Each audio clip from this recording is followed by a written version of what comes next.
All right, how we doing today? What's going on? Hey, hey. Back for some more Pokemon, not bad. Yeah, dude, I have just been in a Pokemon mood. I'm gonna be honest, like, I've really been enjoying this 30th anniversary thing. It's been really nice just, like, coming back to my roots. You know, it's funny, like, a little story. Well, first of all, I did a little grinding, like a little bit. Just to get Honeycomb a couple levels, and, like, Shocker got 1 level. Otherwise, we haven't done too much grinding, but I was gonna say, funny story is, we actually, there's a chance I would not have played Pokemon. Like, I would not be a Pokemon streamer. Not that I'm, like, full-on PokeTuber, but, like, there's a chance I would not have been a PokeTuber. Or, like, just playing any Pokemon content. But my friend, one of my friends convinced me to stream it. Because he's like, well, why don't you just stream it? Like, you love Pokemon, like, why not just stream it? And I was like, I don't know, maybe my commentary wouldn't be that good or anything. But no, it's been really nice. It's been a really nice, because, like, I really feel like I'm in my element when I'm playing Pokemon, is the thing. Like, it's a series that I'm very comfortable with, and it's a series that I'm very familiar with. So I'm able to just, like, yap about, like, the really sweaty stuff. So, like, I can talk about, like, competitive to an extent, like, just, like, the min-maxing stuff, like, all the strats, all the, like, tech and everything. Like, it's really cool.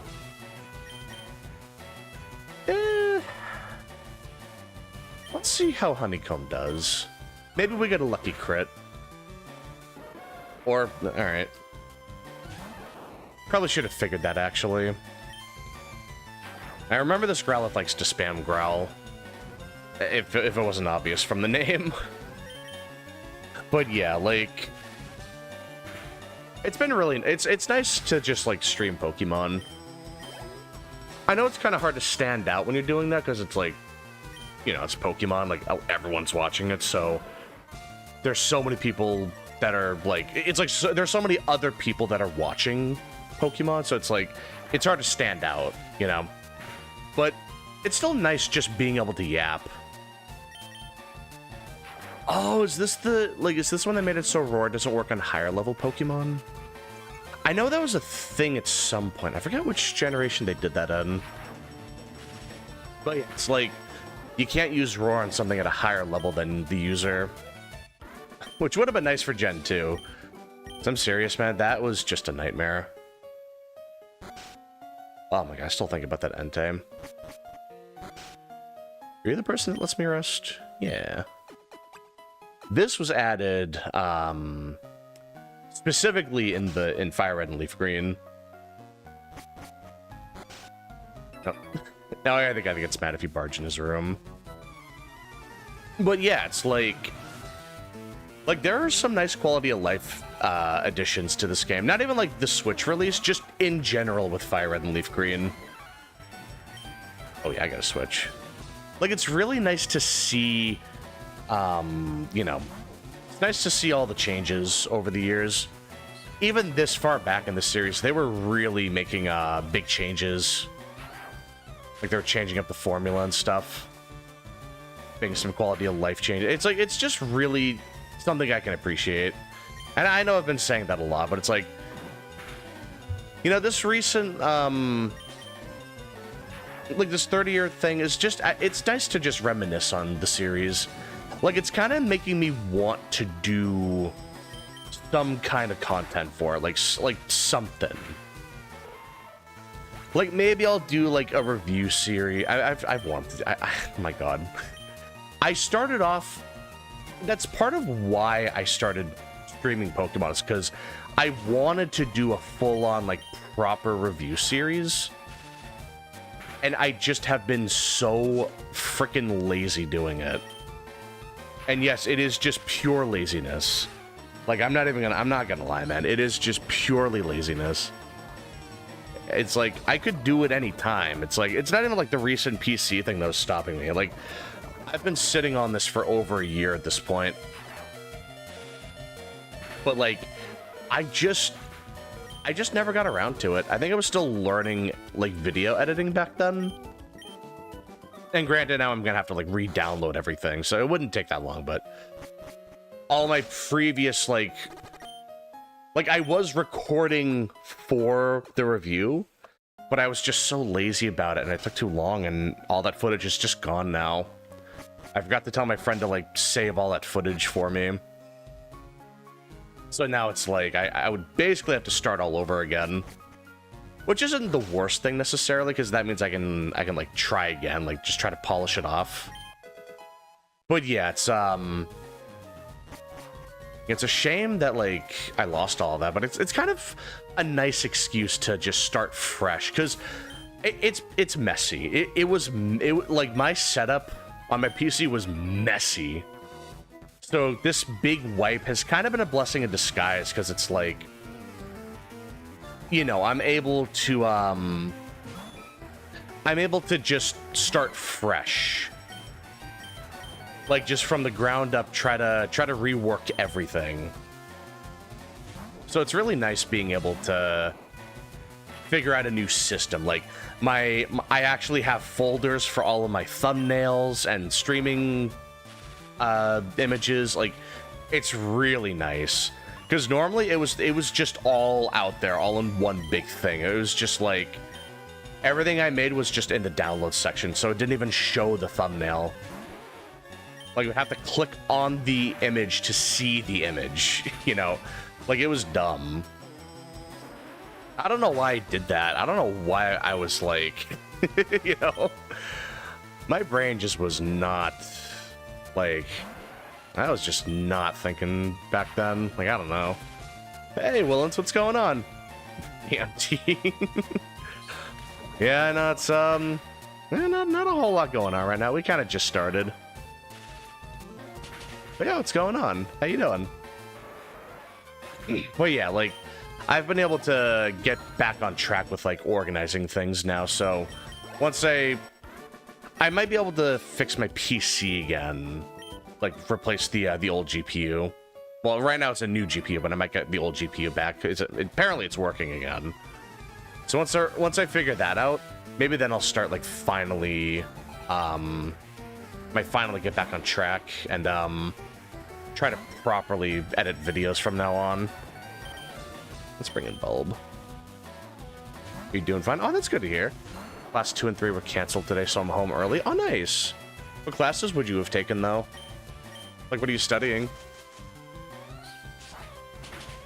But yeah, it's like, I think that's going to be this year's goal, is try to actually make edited content.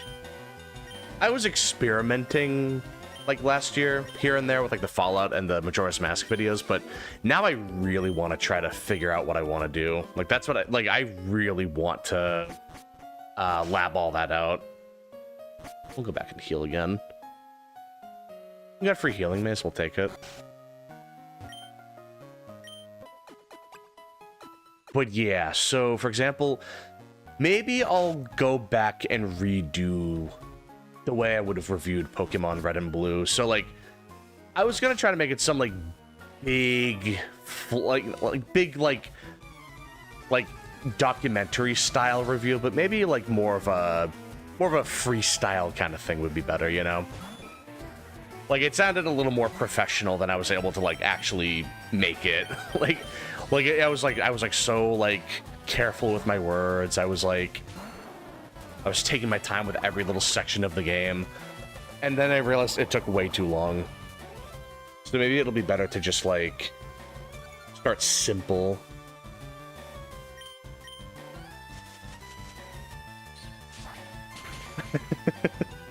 Classes we were supposed to have today were 2 classes led by my neckbeard-ass friend. Ivan Vitalovich? Am I saying that right? Vitalovich. And the other was English language. I'm allowed to not come to English language class, and Vanya wasn't feeling like holding the 3rd class today, so let us all go. Oh, nice. Sometimes it's nice to just get a little free time in the day. gotta be, it's understandable if you actually wanted to learn in class, you know? Like, that's why you're going there, but, like, sometimes it's not a bad thing to just get a, like, little free time instead. Yeah, studying English language, that's nice. I mean, English is the most popular language in the world, so it's always good to learn that.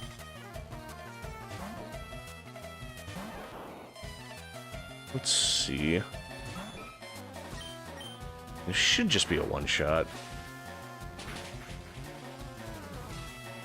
But yeah, sometimes teachers just don't feel like teaching that day, so they'll let you off the hook early. It definitely happens.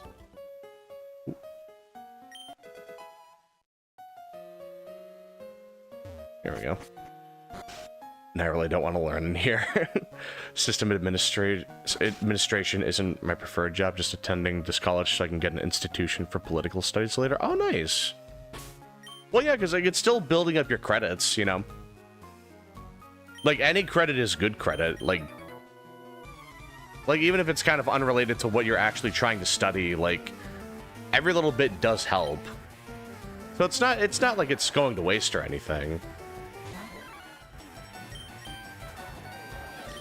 Yeah, I'll bring in Ash.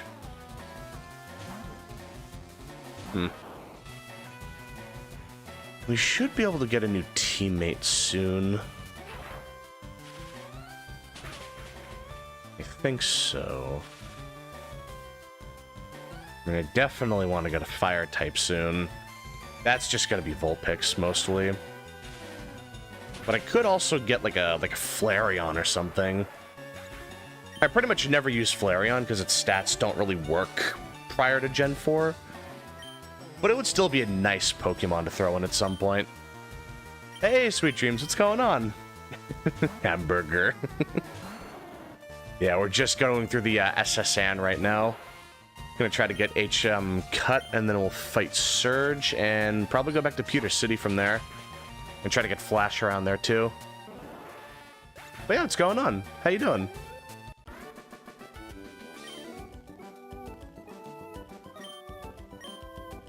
Yeah, it's like, it's still like you can fall back on something at least, you know? It's like, maybe you would have preferred focusing on one specific thing, but it's like, there's nothing wrong with like learning a couple things and having like a backup plan, you know?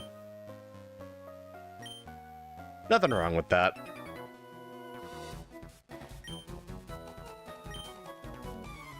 Let's see, I really need to train up Honeycomb soon.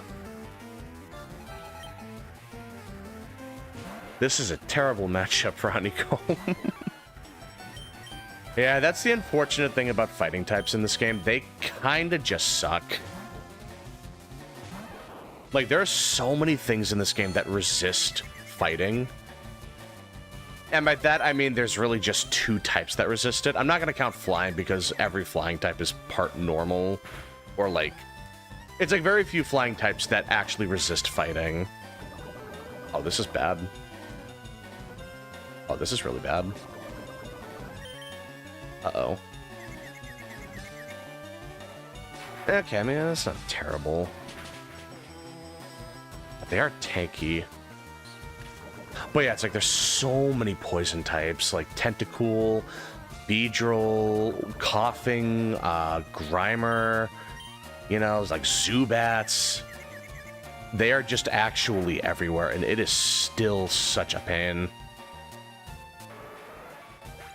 Still not feeling the best at the moment. On top of everything that's happened, my mom hasn't been getting the best sleep. Oh, I'm sorry to hear that. Well, yeah, I don't blame her. I mean, like, it sounds like you've really gone through a lot. Like, these kinds of things take time to like, get through, you know? I would give them as much time as they need. But yeah, like, you know, like, take as long as you need to like, process everything, you know? Let's see. Man, Bulb is getting pretty high level. I really need to start training Honeycomb, though. Because all my other Pokemon are getting over-leveled. Like, a little bit. Oh, I'm poisoned. Well, Ash is probably gonna die. Wait, no, they're gonna live. Oh, damn, they lived. Not bad. Not that it really matters, I can just revive them, but it's like... Yeah, it's, I had 12 procs of poison to make that, so that was actually better than I thought it was gonna be. Oh, yeah, okay. Oh, well, I'm glad that I'm able to help in any way that I can. I'm not really good with these kinds of things, but if I'm helping in any way, like, that's enough for me, you know?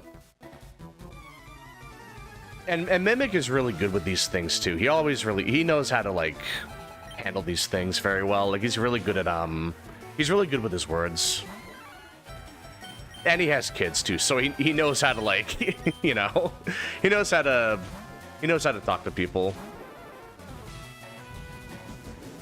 But yeah, like, if I'm able to help in any way, like, that's honestly, like, I'm more concerned about, like, making sure, like, you're doing good, you know?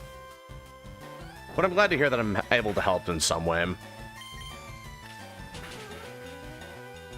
My dog and cat have been sweethearts as well, and them being happy rubs off on me. Yeah, it's like... That's the thing with having a pet, like, emotions tend to rub off on each other. You know, it's like... Emotions tend to rub off between, you know, people and animals. It's like, if you're feeling good, your pets will probably feel pretty good. But then if, you know, if your pets are feeling good, then you'll feel good as well. It's really nice. You kind of, like, you support each other. You know, like, it's really nice to have that kind of support system. Not getting the best sleep is something I can relate to. Yeah, honestly, I used to get terrible sleep. Like, I would have to take some, like, sleep medicine, like, pretty frequently just to, like, go to bed. Because, like, I normally have kind of bad insomnia, or at least, like, I used to. It's not so bad anymore, but, like, I used to have pretty bad, like, just have pretty bad, insomnia. Oh, man. Hey, DSA, what's going on? We picked Ivysaur. I usually pick Ivysaur when I'm in Kanto. They're not the best starter per se, but they're the best grass type you can get in the game, and I always have the grass, fire, water core. That's just all reliable. But yeah, what's going on? How you doing? I have a feeling they know my mom and I are more down to the dumpsters currently. Oh yeah, like, animals are really good at picking up on how people are feeling. Like, they're really good at telling when you're, like, stressed out or like, worried about something. Like, I feel like they're very good at, responding to that kind of thing. Doing good, man. Just got switched to in Legend Z8. Oh, nice! How you liking it so far? Yeah, I played ZA a while ago, but... Yeah, let's see. That was, I think I beat the DLC like a month ago. But yeah, it was a pretty interesting game. And I had some ups and downs, but overall I did enjoy it. Feel bad too because she works 12-hour shifts. Aw. I know. It's like you don't even really get a chance to, like, mentally rest if you're working all the time. Like, that's another thing that can really affect you. For like 12-hour shifts, that's insane.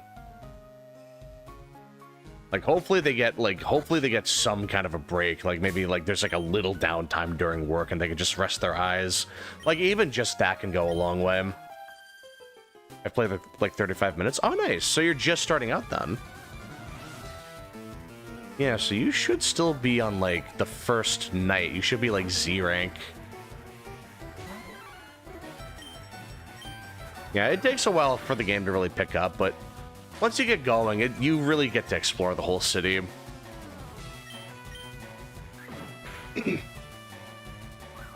Works at a psych hospital. Oh, I see. Yeah, like, you're probably not going to get a whole lot of downtime during them because you got to help patients. There's, like, if there's an emergency, you have to jump on, like, immediately.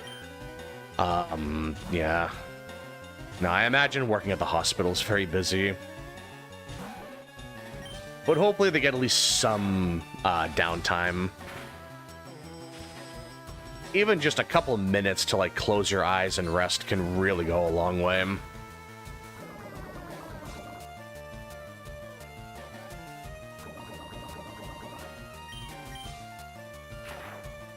Yeah, like, and 12 hours at a hospital, that's tough. That's another thing, you know. It's like that can definitely I can see why that would be stressful.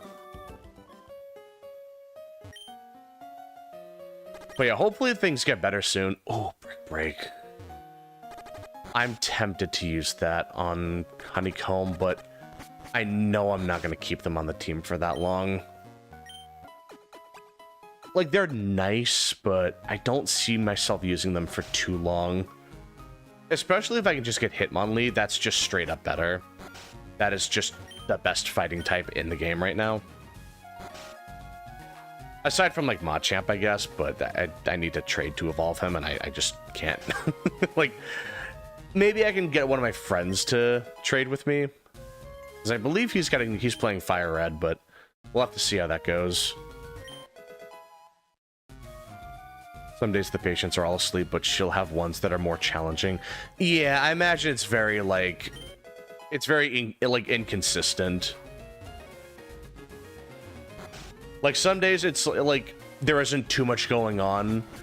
But then other days, it's like, you're just getting calls constantly. Like, you just don't get a break at all. That can absolutely happen, for sure. But that just means you gotta value any downtime you get even more. You know, even just a quick bathroom break can be pretty significant. I'm gonna move my guy a little bit more, just so I'm not blocking the level. It should be fine. I think that'll be good.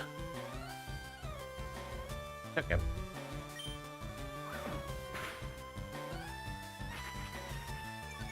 But yeah, it does sound like there are at least some days where it's not just constantly running around. So that, yeah, that's good at least.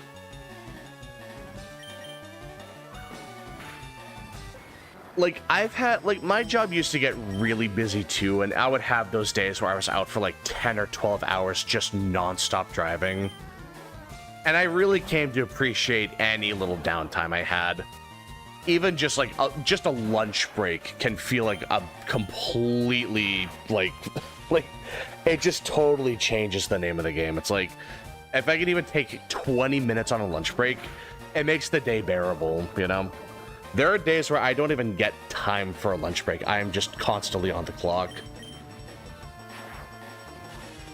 And yeah, maybe I'm just really tired when I get home and I don't have the energy for my hobbies, but like, any little thing that keeps you going is really important.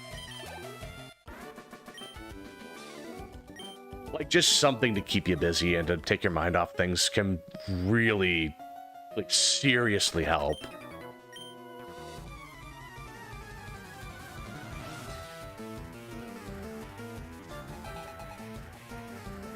Country is that again? I don't think over where I'm at 12-hour shifts are even a thing outside the military. Really? 12-hour shifts aren't a thing in your country. Wow. Yep. It can certainly be a thing in the US, especially when it's like you have to get 2 jobs just to pay rent, you know? That can definitely be fun. Good old housing crisis, am I right? Oy vey. I mean, even just like a 1-room apartment can be a little expensive. God forbid you think of getting a 2-room. Or like a 2-bed apartment, sorry. Like a 1-bed apartment can be expensive, but a 2-bed is like, oh my god, forget it.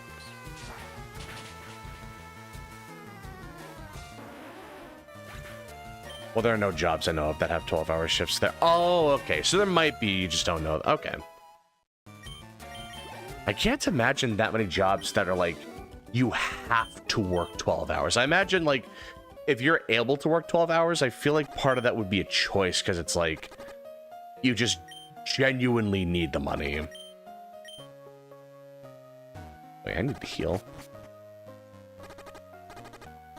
God, that's what I mean. There's just so much poison in this game. Gen 1 is pretty well known for that. It's just infested with poison types. That's why ground and psychic moves are so good in this game, because you're able to just hit so many things super effectively. Like, Psychic was already one of the best types in the game. But, like, just having that as an option makes it so much better. Oh yeah, this is where we get where we just get shown Snorlax. I love that guy.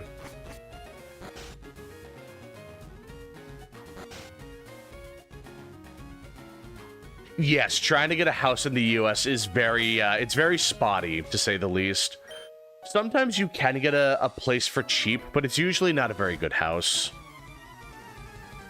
But if you're trying to get like a house in a city like New York or like anywhere in like California, for example, like the prices are unbelievably high. Like it is criminal. Like it is actual robbery how expensive those places are. It's just unreal.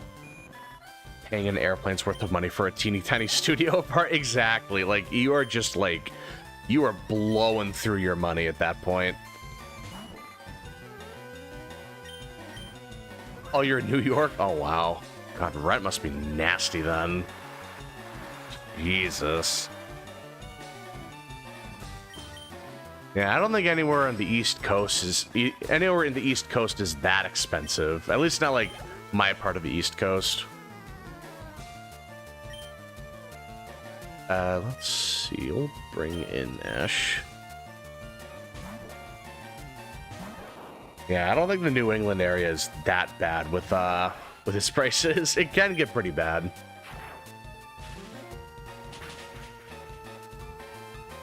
I live in the far east of Russia. Getting a nice spacious house is expensive here, but affordable. Yeah, so it's like if it's like a sustainable job, then yeah, you could definitely afford it, but like, oh man. Oh, the state border's Iowa. Oh, okay. I've never been to a Podunk. I just thought that was a town in New York. I've never been to Iowa either. But I mean, still, like, New York prices have got to be insane. It's probably like a couple thousand just for like 1 month of rent. Like, actually insane. I was gonna get paralyzed anyway. God damn. Yep, there we go. And double team. Have some shame. Oh. Man, come on. Well, this is great. Can I get a crit, please? No? Okay. Okay, well, at least we took out the Pikachu. Did you know our government has to impose a law on minimal housing size? Because the construction of companies in Moscow are trying to build flats about the size of an outhouse? Really? Oh, wow. I know some houses have, like, there are certain regulations to building a house. Like, it needs to be the right kind of structure, the right kind of, like, the proper terrain to build a house on. Like, that can definitely, there's a lot of, like, restrictions to house building. Oh, Podunk just means more rural. Oh, okay, alright. I'm gonna be honest, I've never seen that word before. like, that's totally new to me. I thought for sure that was the name of a town or something. Ooh, I was already in here. You learn something new every day, huh?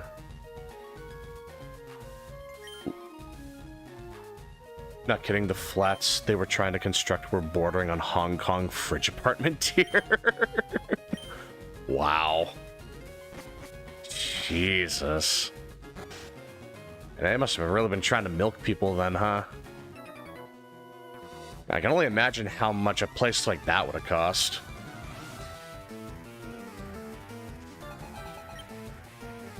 Jeez. Let's see.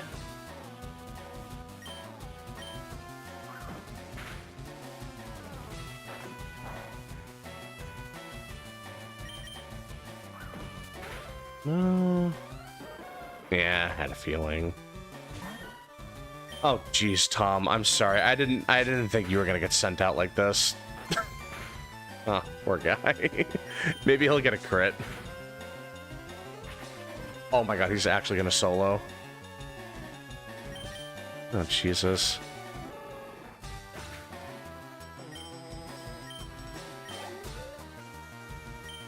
Ponyta, alright. It's been a while since I've seen a Ponyta. It wouldn't cost much for a company, but it cost like a space station to the people trying to settle there. Yeah, it's like an apartment the size of one of those, like, space pods from Dragon Ball. Like, you get a chair, some buttons to push, and that's it. And it's like $5,000 a week for that. That would not be the least bit surprised. I have a Rapidash and Platinum. Oh, nice! Oh, thank you, Tom. Yeah, Rapidash is a cool Pokemon. It's gotten buffed quite a bit over the years. Like, it learns a surprisingly large number of moves. Like, it gets Drill Run and Poison Jab, which you wouldn't really think it would get something like that, but it's really nice. Oh, I mean, Drill Run I could see, but Poison Jab is surprising. It kind of got power crept a while ago, but the design is still really good. Especially if you get a shiny Rapidash, it's just, like, silver fire. That thing looks so cool. It's really cool that you can get a shiny Ponyta in Legends Arceus, for example, so you get to see the shiny Rapidash. That's just there, like, every time. Dude, Honeycomb's kind of popping off, actually. Not bad. And people would still buy it. Oh, they would absolutely still buy it, because it's like, the housing crisis, it's like, that's kind of a thing just all over the place. It's like, finding a house to live in nowadays is just, it's tough. It's like, it's hard to afford a house, but it's hard to find an available house as well. At least finding a house that isn't just costing an arm and a leg per week just to stay there, just to rent. Some because they have a high-paying job in Moscow, some because they're actual idiots and would rather live in that awful city over literally anywhere else in Russia. Well, yeah, I mean, it's like, you can't be too picky. It's like, you know, beggars can't be choosers. But then there's some people that are just very reckless with their money as well. That's definitely a thing, too.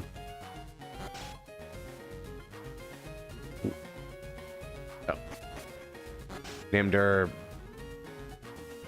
Amalthea after one of my favorite movies, also Uma Musume. Even though I don't play the game, reignited my childhood love of horses. Oh, nice. Yeah, I haven't played Uma Musume. I know that's like that free-to-play, like, gacha game about horses, but I never played it. Oh, hold on. I'm pretty sure he's just gonna lead off with Pidgeotto. I keep thinking he'll have Rattata at the start, but it should just be Pidgeotto every time. Hello, cringy.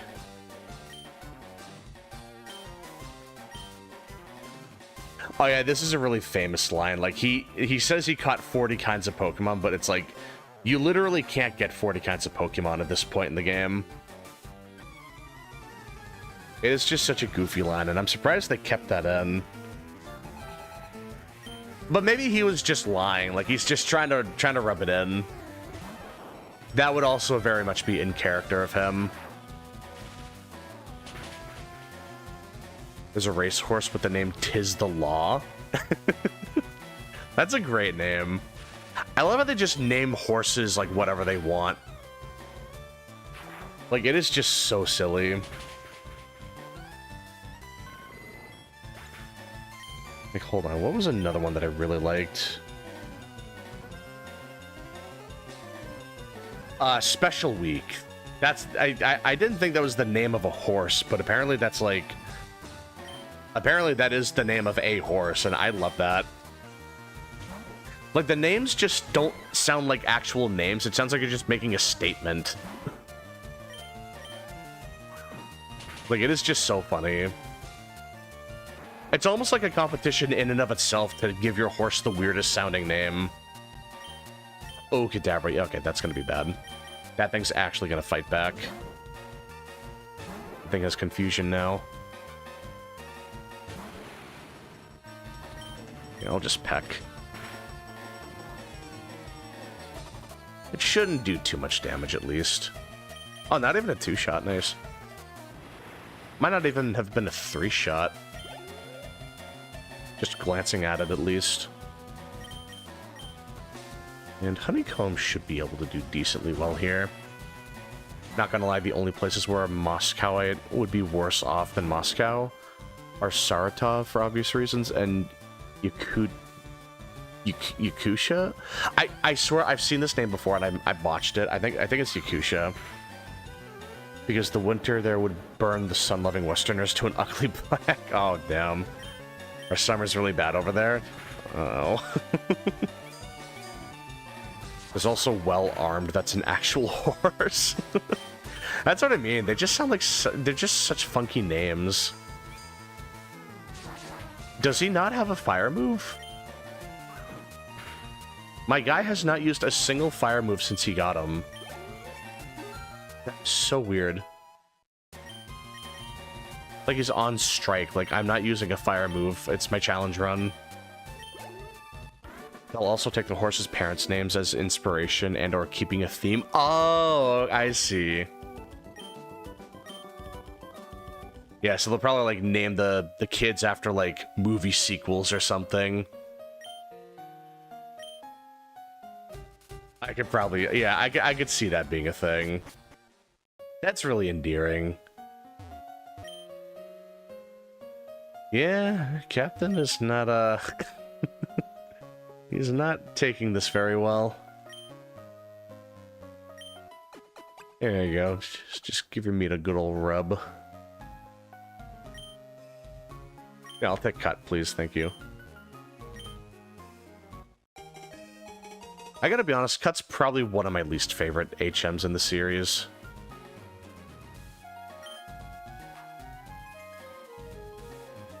Yakutia. Oh, okay. That's what I got mixed up. Okay. It's Yakutia. Okay, okay.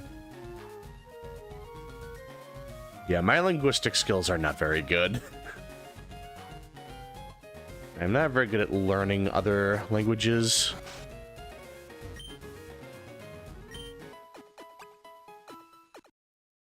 On Tiz the Law's mother's side, they have the word Tiz as part of their names, like Tiz Now. Oh, that's really sweet. That's really endearing. I love when they have, like, a theme going on with that.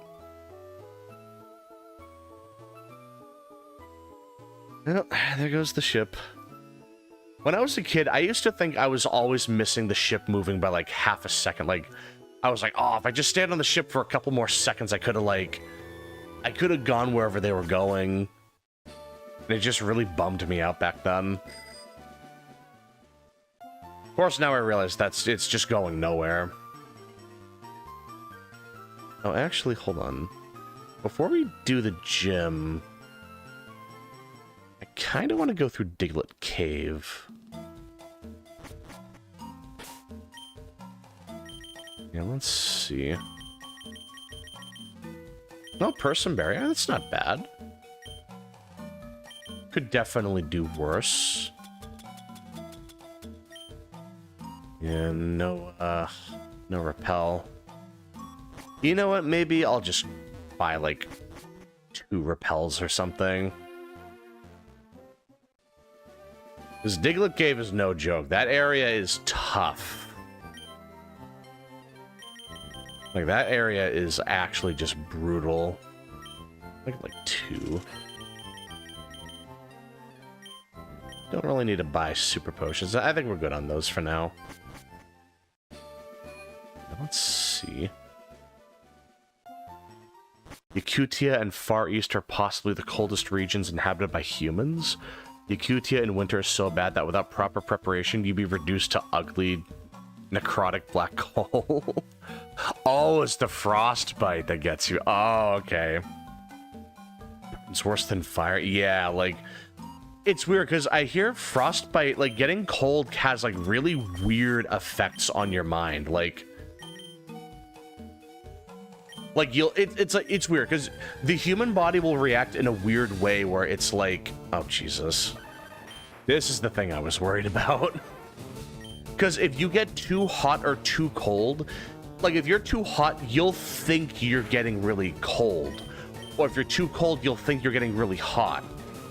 Like your brain is just, it cannot handle the shock of what it's currently going through. So just like your sensations get like swapped. You think you're hot when you're like freezing in the winter for some reason.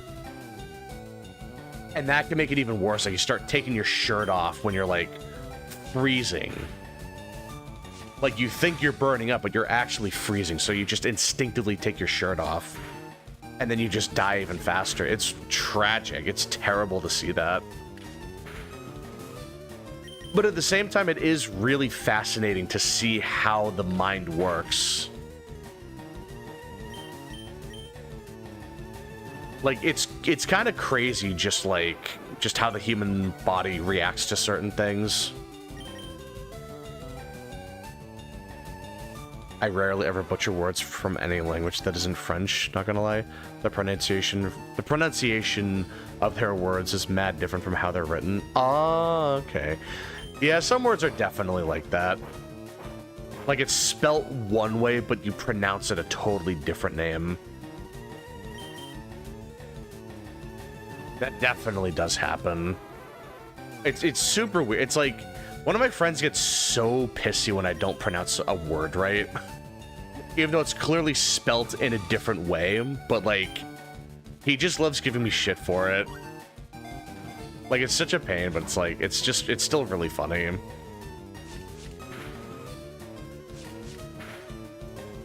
I can live that.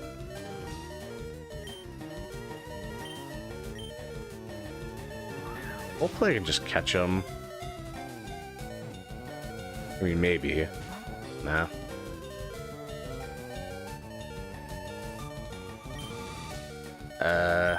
Let's see. Maybe the regular Pokeball. Yeah, I'm not gonna lift that. Oh, maybe. Alright.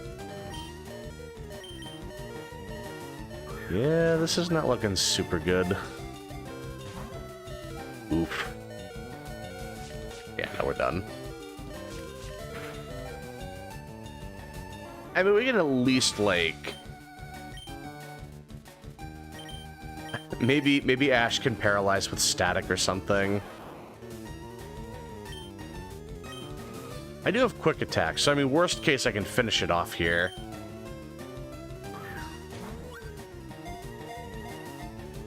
Yeah. Alright, hopefully that doesn't... Okay, good. I guess Ash is getting a lot of EXP here. Ooh. Probably should have bought more Pokeballs, now that I think about it. But yeah, like, I butcher the words even if I already know them. Like, I'm just a very lazy speaker. Like, I don't really say the words in the right way. And I just wind up mispronouncing them. It's a little embarrassing, but I mean, it is what it is. Ah, it's not even enough for Pell to, like, go one way. But I got really lucky and it was barely enough. Yeah, this is where we get Flash, I'm pretty sure. Nope, okay. A little further down. That's okay. I need to teach something cut, okay. I definitely have a Pokemon that can learn it. Yeah. You know, we'll teach Jerry. Oh, I forgot they have, like, the animation for teaching a TM. Or, well, like a TM and an HM. You just slam it on their forehead and they just magically learn the move. It's like a CD reader or something. A CD player, not a CD reader. Why did I say that? Like, it is so silly, but I love that. Frostbite not only makes it feel like you're getting burnt, but it actually burns pieces of your body. Oh, okay. It makes it a pure chard. I see. Going out naked in a Yakudi in winter would actually turn you to black coals. That's terrifying. It's like, it's weird. Like, it's terrifying, but it's also kind of funny, like, because you're freezing to death, but it looks like you're getting burnt. Like, it's just so, it just makes no sense. Like, nature is just so bizarre like that. Like, it makes so little sense, I can't help but laugh. Like, it would be terrifying to go out like that, don't get me wrong. Like, that kind of stuff is scary to see.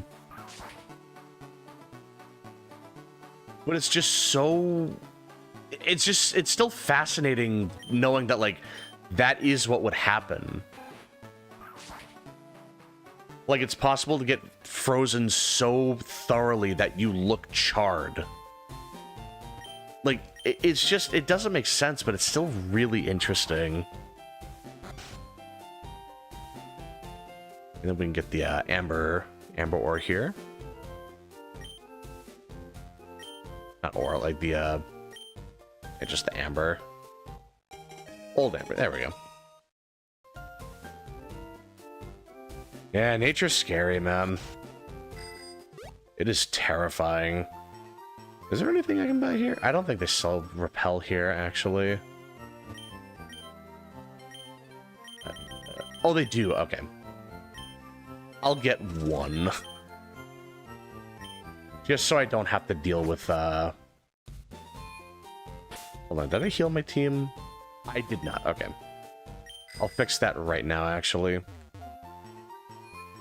You know what, actually? I should probably buy more Pokeballs, too. I did want to catch a Diglett. Just to fill out the, Pokédex a little bit. I will need to have, recorded at least 60 Pokemon. Like, I need to have owned at least 60 Pokemon. Like, register them in the Pokédex, I mean, in order to access the post-game. So that'll be really important to have. I'll probably fill it up regardless, but it's nice just to make sure I'm not missing anything, you know? But yeah, I'm pretty confident that, that Bulb will be fine here. Vine Whip will almost certainly one-shot. Really? Man? Oof.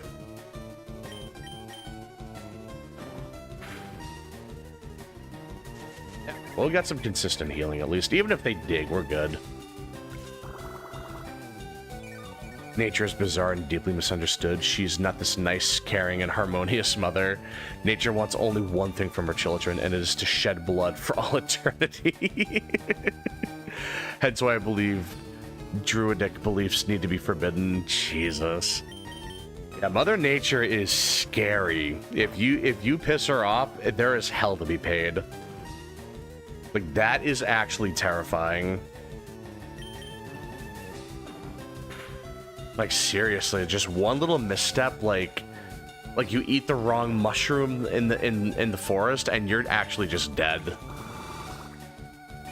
It's like there's so many different like foods or like berries or mushrooms that look safe. I forgot to buy Pokeballs.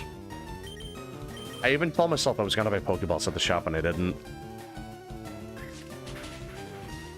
Well, that's awkward. Well, I may as well just start one-shotting them. Get some EXP. And I guess we'll get some speed EVs for what it's worth. Somehow we're faster, that's surprising. Piglet's normally a pretty fast Pokemon. Yeah, let's see. Many fantasy media depict druids as these peaceful and wise old men. In reality, a druid is someone who believes that all blood exists only to be spilled, and all life exists only to be killed. God damn. Yeah, I guess druids go really hard then, huh? It's like, yeah, I mean, well, you know, we're all gonna die one day. You know, like, just... We only exist to spill blood. That's a scary, like, mentality. Or in short, a realistic druid would be a deranged, murderous zealot who can't be reasoned with or befriended. Yeah, no, that sounds like that'd be... that would just be miserable. Jesus. That's just like a psychopath.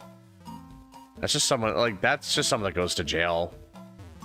We already have people like that in real life. They have, like, a whole, like, belief on that, though, like a whole cult based on that belief. That would be awful.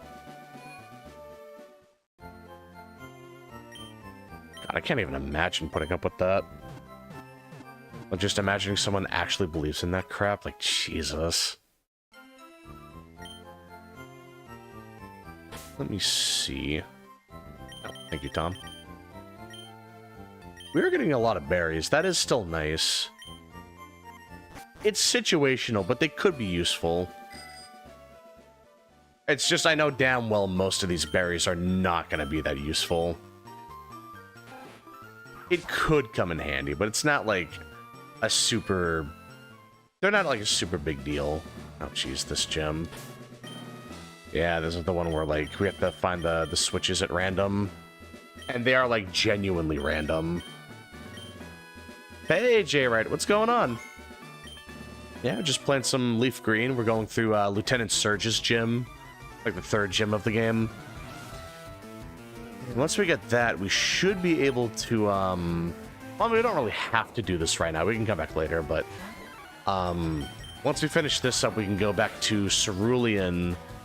and then make our way east to go to Dark Cave. But yeah, what's going on? How you doing?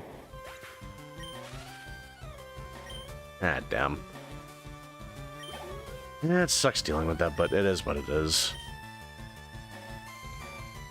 We're at least getting to the point where we can kind of almost reliably one-shot them.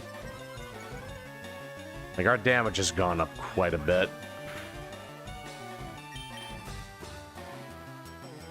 We're really close to getting that one-shot range. The two-shot range, we got that on lock, like, for sure.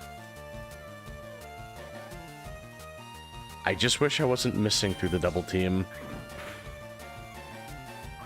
That's never fun to deal with.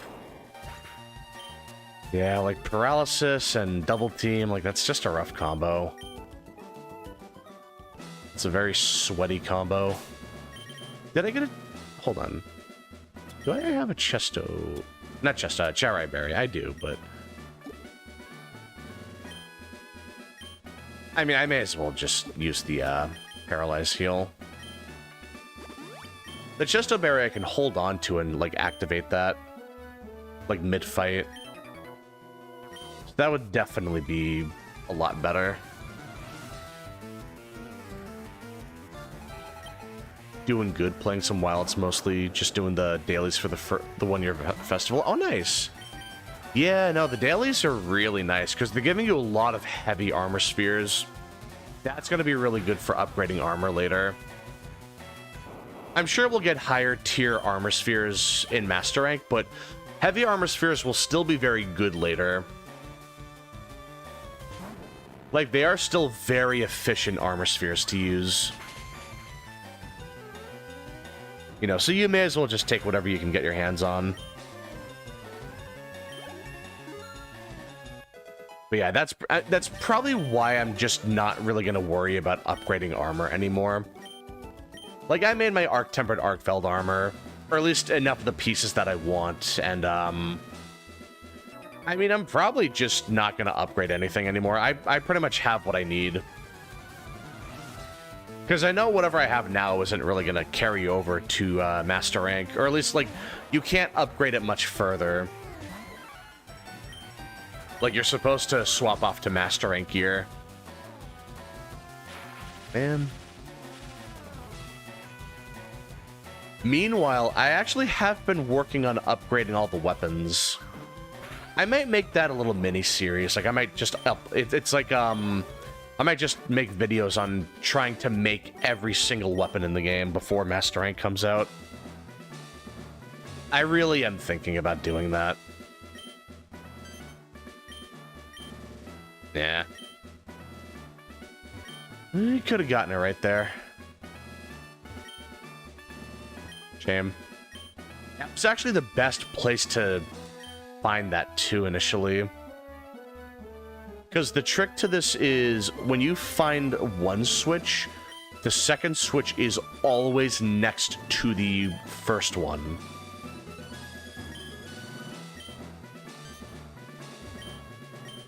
Yeah. Ooh. Okay, there we go. So now that just stays down, so we can go back and heal. Speaking of Master Rank, that's going to be wild when it comes out. That's a very funny pun. Very punny fun right there. I don't even know what they're going to call wilds when we get Master Rank. Like, what would they even name that? Jeez, like Girls Gone Wild or something? I don't know. I mean, whatever we get is going to be insanely hard. I think it's going to be the hardest Monster Hunter in a while. Because I will say, like, Wilds has been very receptive about increasing the difficulty. Like, Rise was very reserved about its difficulty. Not until we got to, like... Not until we got to Sunbreak. And even in Sunbreak, it wasn't, like, crazy hard. But, like, over time, they were adding updates to increase the difficulty. But Wilds has been very receptive of it, like, pretty much from the jump. Like, yeah, at launch, it was super easy, but they were very quick to responding to, They were very quick to responding to that criticism. Wilds Everborn? I could see that. Yeah, that'd be a pretty nice name. I feel like it's going to be something we're not seeing coming, though. I mean, for all we know, it could just be like we go into space or something. Like, you never really know. Probably not, but... You get what I'm saying. Like, they're usually pretty hard to predict with this stuff. Like, we had Iceborne, and there was, like, no sign of anything ice-related coming. We had literally a single ice monster. Like, one single ice monster, and it was Legiana in high rank. Like, nothing else. Actually, just insane. Man, Honeycomb is kind of just popping off. Didn't get screwed over by, like, paralysis. Or just one-shotting the Pikachu. Like, that's nice. The Raichu is going to be a little trickier because of double team. And they may or may not have, oh. Okay. Alright, oh. Okay, never mind. I was gonna say they might have Thunderbolt, but I guess not. Man, Honeycomb kind of just soloed. Not bad. Well, that was a complete cakewalk. Probably a bias, but I like the mix of easy and hard Sunbreak has. Yeah, it's like the difficulty was mainly just limited to the anomaly grind. But if you just want to fight a non-anomaly monster, those are usually pretty easy. So there was a place for both. If you just needed monster material, you would fight the non-anomaly monsters. But if you wanted to, like, do the curious crafting or the weapon augments, like all of that stuff, then you would have to do the anomaly. But it always felt like there was a place for both monsters.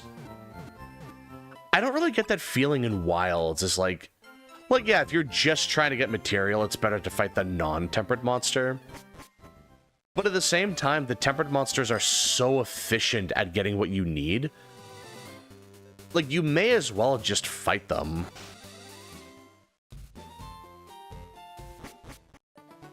Like, I feel like you just kind of have to do the harder fights in the game, especially if you want to get talismans. Like, you kind of have to do the 9-star and 10-star tempereds. Like, I really hope that in Master Rank Wilds, we just get, like, a better balance of that. You know, so it'll be like, we can fight the easy and hard monsters, and there's still, like, value in both. And there's also the anomaly quests that feature non-afflicted monsters. Yeah, exactly. It's like, your goal could be just fighting, like, a Kushala, but maybe you'll fight a Barioth and a Lagombi on the side as well. That's one thing I really liked about the investigations in Sunbreak, was, like, you really could just get any combination. Like, pretty much anything could happen. And it was really nice just being able to, like, being able to have that option. Because it just kept things from getting stale, you know? Like, I always really appreciated that. Hey, Blue Rhino, what's going on? And she's Snuggery. But yeah, what's going on? How you doing? Speaking of, I have a quest that's a Diablos, Apex Diablos, and Risen Kushala. Ooh. That's a really interesting quest. Yeah, the Diabloses are really weak to ice, but Kushala would be immune to it. But that's still nice, just having, like... A good anomaly quest is one where every monster is weak to the same element. There's this really well-known quest where it's like... It's Anomaly Diablos and Seething Basilgeuse. They're both weak to ice, and it's really efficient for leveling up. But when you get even further in the anomaly level, it's like Risen Valstrax, Furious Rajang, Seething Basilgeuse, and then either Diablos or Apex Diablos. It is just this insane 4-monster hunt that is unbelievably efficient at grinding levels. And it's just really fun because they're all weak to ice. I mean, Valstrax is weak to everything on the 4 legs, except Dragon. But, like, still, just being able to use one element on the whole group, especially with how element-focused Sunbreak was, like, that's super nice. Also got a special investigation that's Primordial Malzeno and Risen Shaggy. Oh, Jesus. I'm more worried about Risen Shaggy than Primordial Malzeno. That thing is disgusting. Dude, Risen Shaggy, I think, is my least favorite fight in the whole game. It might be one of my least favorite fights in the whole series, honestly. That thing is a menace. That thing is absolutely diabolical. Like, just terrifying, man. I hate fighting that thing. I frequently encountered Velkhana and Risen Camellia's quest. Oh, yeah, I think that's a popular one, too. Because they're both weak to fire. Yeah, like, that's another thing, because when you help someone with an investigation, there's a chance you get their investigation. So it's just really easy for those kinds of quests to spread out. Because pretty much everyone will have access to it at some point. Like, it's really convenient. On a note that isn't related to Frostbite or nature, I tried Techmarine yesterday, and not gonna lie, I kind of like the class. Probably gonna be my 4th main alongside Assault, Heavy, and Sniper. Ooh, that sounds really fun. What does Techmarine do? That's how I got the Primordial and Risen Shaggy quest. Yeah, exactly. It's like, you can just pretty much copy other people's quests. Like, you just copy-paste them. Like, it's super nice. Like, I saw that Afflicted Diablos Seething Basilgeuse quest more times than I can count. I got sick of that. I saw that everywhere. It's the same thing every time. It's like Risen... okay, oh my god, I need to get the terminology. Afflicted Diablos with Seething Basilgeuse. It was 4 carts in the desert. Like, everywhere. It was literally everywhere. I could not get away from it. And it was the most boring thing. Like, that's one thing that I really hate, is when it's like, you have to do the same quest over and over and over just because it's more efficient. That bores me to no end. Like, that actually just drives me nuts. That was a crazy one-shot. That crit was huge. It almost never happens. I'm expecting Wilds to be something either water, thunder, or dragon themed, because World had Iceborne and Sunbreak made me think of fire, if that makes sense. Yeah, there was a lot of fire in Sunbreak. I would expect a big thunder-themed monster, because we still have those giant spikes at Windward Plains, the ones that act like lightning rods. I have a feeling, and there's that big rock that clearly had, like, a laser shot through it or something. I feel like our final monster, I feel like our final boss is going to be thunder-themed. I have a feeling. I'm really tempted to believe that. Like some giant spiky monster that acts like a lightning rod and, like, just zaps the shit out of everything.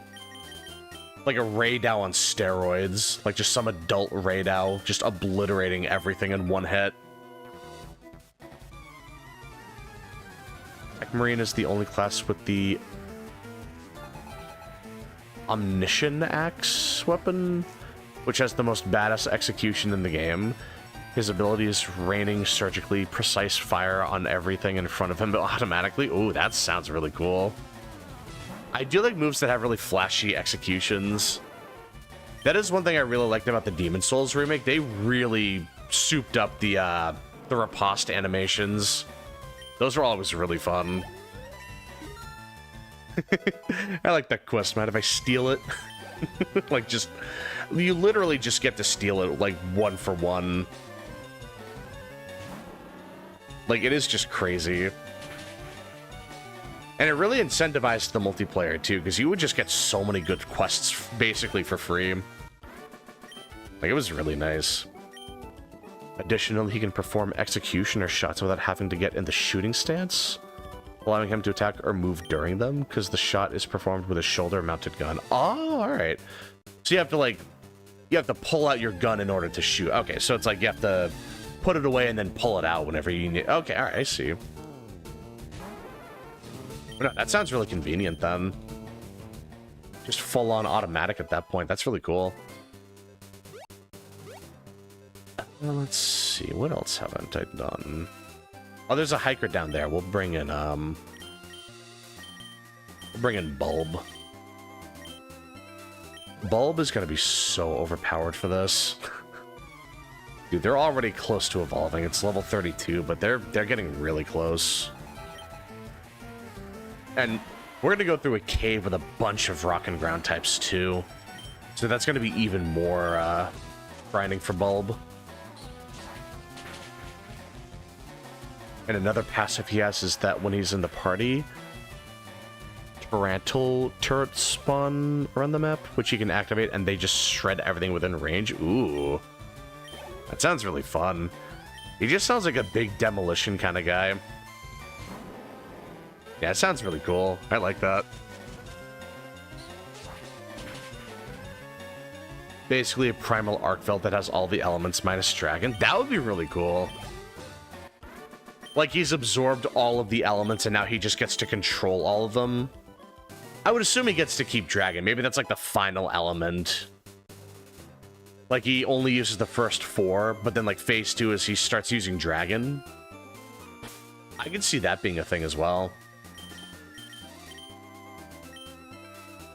Players could inadvertently help others when playing online if people are looking to expand their investigations quests. Yeah, it's like, there's so many times where I just need to get a good quest to get, like, anomaly scales, but it's like, I don't want to grind out this one Rathian quest 100 times just to get the right level for the shards.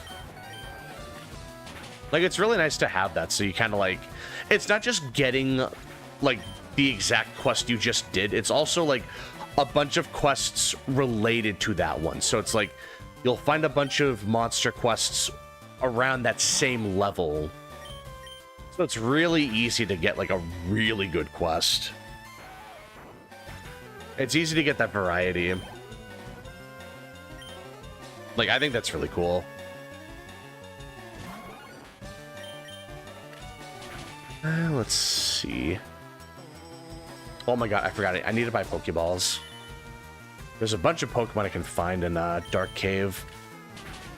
But I definitely have to remember to buy Pokeballs. Yeah, matter of fact, we'll just head back right now before I forget. Oh, oops. That's all right. Oh, not Dark Cave, Rock Tunnel. I'm getting Dark Cave mixed up with Johto's Dark Cave. Rock Tunnel is a dark cave, but it's not the dark cave. That's what I'm getting mixed up. Yeah, Techmarine got crazy crowd control. Reminds me of how Perturabo dealt with Angron and his angry kids in the books. Angron was angry, huh? Somehow I saw that one coming. Funny, since Perturabo was basically the Primarch equivalent of a Techmarine, and his Legion by far had the most heavy and Techmarine type units. Really? That's really interesting. I managed to nab a level 300 Lagombi quest, but I DC'd and managed to solo the rest of the quest. Nice. Gamer moment. You love to hear it. God, there's so many quests that it's like, I can only imagine how hard it would be to solo some of them. Especially if it's like a special anomaly, where like the difficulty gets cranked up to max. It's like, every attack could probably one-shot you at that point.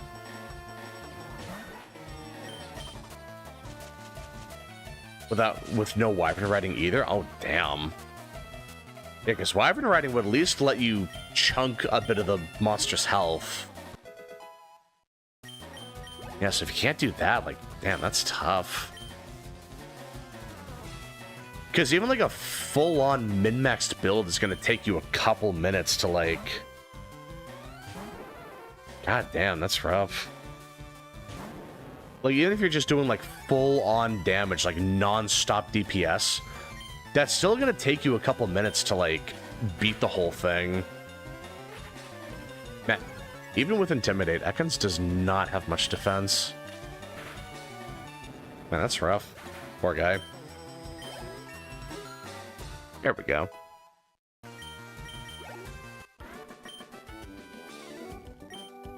Iron Warriors and Iron Hands are the two legions that do a lot of engineering, though Iron Warriors aren't bent on replacing their bodies with metal and are also massive fans of sieging stuff. Oh, alright.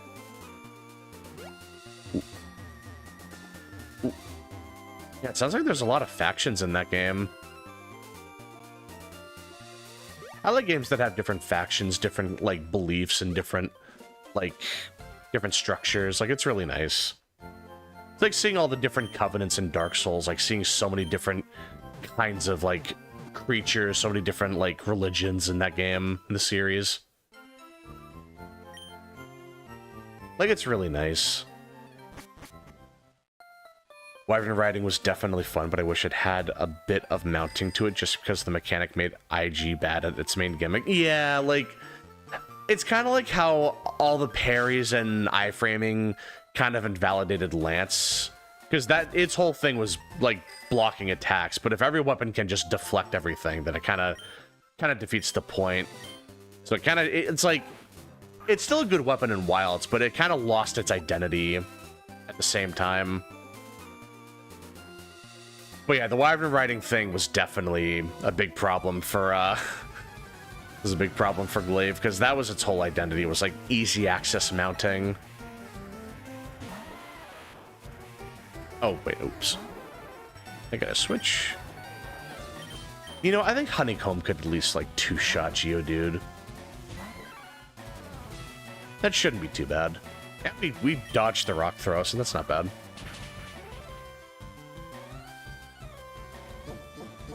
Yeah, no, we can still KO.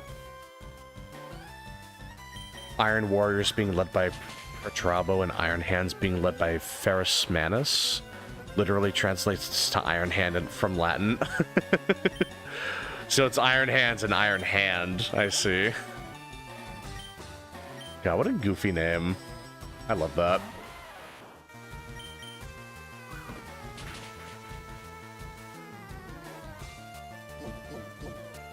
That cat gave me back-to-back meows. I think she got excited to see me. Aw.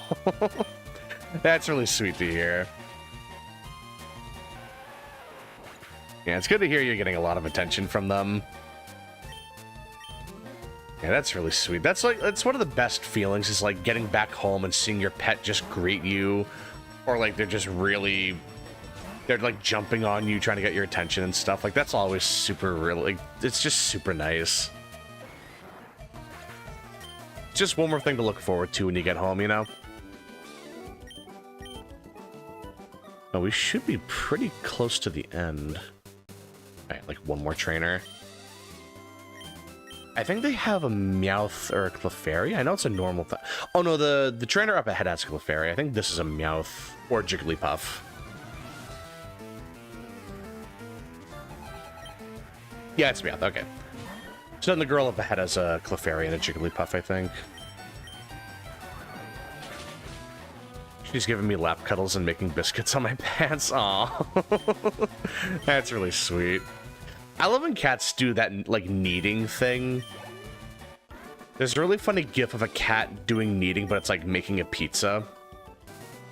I'll have to send that to the Discord, like, at some point. It's a really funny gif. I completely forgot to buy the Pokeballs. I literally told myself I was going to, and I didn't. God damn it.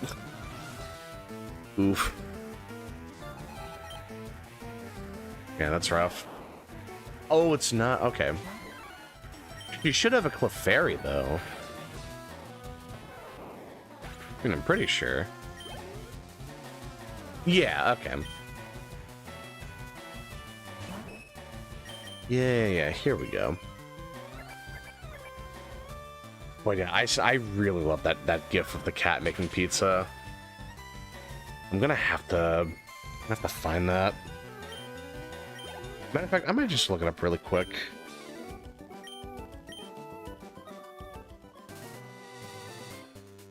Hold on. I gotta go back and get some Pokeballs anyway. There we go. In fact, I can just post that in the Discord right now.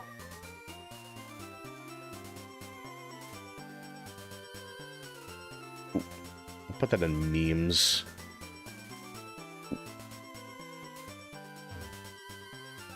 There we go. I just posted that in the Discord. That is one of my favorite GIFs. God, it's just super funny. Okay, I need to buy the Pokeballs. Jesus Christ. If I forget again, I'm gonna have a stroke.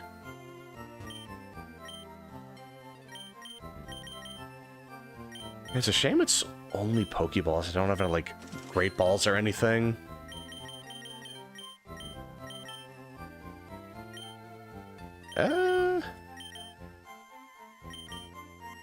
No, I think that'll do.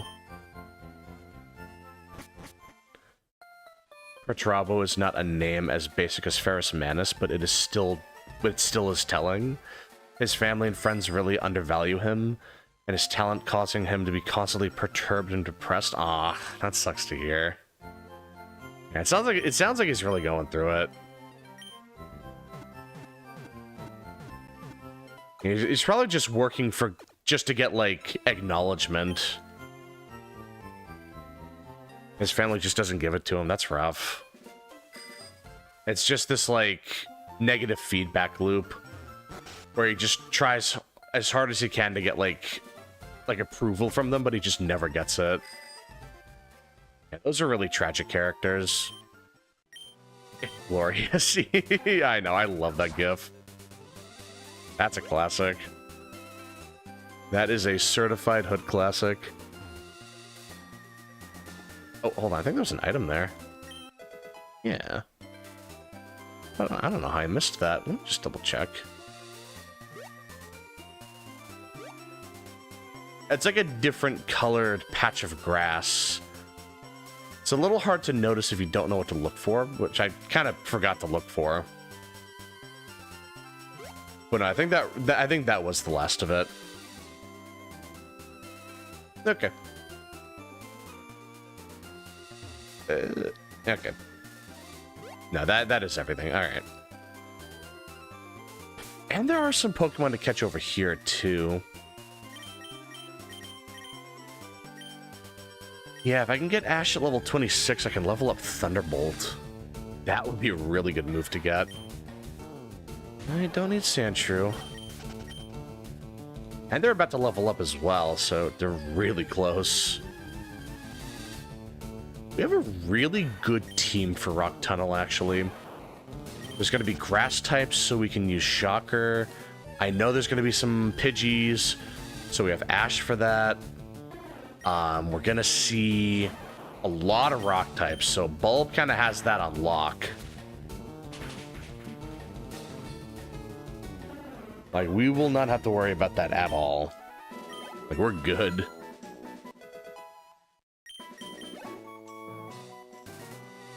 Yeah, I think we pretty much have it all, like... Oh, Voltorb, nice. Perturabo's the most underrated Giga Chad in all of Warhammer. Oh, nice. He did 70% of all the work for the Great Crusade and 98% of all the work for the Horus Heresy, while remaining completely thankless. Jesus. My man just did it for the love of the sport, then. It's a thankless job, but he just did it for the fun of it. Not bad. But yeah, having a thankless job is rough. It's like all that work just to not even get any acknowledgement. Like, that's brutal.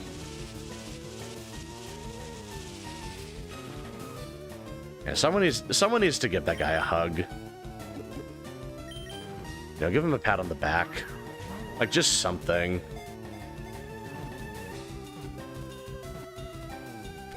There we go.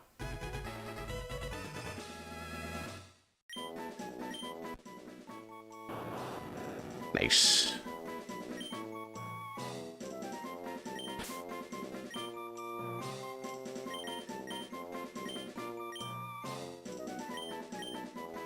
There we go. And let's see, I think we can get another Pokemon around here. Maybe not. Actually, no, I was thinking Ekans, but that's a Fire Red version. Can't really do anything with that.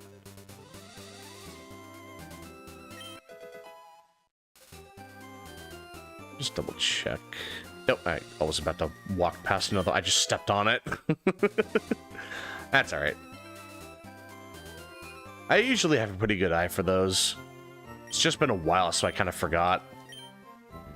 Oh, that should be another assistant. I think he'll give you an Everstone. If you have 20 Pokemon. Like 20 registered Pokemon. Which we do not. So we're not going to talk to him. Maybe a little bit later. Ooh. We'll definitely find some Pokemon in here, though. It's not a great place to run around in, but it's something. Did I teach anyone Flash? I don't think I did.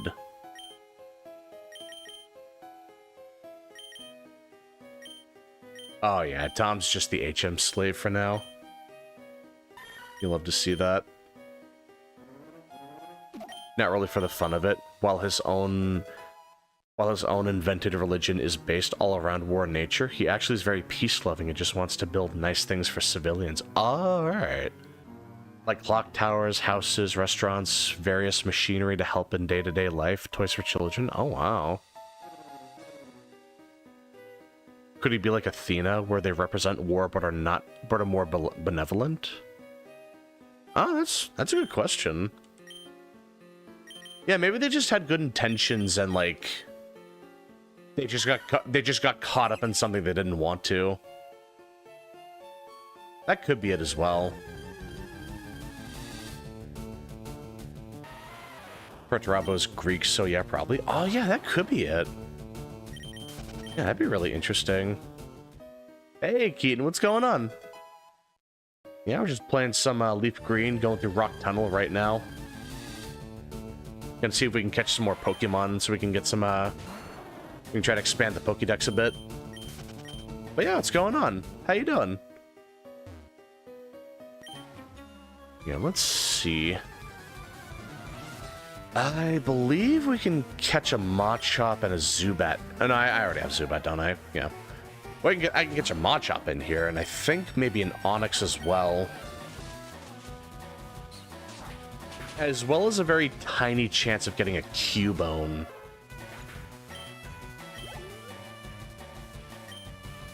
That would actually be really good. Also Slowpoke. Let's bring in Ash. He is basically the embodiment of war and violence in Warhammer, but he's very kind and benevolent at heart. Aww. That's really rough to hear. Yeah, it's one of those characters where, like, he has to do something bad even though he doesn't really want to. Yeah, that's tough. Good today, just want to watch you play more Pokemon and chat together. Oh, nice. Yeah, no, it's good to see you swing by, man. I'm always down for just, like, playing Pokemon. I think Pokemon is, like, my best, like, yapping kind of game. This is the game where I can really just shut my brain off and, like, just go on autopilot while I'm talking with chat. I feel like if I'm playing Monster Hunter and Dark Souls, it's a little different because I have to, like, actually focus on what I'm fighting. But if it's a turn-based game, I think I have a lot more wiggle room with that kind of stuff. Also, it's really nice because it's, like, it's a series that I know really well, so I don't really have to worry about paying attention to every little thing, because, like, I just know a lot of things by heart. Which is why after the Horus Heresy so far, he's been spending his days just sitting on the Iron Throne and wallowing in despair instead of doing anything. Ah. Like, what have I done? Like, I have become death. Like, that kind of thing. Yeah, that's rough.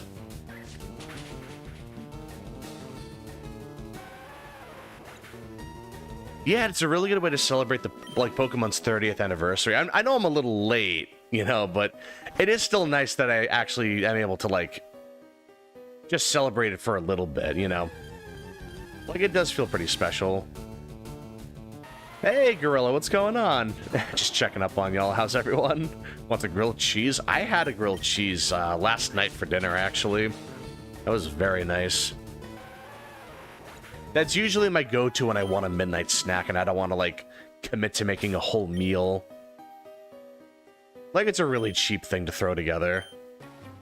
You're getting another? Aw, oh, jeez, don't tempt me. God, I would love a grilled cheese right now.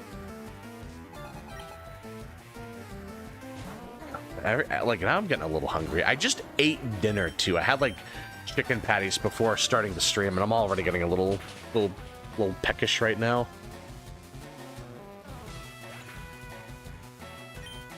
Brother, I've used every type of cheese imaginable. God damn. My man's the cheese expert.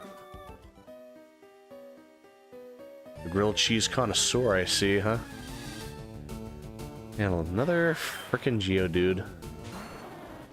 Not even an Onix or something.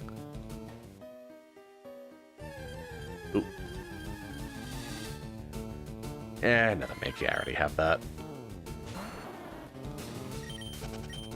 He doesn't want to do warfare, but he has no choice. And tops that, he's been betrayed by everyone he trusted. Oh, wow.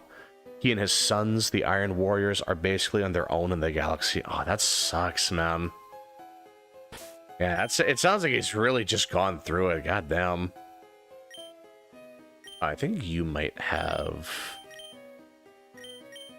You might have a grass type? Maybe?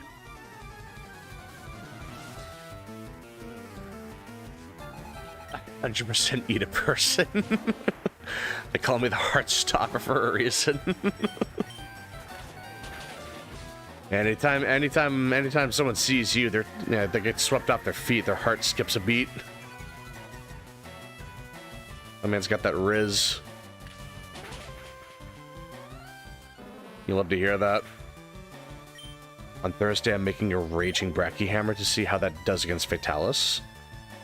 I mean, one thing you gotta keep in mind with Fatalis is that he's immune to stun.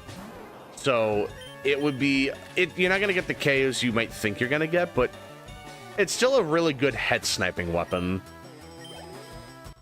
Like, Hammer's probably one of the best weapons in the game for getting those short openings. Because you can charge up an attack and go for, like, the big spin, and then, like, you get the Clutch Claw follow-up on top of that, and that would be a lot of damage. I mean, you can definitely make that work. I know, I meant with the grilled cheese. I see. That's how you get to the ladies. You make your grilled cheese, and then you stop their hearts with how good the food is. I see, my man's got some game. I like that. Managed to solo Fatty with that hammer. Oh, nice. Yeah, my usual weapon for Fatty is Insect Glaive. That's just a really simple weapon for me to use. I mainly just like the mobility on it. Also, I can possibly jump over certain attacks, so it's really... it looks really cool and stylish, but other than that, it's just a really simple weapon.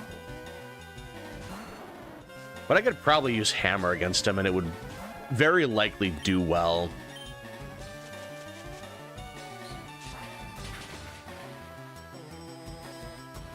You're making me have to be some kind of Rizzler? More like the Grizzler, am I right? The grilled cheese Rizzler.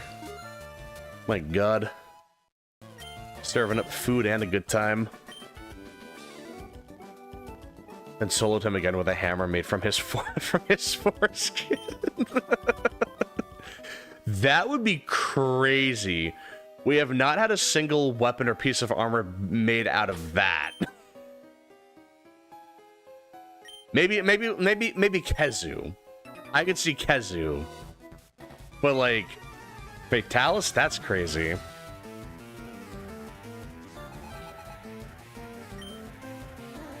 Just with Fatty, that motherfucker has me tweaking. Yeah, dude, Fatalis is a really tricky fight in Iceborne. He's just... his whole thing is he's cranked up to 11. That guy is just...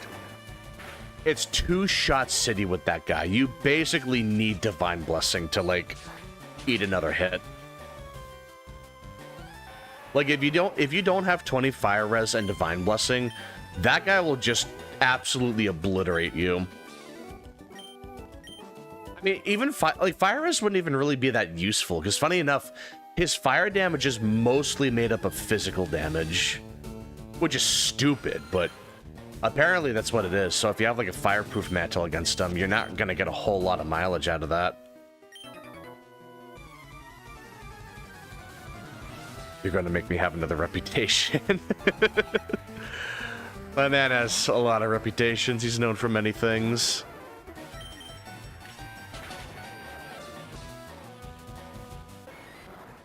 Glad to know he's still got BS hitboxes. Oh yeah. Dude, his hitboxes are insane. The Fire Cone is still a disaster of a move. There are ways of getting around it. Like, you can use some of the pillars, like the broken pillars in the middle of the arena to, like, hide behind, but it's really situational. I used Raging Bracky and Gold Rathian armor. Used the cannon at the start. With the, oh yeah, the Gilly Mantle strat. That's a really good strat. I was talking about that a little while ago, actually. Like, you put on the Gilly Mantle at the very start of the hunt, you get the cannon set up, and then you lure him over. And he pretty much every time will, like, he'll either fireball or start crawling towards you. And that's just a really big opening for damage. And if he gets hit with enough cannons, he'll just fall over, and that's a big opening. We should be able to deal with these with Makey. With Honeycomb, that should be fine. It might be good. At this point, I might just start using SNS with Perfect Rush spam. Honestly, Perfect Rush spam is good on pretty much any monster. Paralysis is also very good because it's like, you don't really get to CC Fatalis that much. Like, KO isn't really on the table. You don't really see Paralysis super often, so any little bit does help. Like, genuinely, it's a huge help. Like, that goes a long way, man.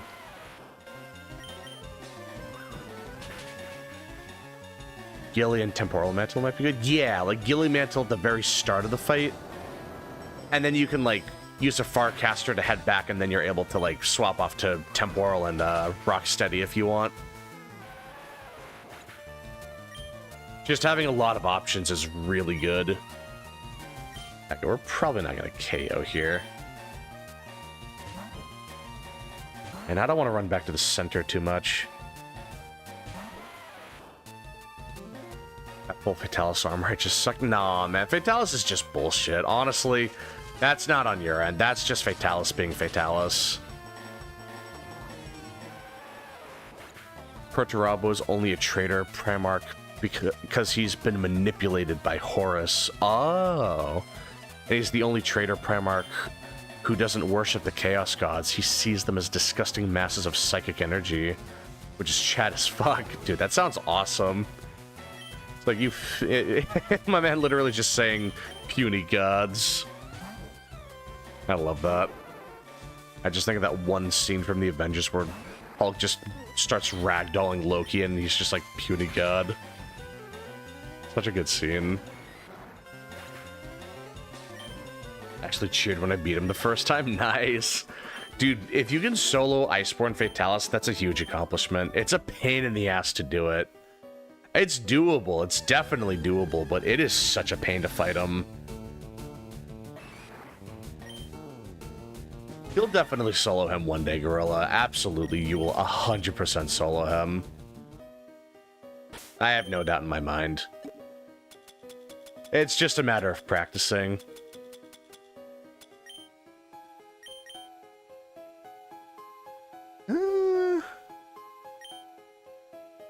I mean, I'm about to get to a really good, like, money farming spot in the game anyway, so it's not like a big deal. I can just start using these. It's so weird. Like, I buy these potions and I just never use them. I'm just weirdly stubborn about never using my potions. I don't know why I'm like that. I just decide, like, I'm not gonna use these potions I spent money on. I'm gonna hold off for as long as I can until I can buy the better potions and then never use those. Like, every time.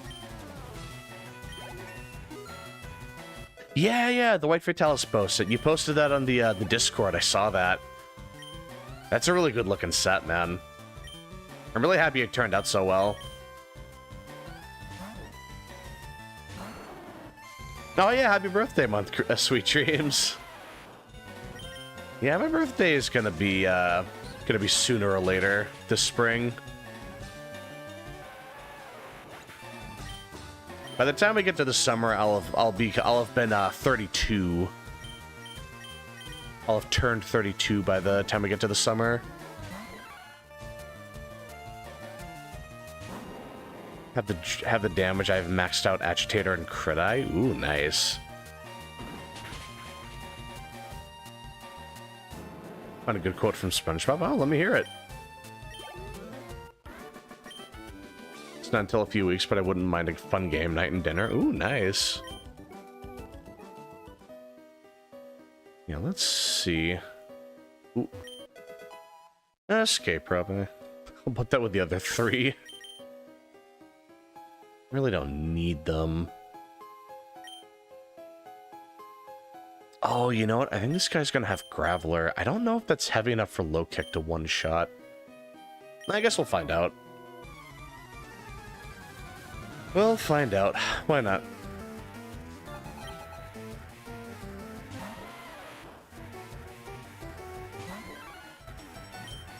Oh, yeah. I'll have you know, I stubbed my toe last weekend while watering my spice garden, and I only cried for 20 minutes. God, what a warrior. Hey, Darth, what's going on? Yeah, I'm just going through a rock tunnel right now. making our way to Lavender Town, and we're gonna try to see if we can get the team a little sized up. But yeah, what's going on? How you doing?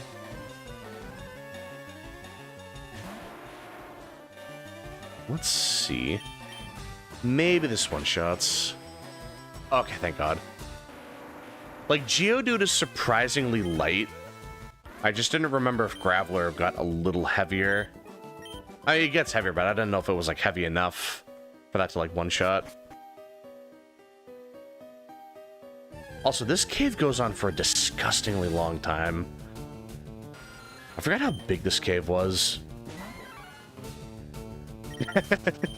Don't you have to be stupid somewhere else?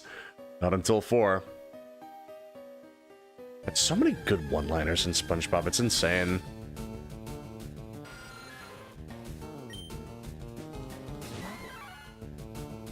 Let's see. Either would be enjoyable, and I would enjoy either very much after I celebrate with family. Nice. Good, just finished 10-star Zoshia and the new event quest. Oh, nice. Yeah, do you get anything new from that? Because I know it's not arc-tempered Zoshia, but apparently it's like... It should be a really strong Zoshia. I don't know if you get like any special equipment from that. Set my sleep schedule for the homies. That's some dedication right there. You know your friends when you're ruining your own sleep schedule for them. That's always great to hear. Well, it's not... Yeah, you still gotta take care of yourself, but like... I appreciate the enthusiasm. That's something I can always respect. Ooh, Pidgey. Yeah, now we can bring in Ash. Oh, yeah, the Azure set. Yeah, I should definitely get that then. Yeah, the USJ event. That's right. Yeah, that armor looked really good. I should probably try to get around to that. And these are longsword and bow. Oh, nice, yeah. Do those have any, like, unique abilities on them? I know a lot of event equipment tends to have special abilities. Like, the weapons usually aren't that good, aside from the new, like, Shattered Greatsword. But yeah, like, if they have good abilities, it might be worth using them.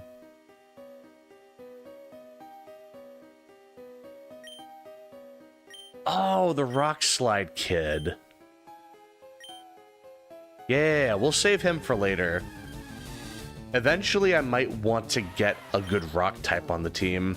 Like, maybe Rhydon or something. I'm not really sure. And we'll see what happens. Hey, Night Owl, what's going on? No, we're not doing a Nuzlocke right now. Maybe I'll do a Nuzlocke in another game, but it's not this one right now. But what's going on? How you doing?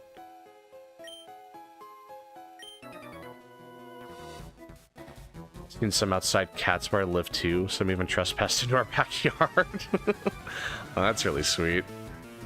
Outside cats are really cool, especially when they're chill around people. It's just a happy little surprise. Like, you just get to see a cat out of complete nowhere.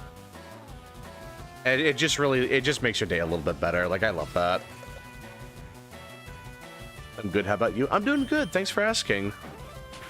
Yeah, I'm just going through Rock Tunnel. We'll get to Lavender Town at some point, and I'm probably going to try to throw in, like,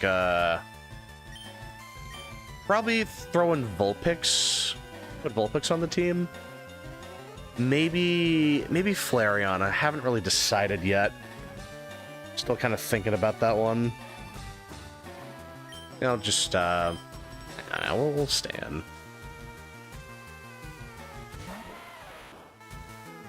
The kitties are scared of my cat. She's a brawler. Yeah, some cats are very, like, very hands-on.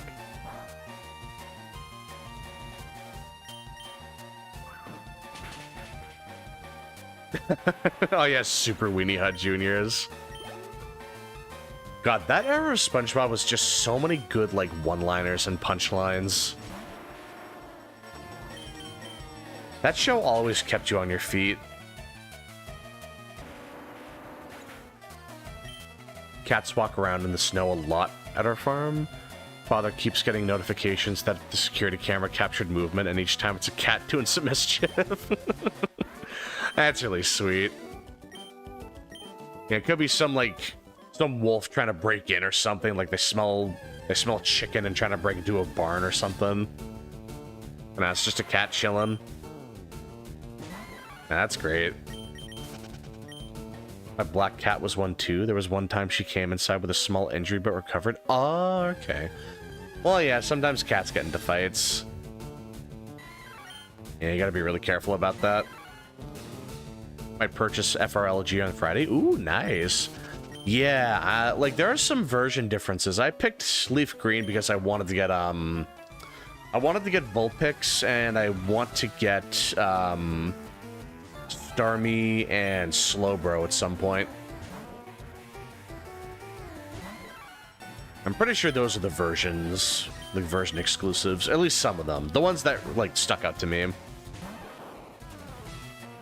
She's not antisocial, just very protective. I see. Yeah, cats tend to be they tend to go pretty feral when it comes to food. Like, the moment they're eating something, they start growling at anyone that gets near them. Like, food's the one thing that really sets them off. Like, it's really weird.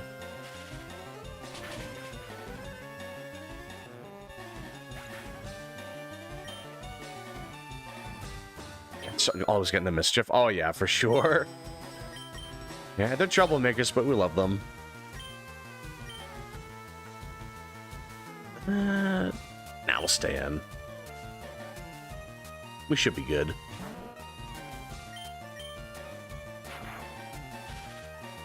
One time some rogue cats tried eating some birds we had set up a feeder for. Oh, wow. It failed goofily, but the birds still got a bit of a scare. Oh. Well, at least the birds were able to live another day, right? I have plenty around my neighborhood. Oh yeah, a lot of, like, stray cats. Yeah, I imagine some areas have a lot of, like, stray cats in the area. Because, yeah, it's like a couple stray cats will just, you know, they'll have more cats, and then those cats will have more cats, and then it just starts spreading like wildfire. It's really easy for that kind of thing to get out of control. Then you just wind up having like an entire island or something full of cats. I could eat once in the garage, but I don't know when my mom is gonna come. Ah, I see. Wait until no cars are going to be going in there, because I can't be too careful with kitties. Yeah, it's like, it's really easy for a cat to get caught up in something like that. Do you use OBS Studio or Streamlabs for your setup? I use OBS. I used to use Streamlabs for a while, but for some reason it wasn't really working for me at some point. It was kind of crapping out. And I don't know, when I jumped to OBS, it seemed a little more difficult to understand, but I think it worked out better in the long run. I feel like I have more control over the whole streaming experience. Oh, match up, here we go. Like, there's nothing necessarily bad about Streamlabs, but I feel like OBS is a little bit better overall.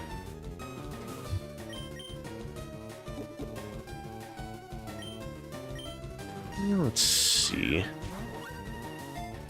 Maybe I can catch it like that. There we go.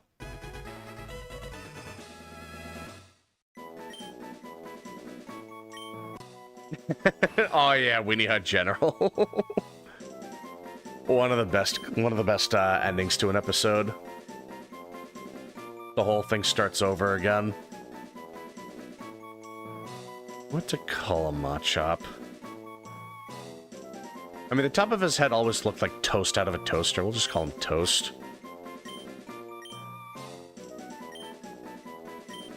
That is a really weird design. He just randomly has, like, things of toast sticking out of his head. Or whatever they're called. I don't know if those are like feelers for him or something, but it's just super goofy. Just an over-the-top Pokemon design, I guess. It's still pretty funny, though.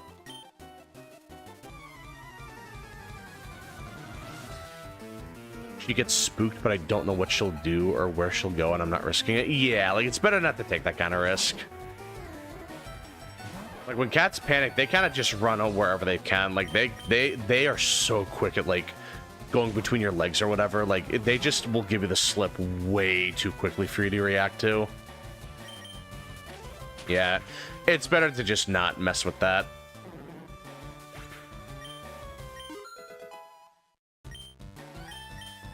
Yep, Thunderbolt. There we go. Oh, there we go. Big damage. You'll love to see that. Funnily enough, we don't have stray cats. We just have some dogs, which saddens me. I'm a big man, Stingy, but I'm a softie. Don't worry, your secret's safe with me. You and everyone else watching the stream, you know, we'll keep it a secret, trust me. Me and everyone else watching will keep this a secret. Love Machoke and Machamp from Pokemon. Oh yeah, like they're still really cool Pokemon. Those are classics. Those are like classic staples of the series. Like I always love them. I don't see Teostra on screen. Why are you calling him? Yeah, no, we do call him Toaster.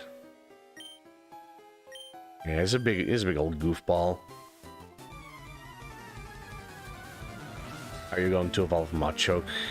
Oh yeah, because they're trait evolutions. I mean, I don't think I'm going to use them for my team. I'm just catching them so I can fill out the Pokédex a bit, so I can access the post-game, because you need to have at least like 60 Pokemon registered in your Pokédex, like owned. Not just like seen, but like you have to have owned them at some point.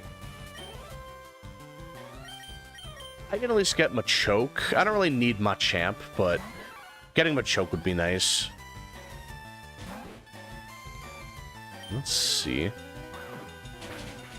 think it'll have some time for World on Thursday or Friday. Oh, Friday I should be able to squeeze in a little time. That should be fine. Yeah, we haven't played World in a little while. It'd be nice to try to like find time to squeeze in for that.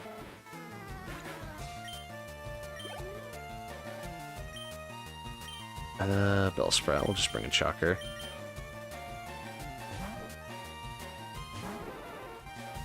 Oh, it's the last Pokemon too. Nice.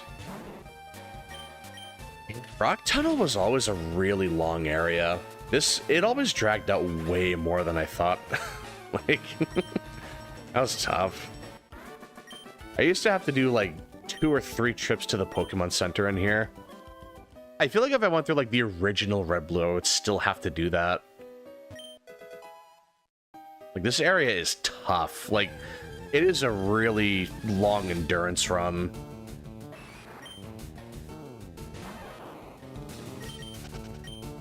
Stream in Discord so I can watch you suffer at 10 FPS. Yeah, I don't know why it, like... I don't know why it does that, like...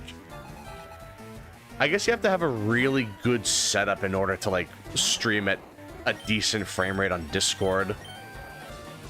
I don't know why it's like that. I mean, I was having a hard time on my previous setup. Like, if I try doing that right now, it's legit gonna be, like, single-digit, like... It's gonna be single-digit FPS at, like, 144p, if even that. Thank God. See me suffer. I mean, Monster Hunter is all about suffering, man. You know how it is. If you're not taking 10 hours just to get one, like, gem or mantle, you're not playing Monster Hunter. If you're not dying repeatedly, it's not real Monster Hunter.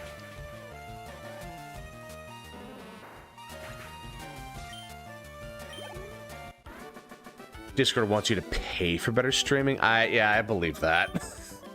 That sucks to hear, but I totally believe it. That's just evil. It's a very smart business decision, but very evil. Not a big fan of that.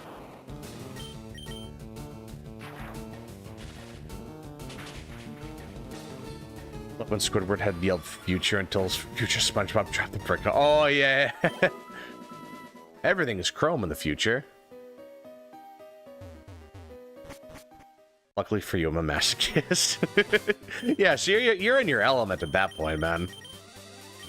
I don't know what you're complaining about.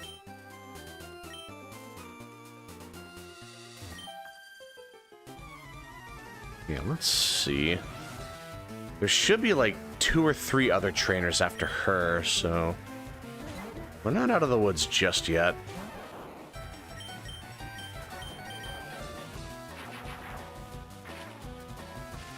The suffering only serves to make me stronger. My man's getting that Zenkai boost. He's about to be unstoppable. Get the thrill of seeing people prevail against the big boys. Yeah, there's always some really good feeling about, like, beating a really hard fight. You get that in Souls games a lot. It's like that one boss that takes an hour or something to beat, and you finally beat them. That rush is just really satisfying. It always feels good to have that. Nana Berry.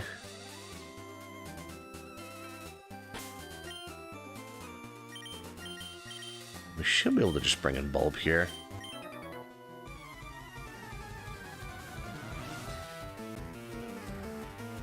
Like a Rice speedrunner I watched play GU said, suffering builds character. True.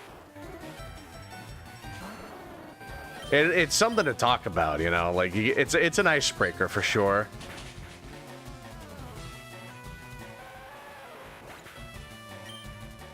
If I do beat Fatalis with someone or solo, I'll use Longsword for a whole day. Ooh, nice. I'll see what I can do. I have a feeling you might be using Longsword sooner than you think. I haven't fought Fatalis in a hot minute, but I'm usually pretty good at that fight. Like the Iceborne fight. I might suck some hot cheeks when it comes to any other Fatalis, but the Iceborne Fatalis fight, I am fairly familiar with it.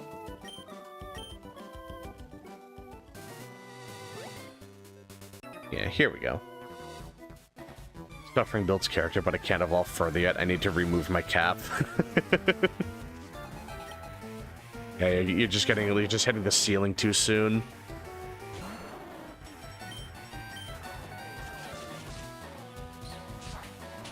But I'm ready for it. Oh yeah, we can definitely do it.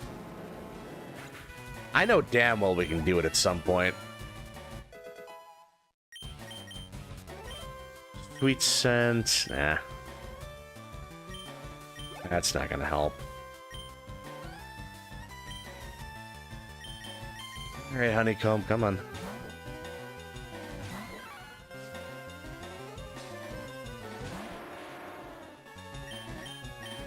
Oh yeah, the White Fatty event in GU. Jesus, I remember that. Dude, I'm pretty sure I double card. I think we had insurance, and I think I double carded and someone else carded, and we were kind of cutting it close. I vaguely remember that. That was tough. Like, that was a tough fight.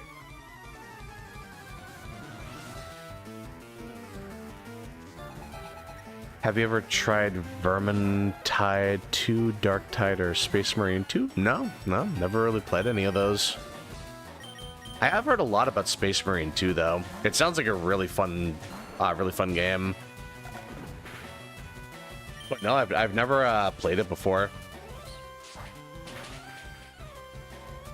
That could be pretty fun. I've just never gotten around to it. Slowpoke. Yeah, we'll bring in Ash.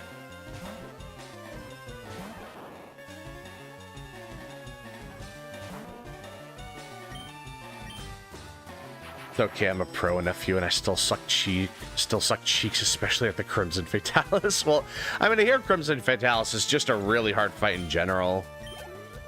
I'm not too surprised about that. That just sounds like a really tough fight in general. Like, just full stop. That sounds like a rough fight.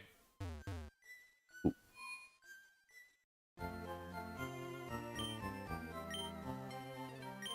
All's well that ends well, thank you. Oh yeah, at least we got through the quest. That was still a really fun quest. Just brutal. Let's see.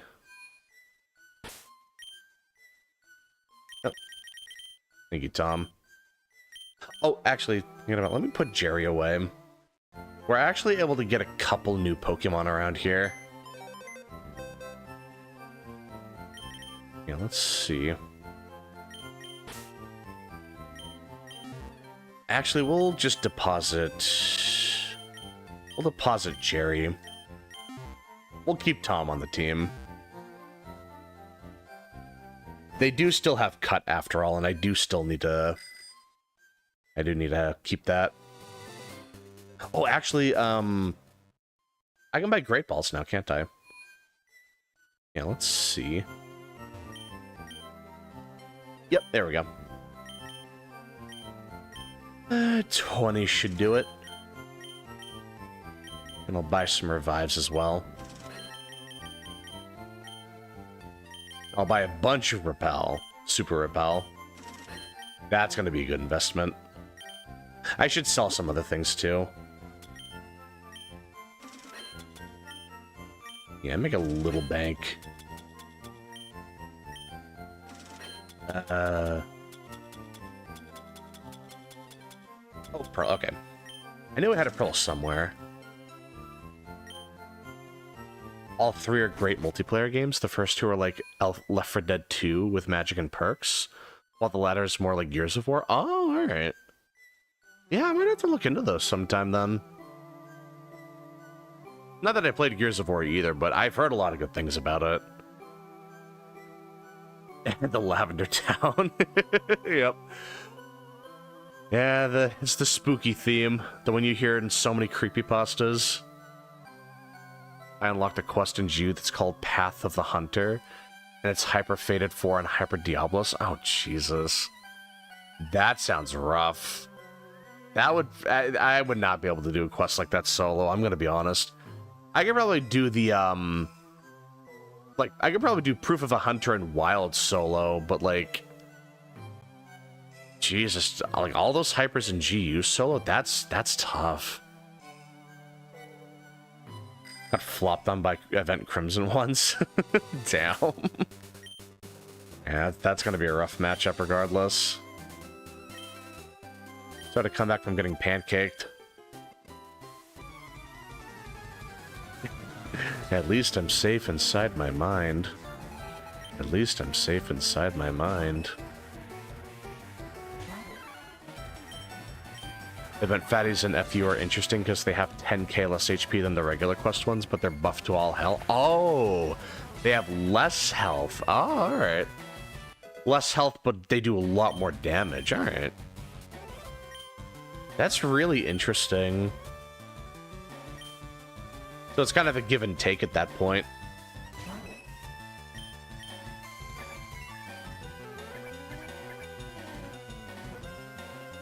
Let's Go's Lavender Town rendition. I don't think I've heard their rendition.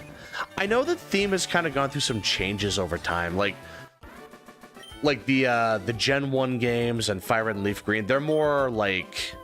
They're more somber. They're more like sad themes. Oh, here we go. But then when you are playing the Johto games and you go there, it's more like upbeat. Like it's cheerier. Which is really interesting. So I don't know how the Lavender Town theme in Let's Go works.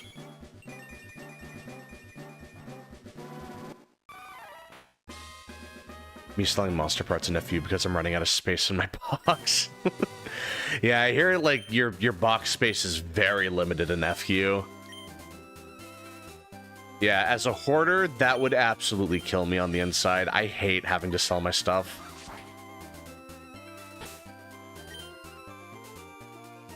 Like, that's just... I would not want to deal with that at all. Dude, that would be miserable for me. I love hoarding every little thing I need.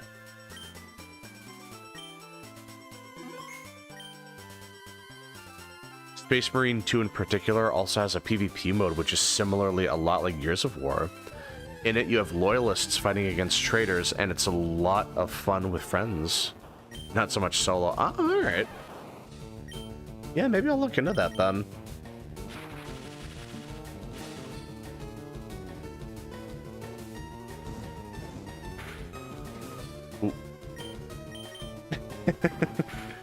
Yeah, the episode where SpongeBob, like, where Patrick is copying SpongeBob is really funny. That's a classic episode, too.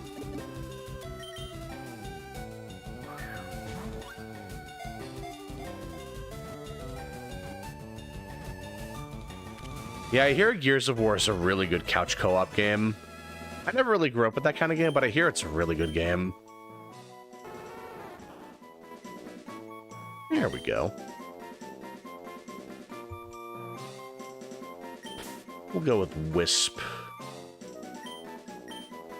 There we go. Please don't be a bad nature.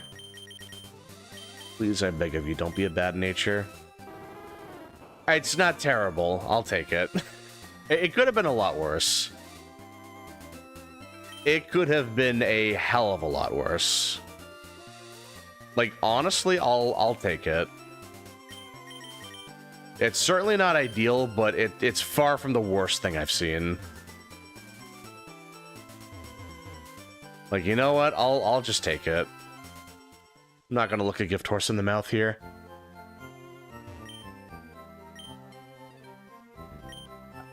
Like the ones that lean more positive but still melancholy? Yeah. Yeah. I can see that. Doesn't he also voice Jake from Adventure Time? I love when voice actors voice different characters from different series, even if it's like really different from the original series. Oh, this is the Name Raider, isn't it? Or one of these is the Name Raider. Oh yeah, it's this guy.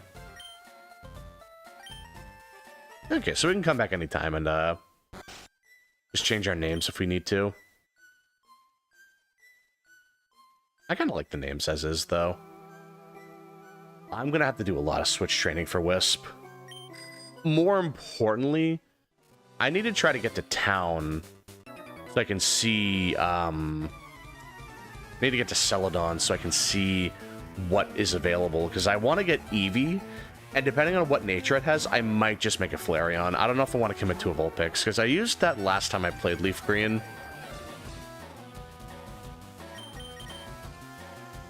Yeah, we'll see what happens.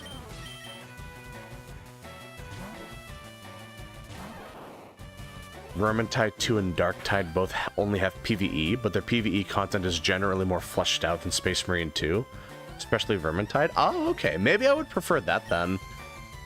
I do really enjoy single-player content. I don't mind doing, like, multiplayer stuff, but I really love doing single-player stuff. I get super addicted to stuff like that. I like 98 Rathian plates, but only 22 Rathalos ones. Yeah, that's usually how that goes. You have a bunch of the thing you probably don't need, but it's harder to get the thing you do need. Yeah, it's always rough to see. I haven't watched the Ben 10 with Wrath in yet. There's a Ben 10 with Wrath? Really? No kidding, huh? Only the classic one, which has a game on PS2, and me and my younger brother destroyed it. Oh, wow.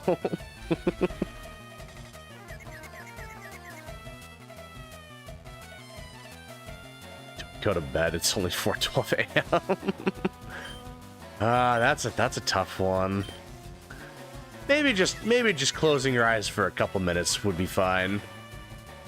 Maybe just for a little bit. You know, a little shut-eye wouldn't hurt anyone.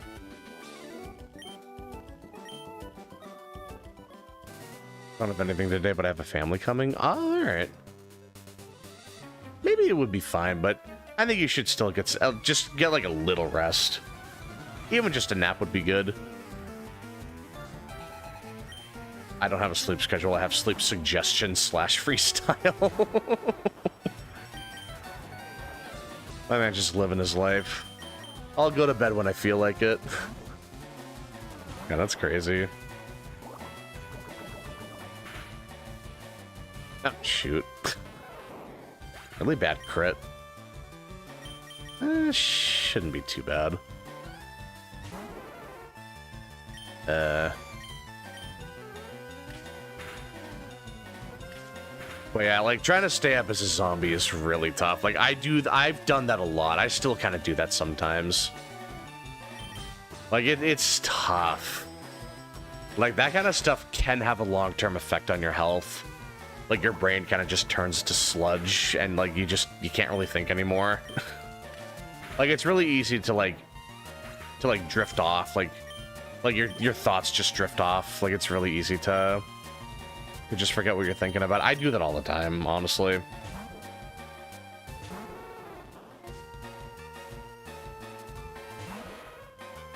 Let's see.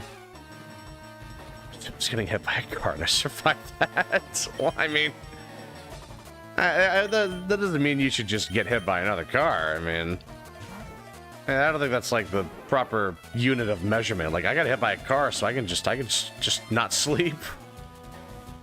Like, oy vey. You still gotta sleep, you know? Like, eventually. Okay. We're getting some damage in there, at least.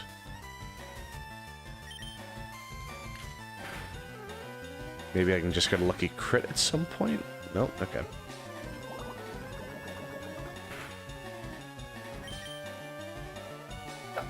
Don't miss on me. Oof. Yeah, this is a tough fight. Maybe it's a 3-hitter. It's never that... It's like 1 or 2 times where I've actually gotten the proper hits I needed, and I got poisoned. That's rough. My best bet at this point would be... Bring in Honeycomb, go for Seismic Toss. Yep, here we go. Just get that fixed damage in there.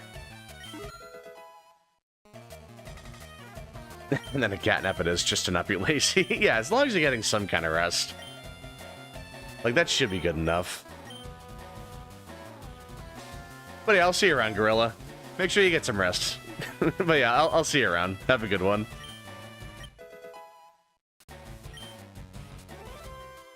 Yeah, let's see. And I still have another Grimer, too. Yeah, this is tough. Let's see. Honeycomb can at least 2-shot with Seismic Toss, I'm pretty sure. Maybe. Might be a 2-shot. If I'm lucky. Ah, it's a 3-shot. And disable, you fiend. How dare you. I mean, we're doing good damage with Scratch anyway. It was pretty much the same damage regardless. So actually, we're doing pretty good. Yeah, here we go. Okay, I definitely gotta go back and heal. Nearly lost half of my team to that muck.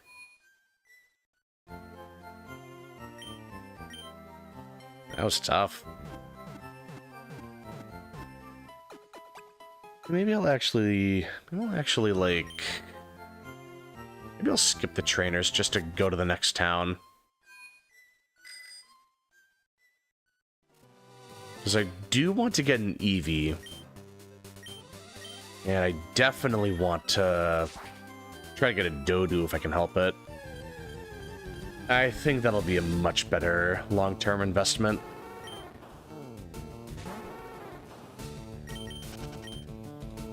Never spell muck backwards. It's the scariest demon name I know. Oh, jeez, yeah. Yeah, that's just gonna be a disaster. Holy.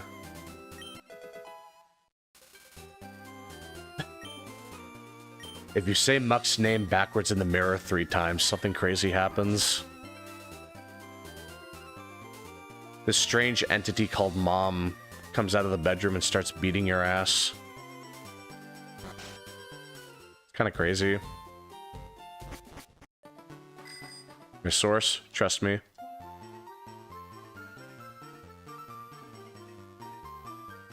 Yeah, this is a long path. Even with a bike, it goes on for so long. There we go.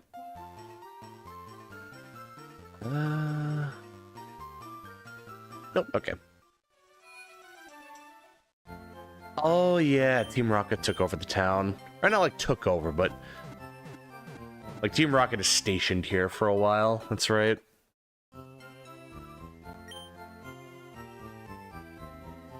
Yeah, let's see.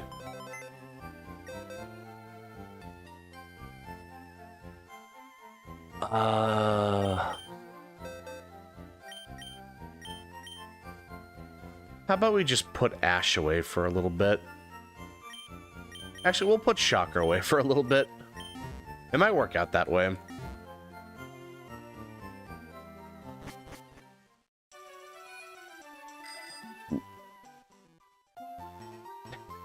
Mama's a terrifying and powerful entity of unknown origin. It is comparable in power to the Cleaver. Yeah, Mom's power level cannot be measured by simple numbers.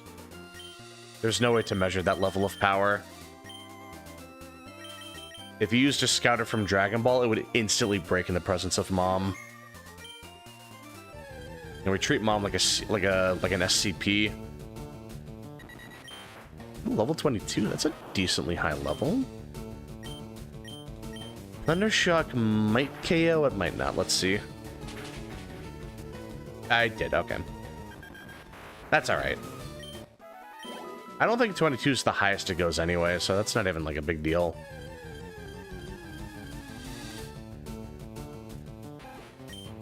Let's see. I definitely should have done Quick Attack. I'm surprised that one-shot, though. Thundershock's a pretty weak move by this point in the game. Alright, level 18. That's a lot weaker. We can probably get one at least level 20. Just to save a little time grinding. It probably won't be much of a difference, but any little bit helps.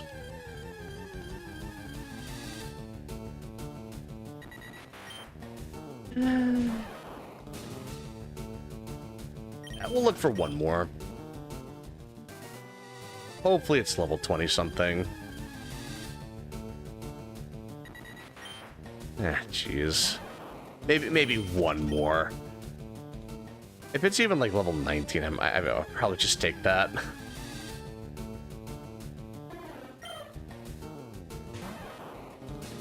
Goku once heard that Mom is pretty strong. He's been in resuscitation since. Yeah, that man got rushed to the emergency room. They have an IV fluid full of senzu beans hooked up to him. He still hasn't woken up from the coma yet. And that poor guy had no idea what was coming. With Thunderbolt KO, I wonder. Probably not. Surely not.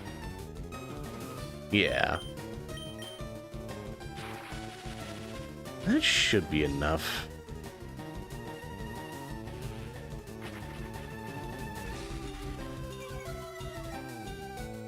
Yeah, let's see. That should definitely work.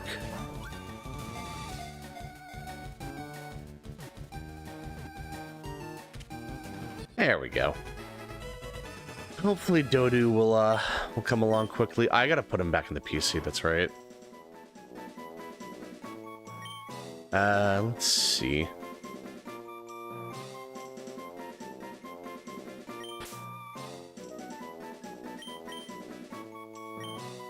He's got those big pearly whites. We'll call him shiny teeth. I would name him Chip Skylark, but it's not going to fit.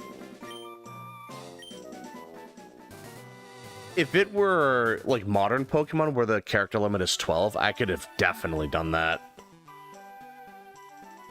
Could have put in a space and everything.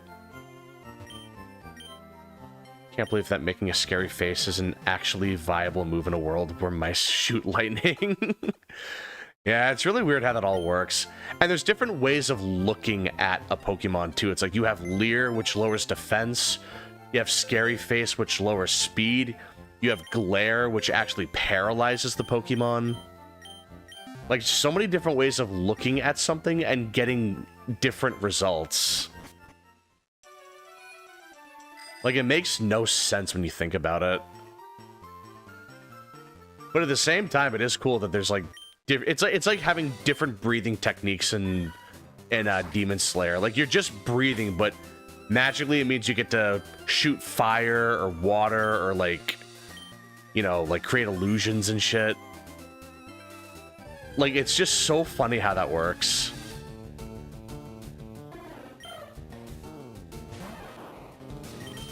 Like, it's just really funny how that all, like... There's just different styles of looking at something. Oh, there we go. Okay, okay. Let's try that again. Quick attack definitely shouldn't KO. Here we go. It's like Baki, where anything can come true so long as you imagine it. Yeah, it's like like imagining the praying mantis and it like actually comes to life. That's crazy, dude. Baki was a hell of a drug. I still need to catch up with Baki 2. I don't know if they added a new season on Netflix yet. I know they had that that collab with oh jeez, I forget the name of it. What's the name of that other Musclehead show?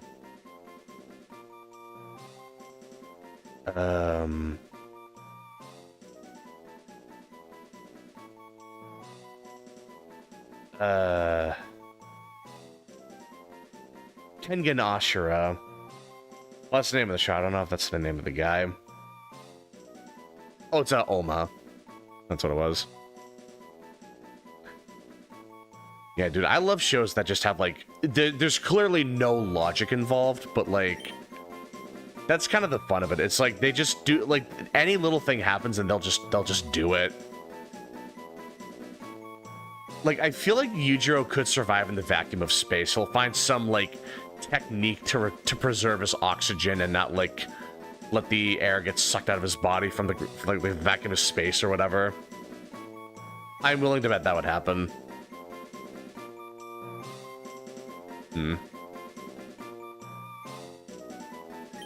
We'll call you Stooge. Ooh. Call you the Stooges. There we go. Ooh. Please don't be a bad nature. That is the best nature we could have gotten. I love that. Buddy, that is exactly what we needed. That is by far the best nature we could have gotten, actually. We don't have a flying move. I don't know why we don't have a flying move. Oh, you know what it is? Maybe he has Peck before level 22, but maybe he levels up Tri-Attack and that gets rid of Peck. Let me just double check that. I'm kind of curious now.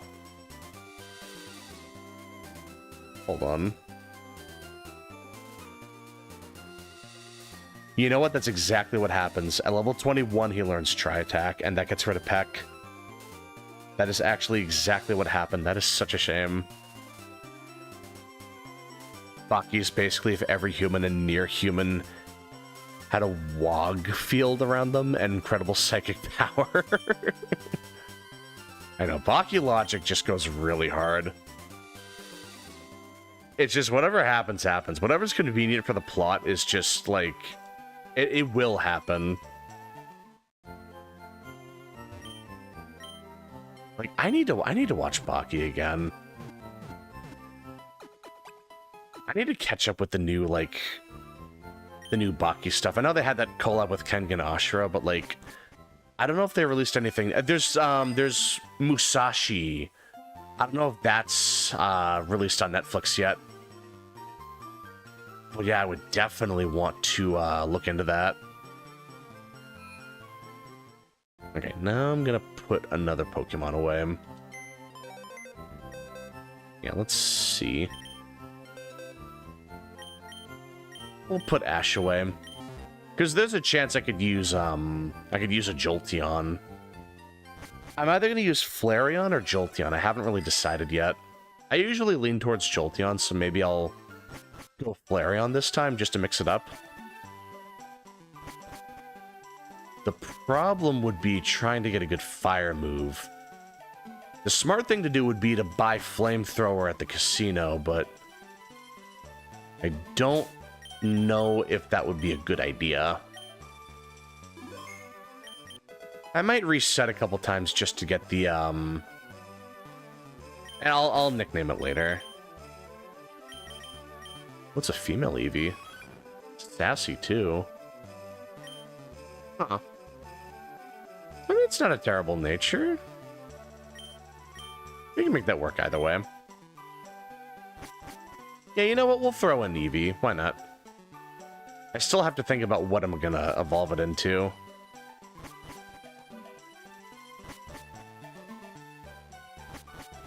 Sir Swag put it in his description of the Wag field.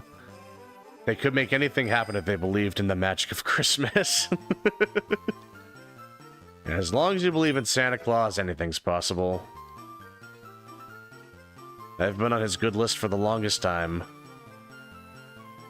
You wouldn't understand, you swine. Ooh.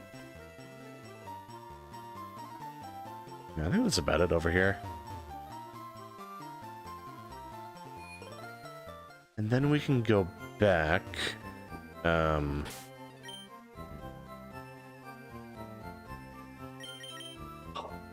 now I don't know. No, you know, I'm gonna do Flareon. I always do Jolteon or Vaporeon. I'm always just unnecessarily biased against Flareon. Let's throw in Flareon. You know, let's throw the curveball in there. Wisp is cool. I like them. But I really do want to mix it up this time.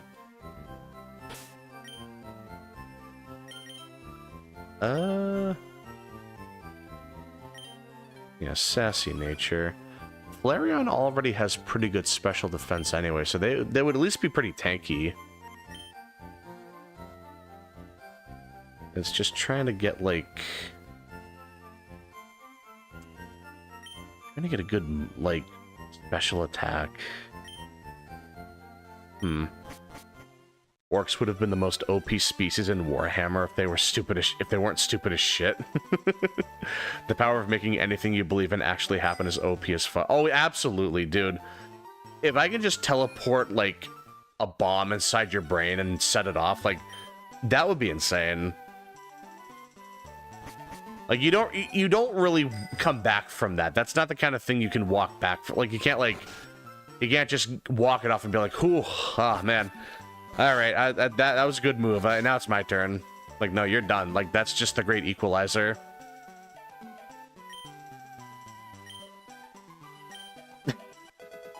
Yeah, poor guy spent it all gambling. Always thought I was gonna win it back. Brother, you were gonna win it back. You just stopped before you won big. That's the thing about gambling. You're always about to win, but then if you stop, you're gonna lose it all. You know, you miss every shot you don't take. Just one more spin, that's all it takes, man. Pretty sure it's this guy that sells it. Yeah, TM35. Unfortunately, I would need, I believe, $80,000 worth of coins, and I'm not even halfway there. If I were crazy, I could just potentially get it all through luck. Like, if I were a madman, I could genuinely get it all through dumb luck. But you can get some coins as well from just random people. Not a whole lot. But you can get something. Oh yeah, this guy can't go into the gym because it's girls only. He just spends his time gambling. Yeah, that's tough. 50, alright.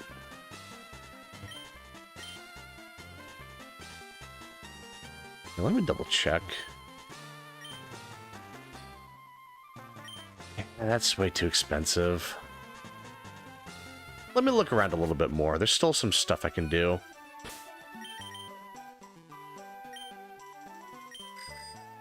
Oh, now that I think about it, I might be able to get the amulet coin.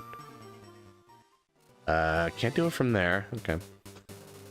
I forgot to get fly, too, actually. Let me do that real quick. Blood Angels and Mechanicus vehicles actually get increased mobility near orcs because orcs think that red things move faster. Oh, damn. Well, I mean, it's red, so it has to be fast, right? Yeah, I mean, that makes sense to me. That's some pretty sound logic. I'm not complaining. Well, let me check. Does Eevee... When does Eevee level up bite? Let me check that super quick. It's like the one good... Level 30. Okay. So it's level 30... What would Flareon get? Level 30? Oh, actually, Flareon would level up bite as well. Alright, in that case, I think we'll just pop the Firestone right now. It doesn't seem like there's any point in waiting for a move. Especially because none of the moves seem particularly useful. I'll buy a Thunderstone too, just to add Raichu to the Pokédex. That'll be a really good one. Oh, it's next floor. Pretty sure that guy down there just teaches you counter. This is the stone guy. Yeah, there we go. Perfect. They also think that tank rounds make larger explosions if the tank is painted yellow, and that blue things are lucky. Which causes ultramarines near orcs to have bullshit luck. Like you just tank a nuke, it just totally misses you or something.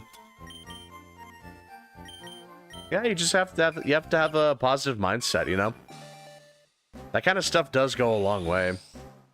You gotta give yourself that placebo. If you believe that the bomb will miss you, then the bomb's gonna miss you. That's a fact. Works every time. I haven't heard anyone complain about that, and anyone that would complain about that is dead. So it must mean that I'm right. They straight up get plot armor because their suits are blue. I love that.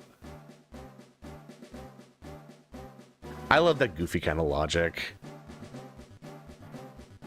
Orcs, it sounds like orcs would be they would be invincible if they had more than 2 brain cells.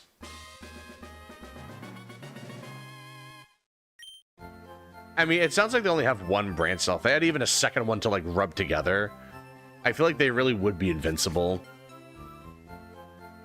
Oh yeah, while I'm here, I gotta buy soda. There we go. And I'm pretty sure you will give me a TM.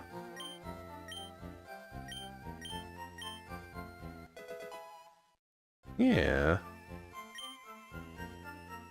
Oh yeah, it's like kind of useless TMs, but it's still nice.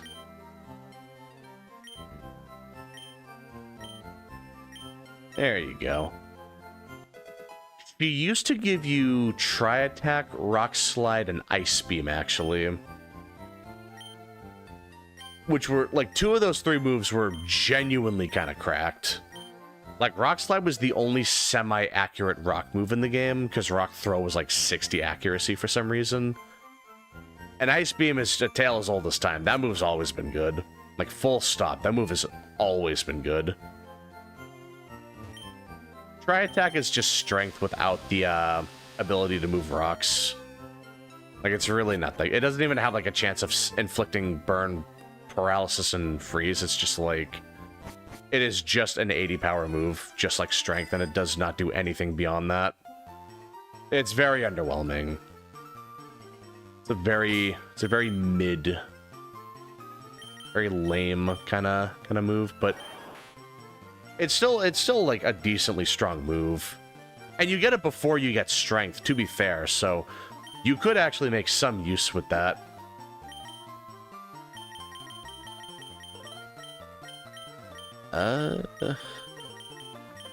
Nothing really worth teaching either. That's the sad thing.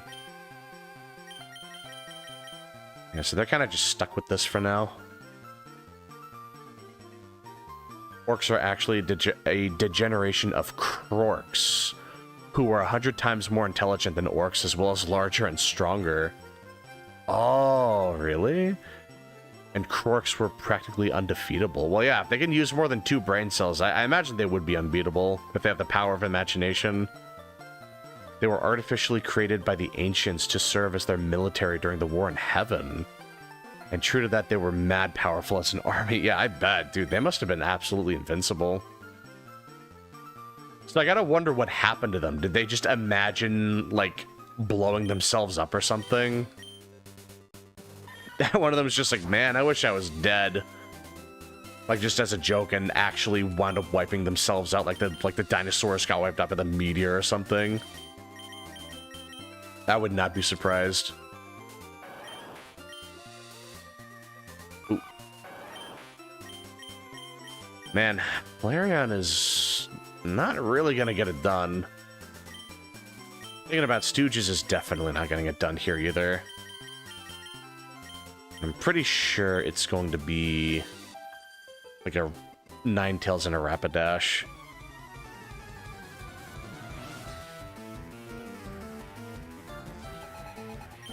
They ended up evolving backwards into the orcs? Really? Man, that's really interesting, actually. I wonder how that would work.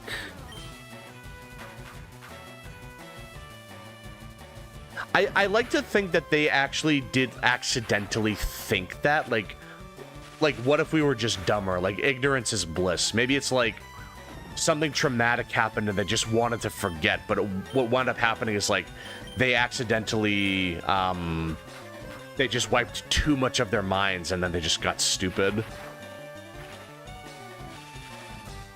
Like, just a bit of irony. That would be a really interesting way to go out.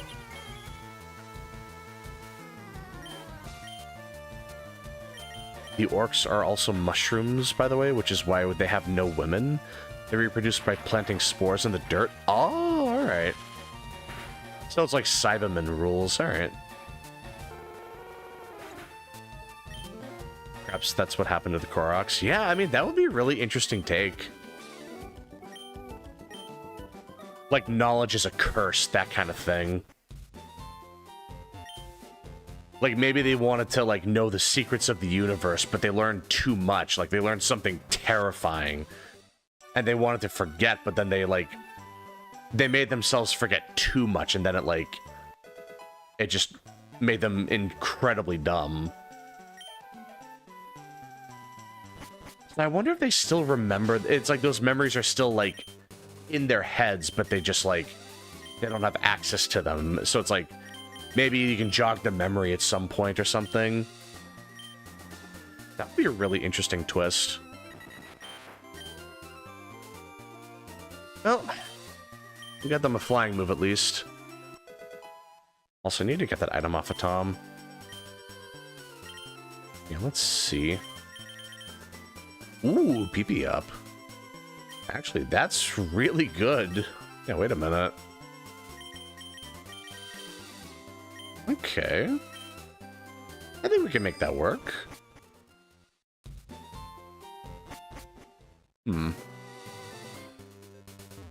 But yeah, I'm definitely gonna have to, what is it? I am Oh, you know what it is? I forgot. Normally in Red and Blue, you have to buy soda or fresh water from the dispenser, but we actually talked to this lady to get tea. That's what that is.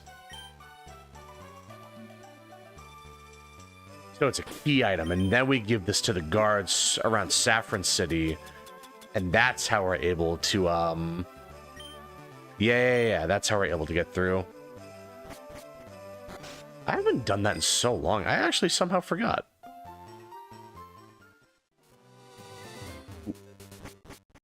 That's crazy. Yeah, there you go, buddy. I mean, aside from being dumb, they're also inferior in terms of anatomy. Orcs look like some kind of buff goblins. Crocs look like green-skinned Greek statues with fangs. Oh, damn. Yeah, a bit of a downgrade. Went from a Greek god to a Goomba. Yeah, it's kind of hard to come back from that, actually. I just realized I could have bought Ultra Balls here. Oh, shoot. I should have done that. I completely forgot to do... Ah, damn. Yeah, I should have. It would have been more expensive, but it would have been the much smarter thing to do.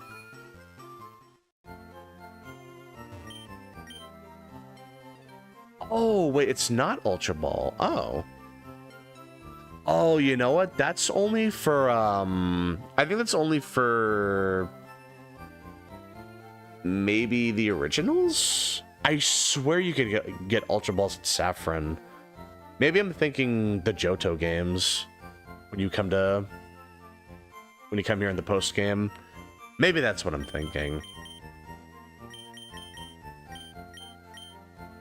I mean, you can get Hyper Potions, and those would be really good later, but I'm gonna be smart and save up. I need to make some money, like, real bad. And granted, I have the Verse Seeker, so it wouldn't be that hard to make money.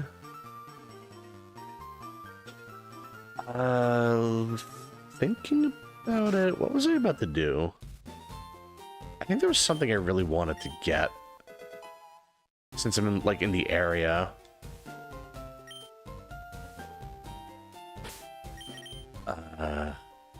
26. I know if we've seen 30 Pokemon, we can get another item from someone. Oh, that's right. Well, we need to actually get 30 Pokemon, but I think that would just be the item finder. Okay, so that's not, like, super important then. Never mind. We'll save that for a little bit later then.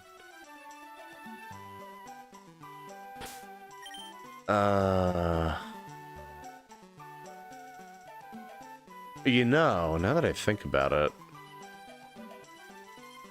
No, we have to... I was about to say we could go to, we could go to, like, Fuchsia City, but I just remembered we have to get the Poke Flute, so we can't do that yet. Yeah, we still have a little ways to go before then. Yeah, we'll just go through Celadon.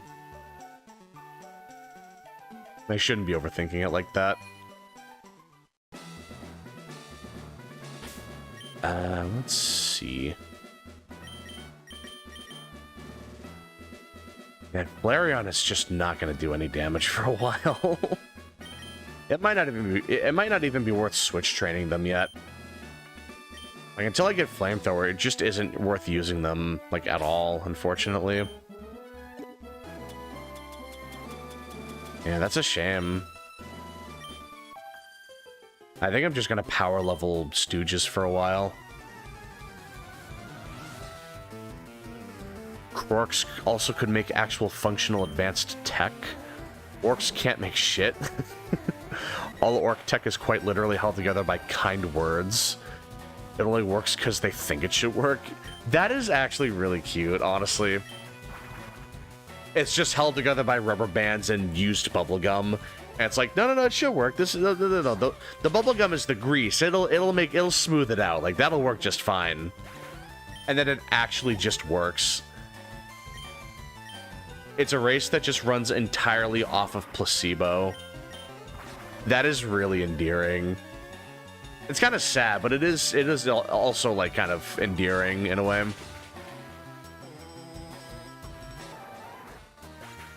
Yeah, so we should be getting a lot of EXP for Stooges. She is going to be the powerhouse for a little bit around here. She'll also be good for when we go to the dojo. That'll also be really nice. It might be a little tricky, but I think we can get it to work. You know, I wonder if Tri-Attack would one-shot this. It's at a low enough level. Nah, it's close, though. That is really close. We just need to get a little stronger. And we're about to get a level up. So. Really? Man, really? That stinks. Maybe this'll kill. Again, probably not, but... Oh, it did, okay. Oh, that's right. Oddish is a little bulkier than Bellsprout. Okay. They're just so weak, I thought it wouldn't matter too much. But yeah, okay. So we can at least one-shot the Bellsprouts with Tri-Attack. Just so I'm not wasting too much PP on Fly. Yeah, that should be good. And then that's just Tri-Attack. Yeah, let's see. Yeah, the only... that's kind of why I don't like using Flareon, though, is like...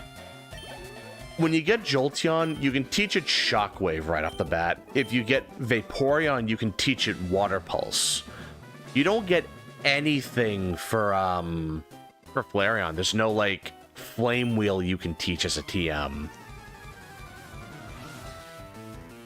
Like, your best bet is just buying Flamethrower, because if you can't do that, you don't have anything to work with. That might be a bit too high of a level to one-shot. We'll go for it anyway.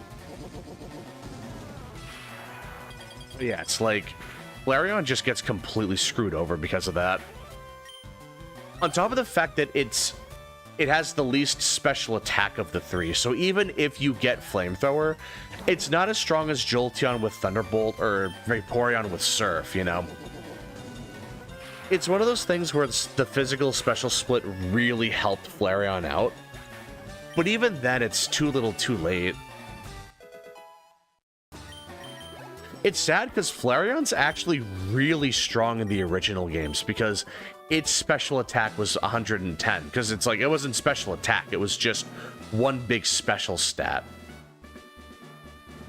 That's what really helped it stand out, was the fact that, like, it was just genuinely actually kind of good. Like, it was nice. Like, it had 130 attack, 110 special, which is basically just 110 special attack and defense. So it actually did hit really hard. Fire kind of just sucked back then. But it was just nice to have that. Like, looking at the stats.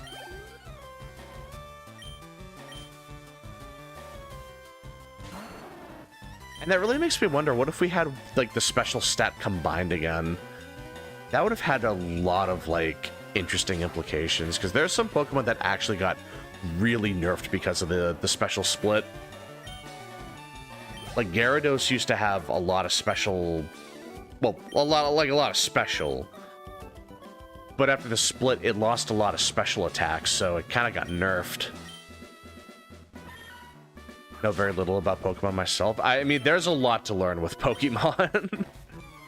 This game has a lot of information. There's a lot of tech you have to learn with this game. Like, it's one of those games where it's really easy to get into, so you don't, like, have to learn everything, but when you start getting into the, like, competitive Pokemon, it really does get there's a lot of math involved with like calculating damage, and there's a lot of like, you know, min-maxing you can do, like getting the right, like just maximizing your stats, getting the right move set. Like it's like a lot of team building you have to figure out. Did I really miss that? Well, that's rough. I think I have Paralyze Heal. Ooh. Usually engage with more mature kinds of media. Which, honestly, that's fair. Yeah, like, Pokemon is one of those games where it's like, there's a lot of implied horror. Like with Hypno. Ooh. Yeah, I'll just pop that.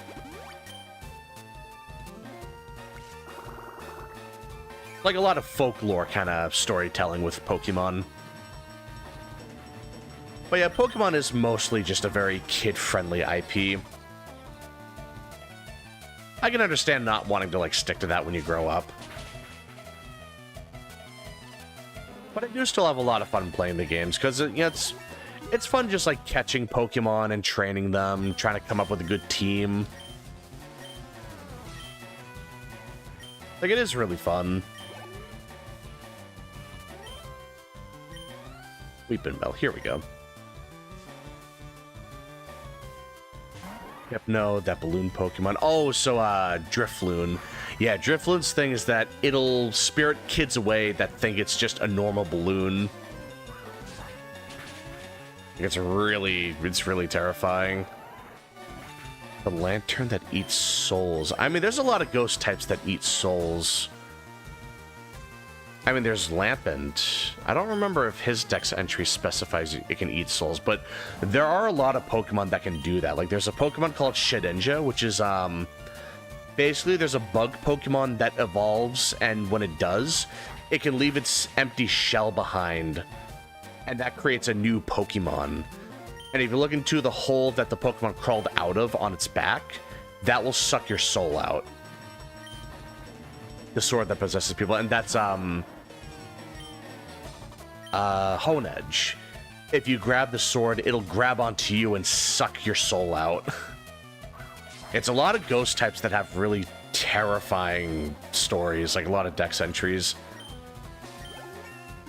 Like, there's a Pokemon called Phantump where it's like, it's actually a kid that got lost in the forest and became a Phantump.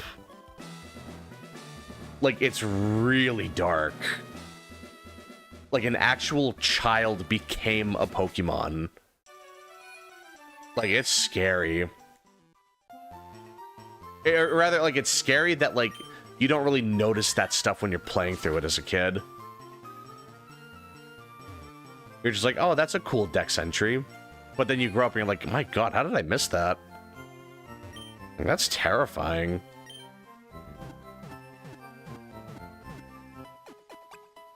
The Balloon and Hypno gotta be Epstein's favorite Pokemon. Yeah, that guy would be a pretty interesting Pokemon trainer. I imagine his team would be very horrifying. Yeah, the Forest Kid Pokemon too. Yeah, no, it's really a lot of ghost types that have those sad kind of entries, which makes sense because they're ghost types. They're dead canonically.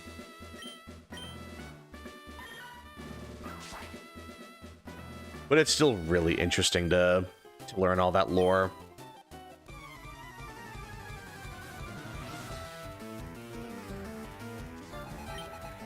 But a lot of the dex entries nowadays are very, like, cartoonish.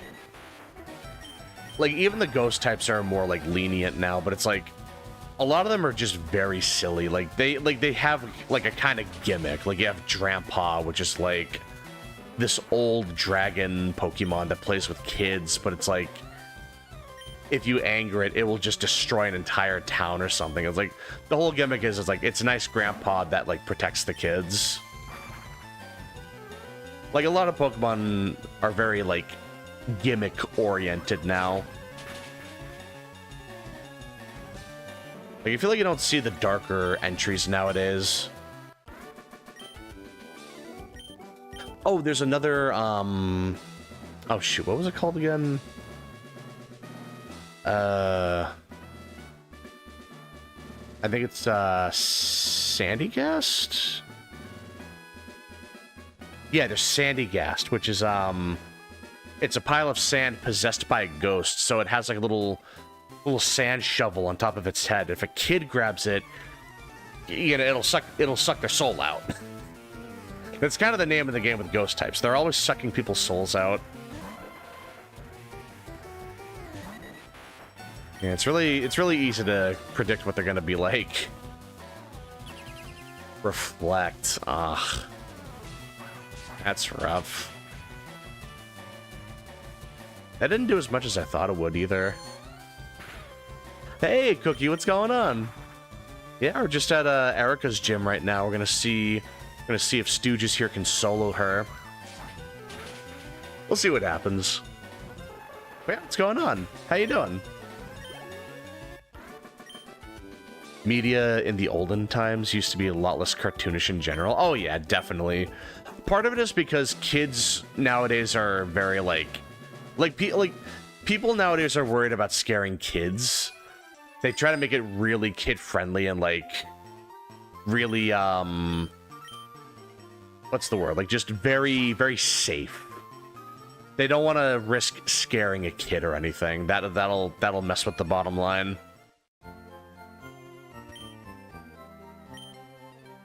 Warcraft is a franchise aimed at teens, and the whole of Undercity and WoW is some straight out of Silence of the Lambs. Yeah, when you get that T rating, you have a lot more flexibility about what kind of world you wanna build, like what kind of story you want to tell. It's a lot more lenient then.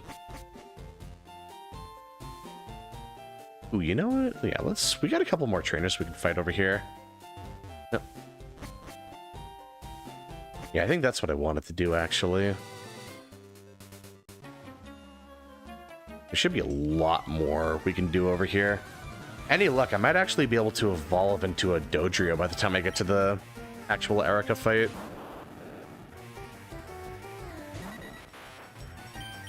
Funny enough, I don't think Voltorb has an electric move right now. It's weird. It's one of those electric types that doesn't learn an actual electric move until way later on. The most he would have is a Sonic Boom. Maybe Self-Destruct. Like maybe Self-Destruct. Not even for sure. Nonetheless, no corporation nowadays would allow them to add an Undercity to their T-rated game. Yeah, like, even then, like, standards were definitely very different back then. I mean, there was a time when, like... I feel like a lot of the... like, the rated E for everyone stuff nowadays is what would be considered T for teen back then. But I guess that goes through cycles over the years. I mean, there was a time where damn was like a really bad swear word. Like, it was just this very, like, offensive word. Like, oh my god, he said damn? My god, what a potty mouth.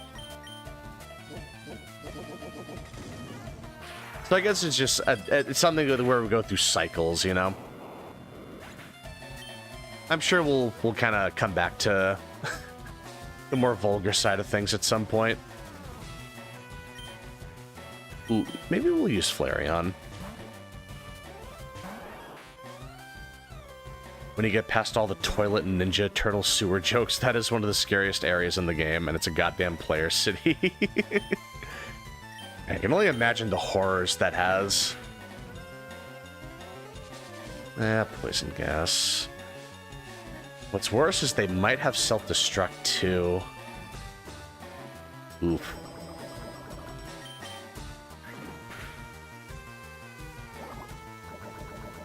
Doing all right. Watching some JoJo's. I'm almost finished with season 3. Oh, that's Diamond is Unbreakable, right?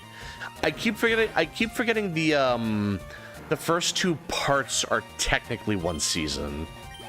Mainly because part 1 is so short. So season 3 should be Diamond is Unbreakable. Yeah, that is one of my favorite seasons. I really love that one.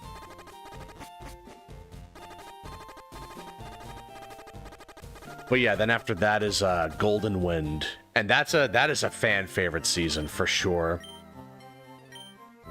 Like, that is a fantastic season of JoJo.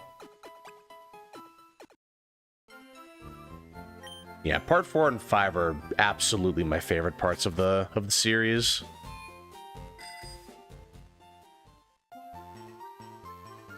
Yeah, and then Steel Ball Run, like part 7, that should be coming out on Netflix soon. At least like the first act of part 7.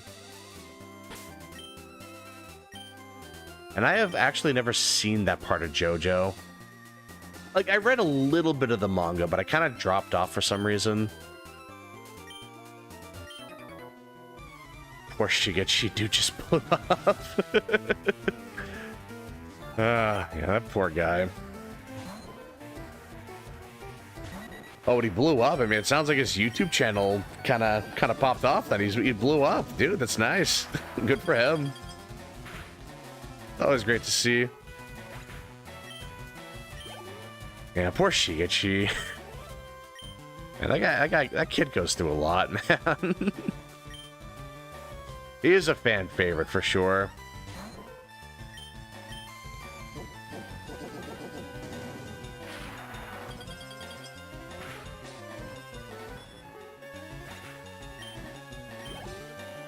But yeah, the moment Kira shows up in the show, it's incredible. Kira stand Killer Queen is so cool. It is by far one of the best stands we've seen in the series. It's not necessarily the most powerful stand, but it is just so creative with what it can do. Like, it is low-key one of the most terrifying stands in the series. Just because you never know when you're safe around them. I mean, you're basically never safe around them, but you never know, like, when they're gonna strike. Like, it's terrifying. Like, dude, seriously, that is just an insanely scary stand.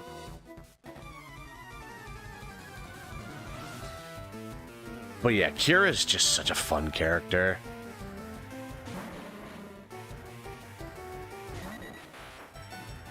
Yeah, let's see. Tri-Attack should just be a 2-shot. And it's stronger than Fly as well. Yeah, there we go. You can come across some undead medics discussing their hobbies on the street.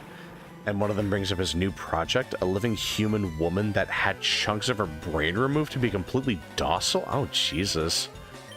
So she just straight up got lobotomized.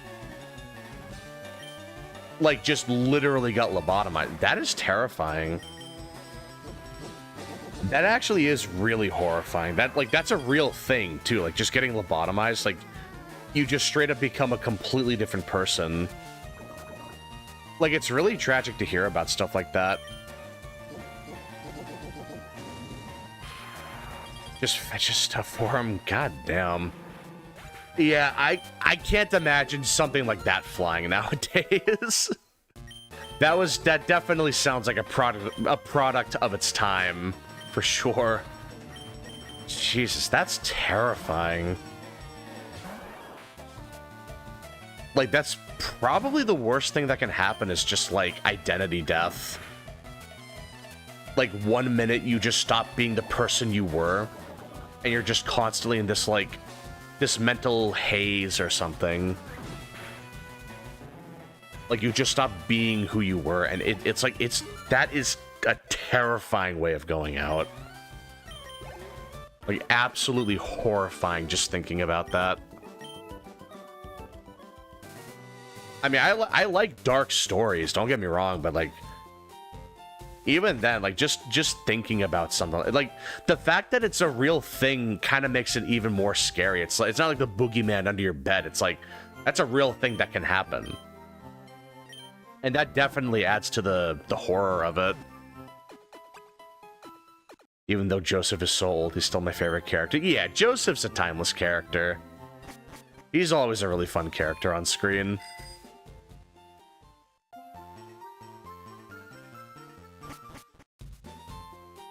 Like, if anything, I'm surprised he stuck around as long as he did. That guy is... he's a little long in the tooth by part 4. But he's still a really fun character. Grimer, alright. There's a chance this one-shots. Not a very high chance, but there's a decent chance. Nah. Oh, well.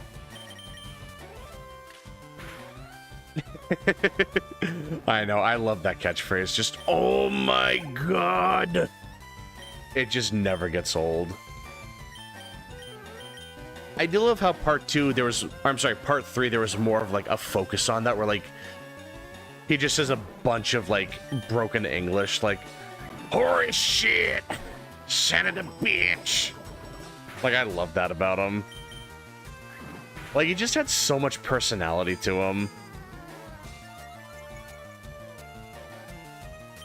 Like, it's just... he's just such a timeless character. Like, he really is, like... He disabled my one single attack, didn't he? Oh. That's tragic. Like, it's just timeless. The only other player city in the game? That really... How dare you? Man. The only other player city in the game that is kind of scary is the Night Elf city of Darnassus, and that place is only scary through the implied horror. Oh, so it's more like flavor text horror, not like visual horror. I see. That's rough. Who's the one that yelled, "Run for your lives"? Was it Joseph? Yes, that was definitely Joseph. What's funny is, in the dub of part 2, Battle Tendency, I'm pretty sure it's the same voice actor who voiced Nigel Uno from Kids Next Door, and you really hear it when he says "Run for your life." Like, it is like I just can't unhear it.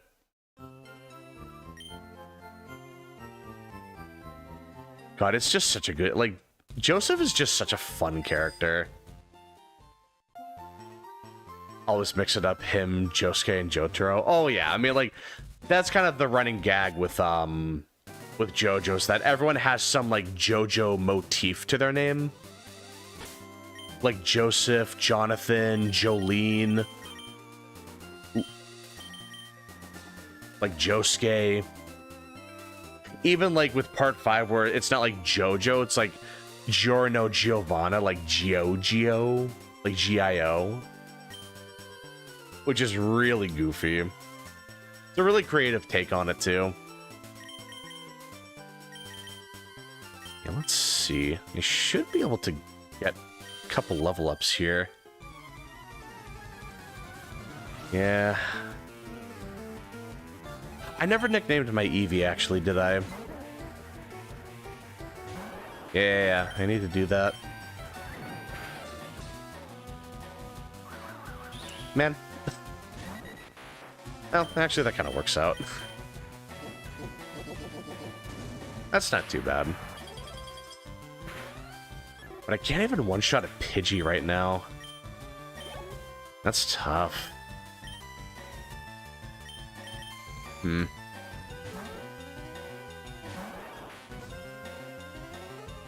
I'm close to MR900 in Rise. Ooh, nice. Hey, we've only got a little bit more to go then. That's awesome. That takes a long time to max out too. Like, that's a pretty big achievement. That's great. I will say uncovering the dark secret of Darnus and Teldrassil is kind of cool and dreadful. Yeah, like, it's just a story that keeps, like, unraveling as you go along. I like those. Like, you learn more about the city and, like, why things are as they are. I imagine stuff like that. That's really nice. I love stories that just keep your attention, even if it's like a terrifying like scenario. It's still cool to see that like there is a story being told. Like you get to at least see what caused the events that led to this. Like the state of things. It finally explains why sea creatures keep beaching and dying in Darkshore. Oh, I see. Probably pollution is my guess. I wouldn't know for sure, but that's just my educated guess. Already max HR and anomaly level, so one more part to go. Nice. God, it's nice just seeing nothing but 9s. That's so nice. Hey, Neon, what's going on? We over here now. Hey, welcome to YouTube land. How you doing, bud? What's going on?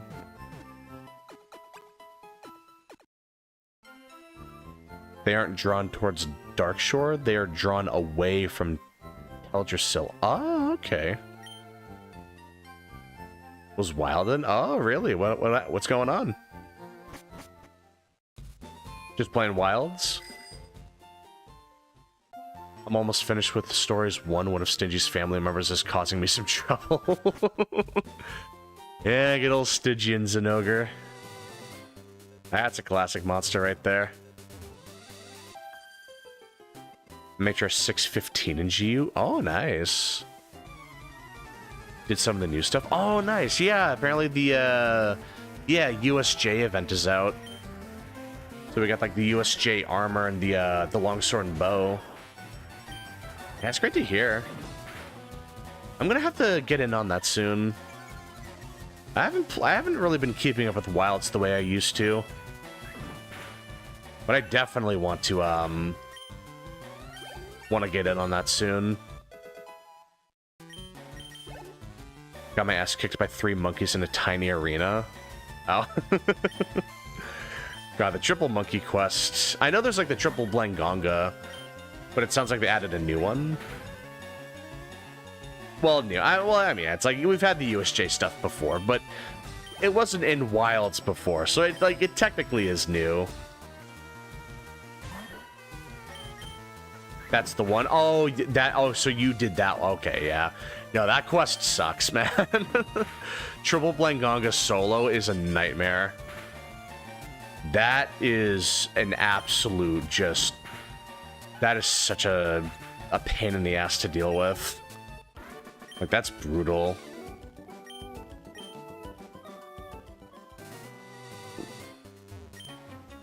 They're trying to get as far away as possible from Teldrassil, to the point that they end up beaching themselves on Darkshore and dying of suffocation. Oh, wow. So they'd rather just die than deal with whatever's going on with, Teldrassil. God damn. Just going out on their own terms.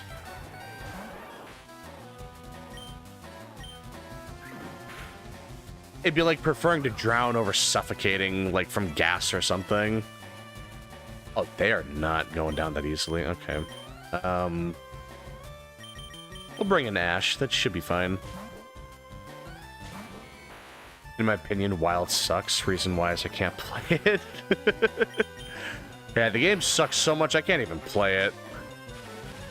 God damn. That's rough. I know, it's like I won't even let you play it. Like that's the worst thing. God damn. But yeah, like if you ever do get around to playing it, like it's an interesting game. I think it's my least favorite of the modern Monster Hunter games. It might be like my least favorite Monster Hunter in general, but I do still enjoy it, even if it's like one of my least favorites. Didn't do solo, was duoing with a friend. Still sucked. Yeah, like it's just one of those quests where you don't get a break. It's like even if you can separate the Blangonga, the little Blangos that are kind of scattered around can still get in the way. Like those things are still really bad. In arena, huh? I'll stay in just to do some switch training. We'll definitely switch out.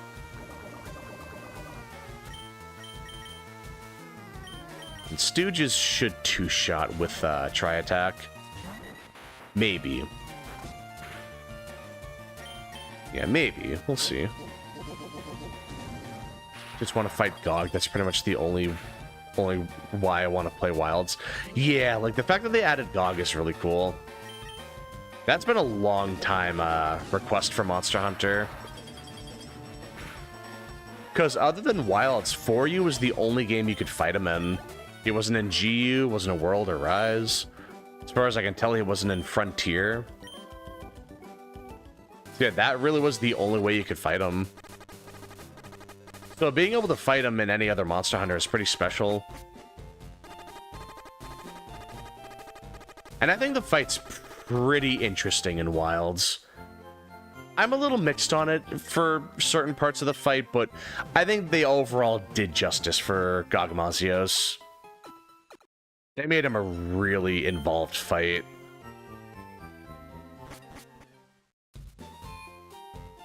Gog is just an unfortunate victim of Final Boss Syndrome. Exactly. They have to turn him into a big spectacle. There has to be, like... It has to just be an insanely tanky monster. It just has to be, like, this unbelievably, like, big process to just take it down. Like, it's never just, like, a simple fight. Yeah, no, I totally get that. Yeah, it can definitely drag out a little bit. Especially the final room where it's just, like, basically a bullet hell fight. That low-key kind of killed it for me.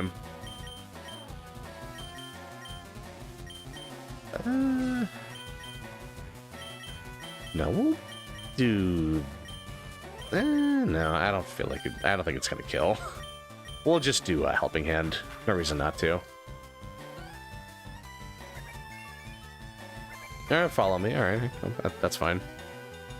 I mean, he's in 4U, but if I want to fight it, I need to beat him in G rank. Yeah, it's like... At least with Wilds, you only have to go through high rank to get to him. Which is funny, because he's still tankier than pretty much anything in any classic game, for sure. Like, that guy is unbelievably tanky. It's like 400,000 HP or something. Like, just literally... like, the laser you use to do a chunk of his health in that fight is more health than Iceborne Fatalis. Like, just unbelievably tanky. Just an absolutely thick Giga Chad monster. Yeah, it's every trainer in here, at least. Palm Tree Berry, really? You don't see that one very often. Huh. I figured it would have just been the more, like, common berries. Ooh. That's interesting. Except Xeno, Safi, Shara, Geismagorum, Narwa, and the other 5th gen monster... The 5th gen final boss level monsters to get similar treatment. Oh, expect them to get similar treatment. Oh, yeah, for sure. Yeah, like, Xeno'jiiva was a really simple fight. It was just a big health... Like, it was just a big, like damage sponge. It wasn't anything crazy, either. It was just a very tanky monster, but, like... It didn't have any, like, crazy gimmick. Oh, return. Nice. Yeah, that'll be a really good move. I'll have to save that for something. Huh.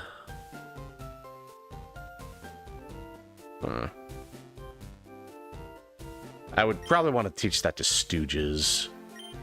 Matter of fact, I'm going to do that right now.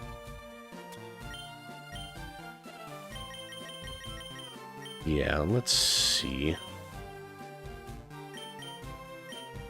Well, it is a literal newborn. Well, yeah, true. It's not going to have that many tricks up its sleeve. It's not going to be that involved of a fight. They went from spectacle. They went for spectacle over substance. Exactly. That's a lot of fights in Wilds nowadays. Like, they want to make it this grand, epic fight where it's like there's so many different phases to the boss. You have to like, you have to break its stance and then like knock it over, and then it creates this earthquake that changes the landscape, and it's like now you have to use the environment against it, and it's like it feels kind of just played out at this point, you know? Like, I don't hate it, but it just feels very like predictable. Like, it's very formulaic at this point, you know what I mean? We already have the substance and spectacle version of the Safi fight. Yeah, the Safi fight is a hell of a fight. It definitely has spectacle, but like, I do still feel a little mixed about the fight overall, but it's like, it is a hell of a lot better than the average, like, final boss style monster we've gotten. I'll say that for sure.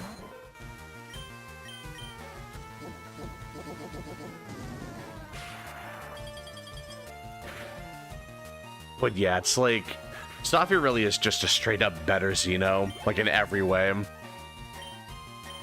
It's kind of funny how that works. Let's see. There's a chance Flareon can two-shot. We did just love... Oh yeah, perfect. Also, I can agree with feeling the fights in Wilds are too overly scripted. They are. A lot of the fights tend to be very scripted. Like, I've seen a lot of speedruns of monsters. Like, I saw Arc-Tempered Arkfeld speedruns, and they feel so samey at some point. It's like, the really sweaty runs, it's like, you set 2 traps outside of his initial spawn zone, and you basically use the, you use the lure pod to just lure him over, and then you get a bunch of damage off of him. And it is just the same thing every time. Like, every time he goes to the big phase transition and does his big, like, new attack, you just flash him out of the air, get a big opening, and it's just the same thing every time. You know, you break the, like, you do enough damage to the chains to knock him over, and then it's another opening. It's like, I don't know, I kind of like, that's kind of why I like classic Monster Hunter. I still really like World, though. It's not too script. There aren't too many things that do, like, a script in that game, but it's like, I do miss how it's more just, like, sticking to the basics. Ooh. No. I thought that was going to be a lot more. Like, they're just very very simplistic fights. It's like, you have a very short combo to work with. You have to deal with what openings you get. It's not just following a script the whole way through, you know what I mean? Like, it does involve actually having to, like, react to things and playing the game, essentially, you know? And the issue is made worse by the game not encouraging you to hunt anything but the same 5 endgame monsters over and over again, or just spam the one hunt over and over, and it plays nearly the same every single time. It does.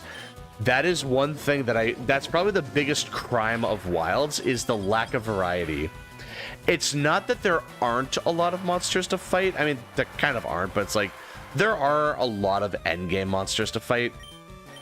It's just, you wind up fighting the Apexes, Lagiacrus, Ceregios, Gore, and Arkfeld.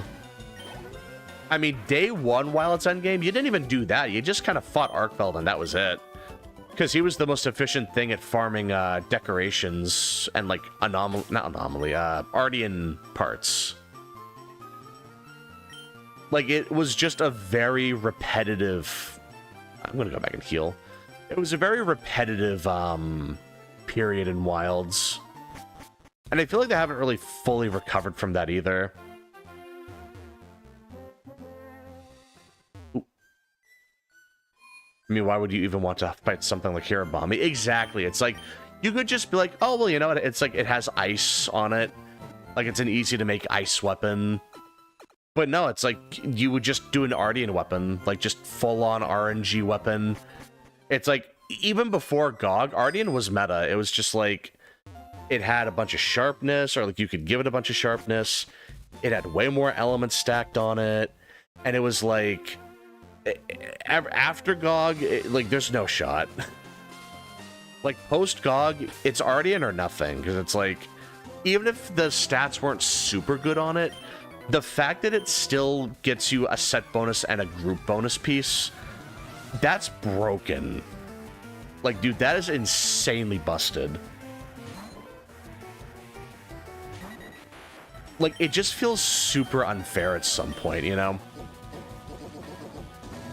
For a time, yeah, you only had it for ice weapons for some of them if you didn't want to bother with Ardean. Yeah, it's like, it was a placeholder kind of thing. But once you decided to take the Band-Aid off and go full-on Ardean meta, that was always the best thing to use. Some monsters I forgot in the game. Like, some monsters I forgot are in the game because of how little they're hunted. Yeah, Rumpapolo, dude. I fought that thing recently. It's still not a good fight. It just spams more AoE explosions now. That's all it does. It is literally just an AoE fest, and that is just so boring, man. I fought it once, and you don't even get any good shit from it either. You get a headpiece that looks cute, I guess. It's just a Rumpapolo head, but like, that's all you get. It's like, it's not even like particularly good for farming material. Like, it's just a nothing fight. It's a nothing burger fight. You get nothing valuable from it. Because at least with, like, the names Lavasioth, you got gems from it. Like, you got decorations from it. And then with, what was it called? Like, the one with Brute Tigrex, you got a bunch of armor spheres from that. So they at least had something unique to farm off of them. So there was, like, there was a reason to farm them repeatedly. I put up Ardean so much I still don't have one of every element on every weapon I use. I'm not going to do it. I've made a couple of raw Ardean weapons. I do not want to make a single element weapon. I did it for a little bit with dual blades, but no more. Like, I'm never doing that again. Especially because now we know Master Rank is coming out, like, what was it, later this year, I think? Or is that going to be, like, next year, like 2027? I think it said 2027, actually. But yeah, knowing that it's, like, it's in development now, it just kind of kills the interest, especially now that, like, this was the last major title update, so it's like, there's not going to be a whole lot new after this. It's kind of just the skeleton crew working on updates over time. Even I remember that Lavasioth is in World. Yeah, it's like, you remember hating the fight, so at least it stood out. But yeah, no one likes fighting with Lavasioth. But the event did give it a reason to be fought, so it was like, it was something. It wasn't as good as the Greatest Jagras, but like, at the very least, it had something going for it. Like, you could get some decos off of it, and usually, like, warped face stones as well. So it was usually the better decos. I personally don't like RNG weapons. I like using the actual weapons from monsters. Exactly. I think that's the biggest disconnect, because it's like, why bother farming this one monster's weapon when you're just going to roll the dice on an Ardean weapon? I wouldn't mind it so much if it was just, like, aesthetics, or if it wasn't, like, full-on RNG. Like, the Defender weapons in Rise. Like, most of them weren't that good. Some of them were actually really good. But, like, none of it really required RNG. It was just you needed specific Defender tickets, and you could guarantee them in certain quests. So it wasn't even, like, necessarily that hard to, it wasn't that hard to, like, set them up either. Like, you could get a lot of Defender tickets if you needed. But it's still the principle of, like, not making the weapon off of them. Like, not killing a monster to make a weapon is the thing that kind of took it away from me. Like, that part just kind of killed me on the inside, you know? I pushed exclusively with monster weapons until GOG came out, and they fucking doubled down on it much to my dismay. Yeah, I was like, maybe GOG will free us from Ardian meta. Maybe they'll add a new upgrade level to other weapons, so Ardian is more of like a side thing. Or at the very least, GOG weapons could be like Fatalis weapons, where it's like not necessarily RNG weapons, but just like the new standard for DPS. But no, now we just have GOG kind of just doubled down on the Ardian thing, and that kind of ruins a large portion of the fight for me. It's just like now I know what I'm looking forward to from there, and that's rough. I don't know how I'll do with relic weapons whenever I pick up 4U. I feel like relic weapons are a little different because it's like you have to farm them off of investigations. It's like you have to get the entire weapon wholesale, and then you can polish it and see what skills it has. Well, not skills, see what like stats it has. With the Ardian weapons, you have to farm up the material to make the Ardian weapon, and then you gotta spend the slots to get the little buffs on it. Like I think there's a big difference with that. Like I think it's a much bigger issue at that point. Ah, jeez, come on. Why you gotta be like that? Yeah, I saw that coming. Either end of this year or some point in the first 6 months of 27, I'd wager. Yeah, probably. Probably end of this year, maybe like early 2027. I think that's a fair assumption. Oh, I never got I should have bought more paralyzed heals. Oh. Oh, I got another Charai Berry. That's still pretty good. Yeah, big ups to Tom, goddamn. Holy. That guy's just coming in clutch. Since they're going to reveal more info on it on the summer. Yeah, like I think we're gonna get like a summer trailer. Yeah, that sounds about right. Tangela, that thing has a lot of defense, but not a whole lot of special defense. A little risky, but I'll bring in Ash. But damn, that's a pretty big content drought. Yeah, it's like we got the final like title update, but it doesn't seem like it's the last bit of content, which is really nice because back in with World, like Arc Tempered Nergigante was the last thing we got wholesale, and that was back in like I think April or May. And then we got Iceborne in like September. But it was only like a couple months, so it was fine that we didn't get anything in between. But I think with Wilds, they're gonna... I have a feeling they're gonna try to sprinkle bits of content here and there. Like, they want to try to, like, make the wait a little more bearable, you know? No free updates on the base game. Yeah... That's rough.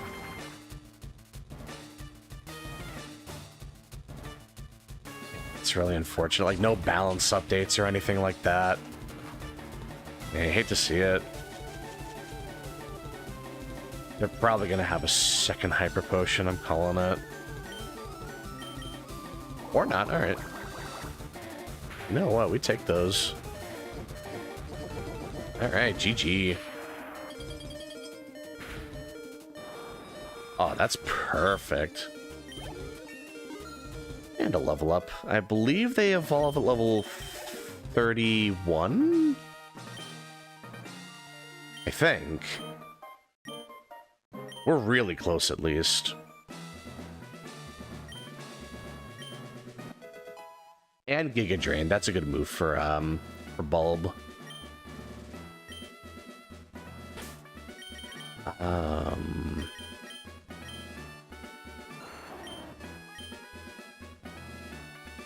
And yet, I don't think I want to get rid of anything.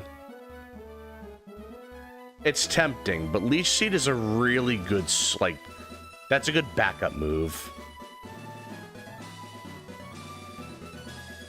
And I would want to get Sludge Bomb later as well, so we would have, like, another, like, stab attack to work with.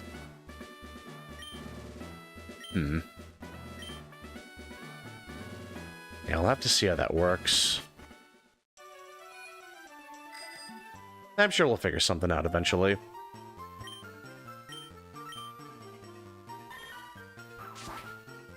So let's say it comes out around October or December this year, best case scenario. Yeah, like, I think that sounds about right. July next year, worst case. Would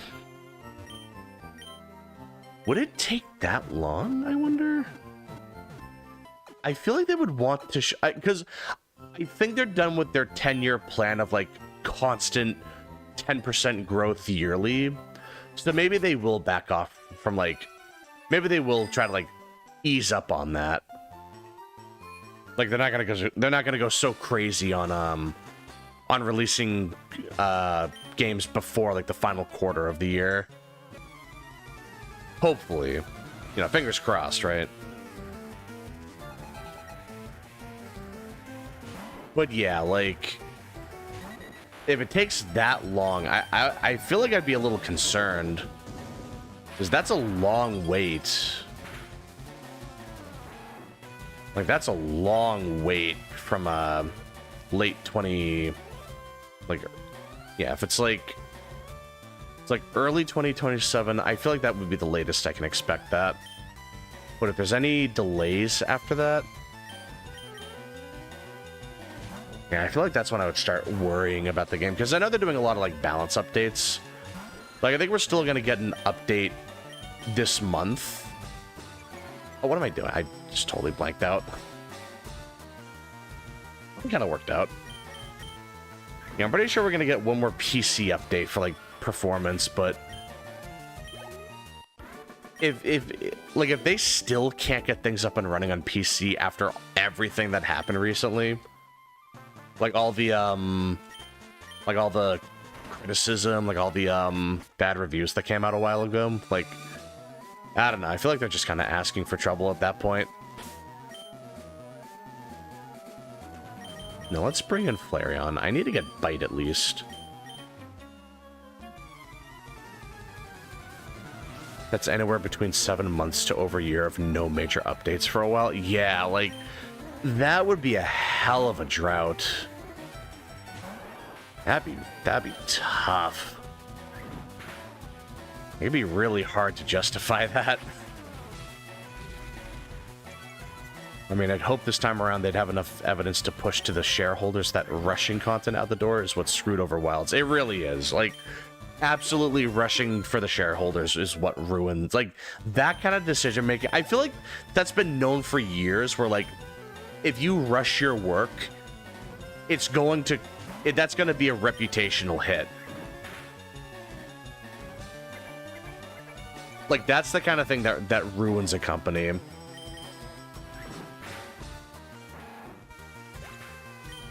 I mean, people still complain about Rise because of how it launched. Like, people still hold it against Rise just because of that. It's like, yeah, it definitely released in a bad state, but, like, it got fixed within, like, a month and a half or something. Like 5 or 6 weeks. Like, it got fixed fairly quickly. But people still hold it against it even after Sunbreak came out. Like, it's kind of nuts. One thing I've been hearing for months now is that shareholders wanted to push the game out in December. Yeah, that's what I heard. Like, apparently, I don't know if it was the shareholders or, like, the higher-ups on Capcom, but I'm pretty sure the devs, like... From what I understand, the devs fought tooth and nail to convince them, like, no, that's too soon. Like, we can't do that. Like, I can only imagine how bad of a state the game would have been in if it released that early. I mean, obviously the game needed another year in the oven. But, like, releasing it earlier than it already was, like, I can only imagine the shitstorm that would have happened at that point. I mean, I'm surprised they didn't try to go for like like October or November, like just get it before Christmas. God, like that's the shit that Pokemon does. Like they almost always release the games in like October and November, so it's really surprising to see that they're shooting for like a 2027 release for Winds and Waves. You know, it's making me a little hopeful. You know, maybe companies are learning. Maybe we shouldn't rush a game just to meet a deadline or just to like get Christmas sales or something.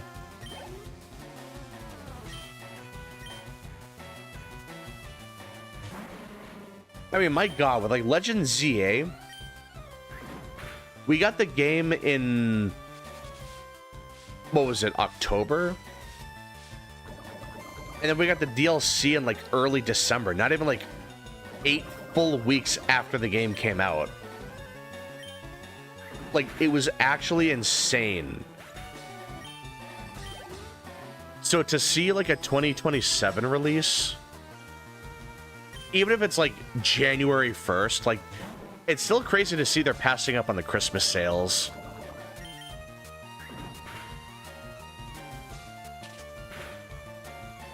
And the most they got was the February release. Yeah, like they fought tooth and nail to get just that much. Like, that's tough. They should have taken the Street Fighter V route.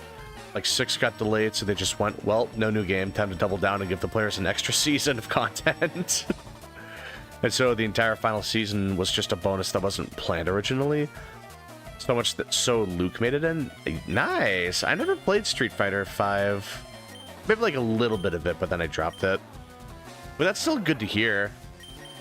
Like, at least they were trying to, like, you know, like, we're not just left waiting for anything. Like, we're still getting content, you know? Like, I can appreciate that. But it's still a shame seeing some companies just, like, rushing out a product just to make sales. Like, it's still rough to hear about that.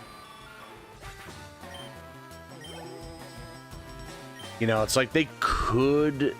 I get it. It's like they need to make money. Well, not need to, but, like, they want to make money. Like, I get that.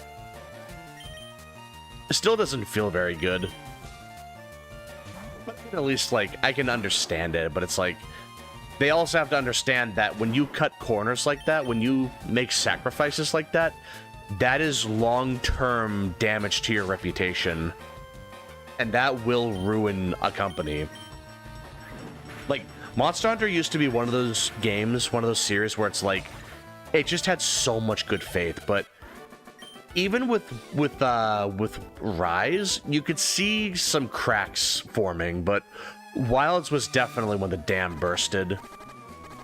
That's when it was full on, like the Band-Aids coming off. Like, now we're really starting to see how people are reacting to it. And that's always hard to see. TLDR, Luke is the face of the new generation, introduced in 6. They put him on 5 as a teaser of the future of Street Fighter. That's crazy. Gotta be like if they delayed Wilds for a year and then added Arkfeld into Sunbreak or something. That would be insane. Like an Arkfeld just fled to Elgato and now it's like we have to... like... We just obliterated with all of our, like, Master Rank gear and Sunbreak.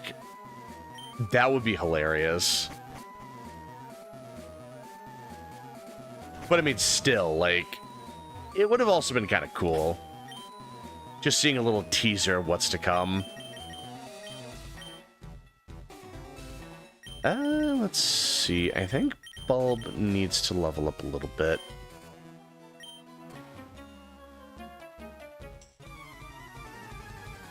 Maybe not Arkfeld. Maybe like Raydow or something. Kind of like how we saw Luna Garin near the start of Sunbreak. Well, like in a cutscene. Not like Malzeno, but like just seeing a new monster like way earlier than we should have. feel like Raydao, like just getting a teaser. Or Uthiduna, yeah, I can see that too. But that's so funky. That's really bizarre.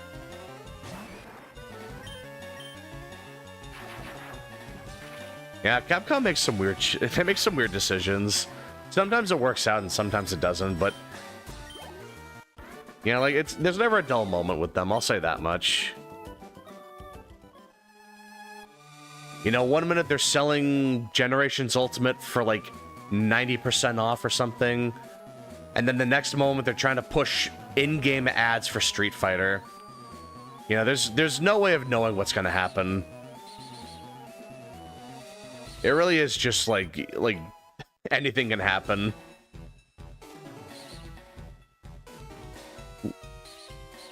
God, these like these movement pads used to be so slow. It would take forever to go from one end to the other in the originals. Now they're like almost instantaneous.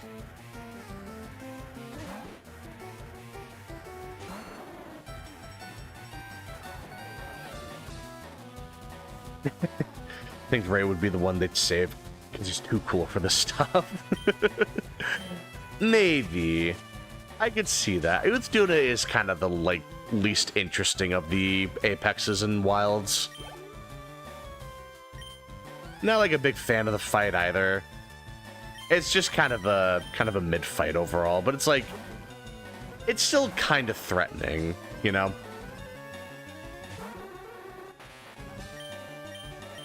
Maybe if they put it in World, maybe that would be a more fitting game for it.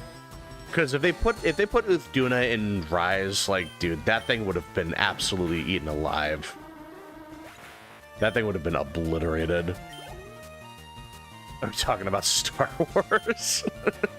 No, but I can see why you would think that. No, we're still talking Monster Hunter. I was off getting Shimura. Oh yeah, you're good. No, we're talking about Monster Hunter Wilds. But it is so funny, like a lot of the monster names in Wilds just sound like Star Wars creatures.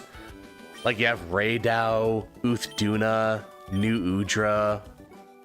Like so many, like Jindaha, like so many really funky sounding names. Like it's really interesting. Ooh.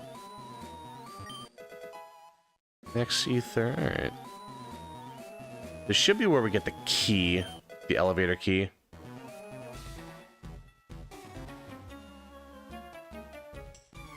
Yeah, here we go.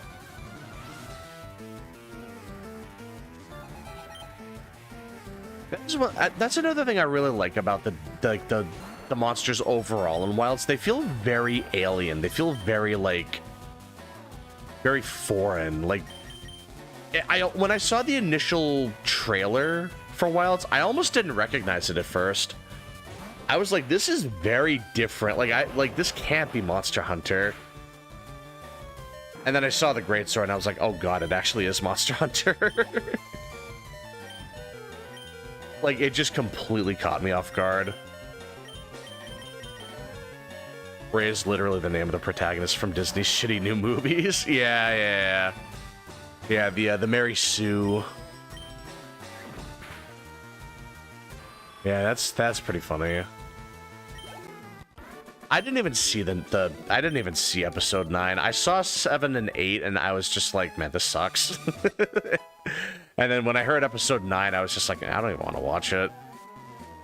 My friends watched it and then I didn't know anything about the memes and they just kept like quoting things. Like, they fly now? They fly now. And I was just out of the loop. I had no idea what they were saying. But it was still funny as hell.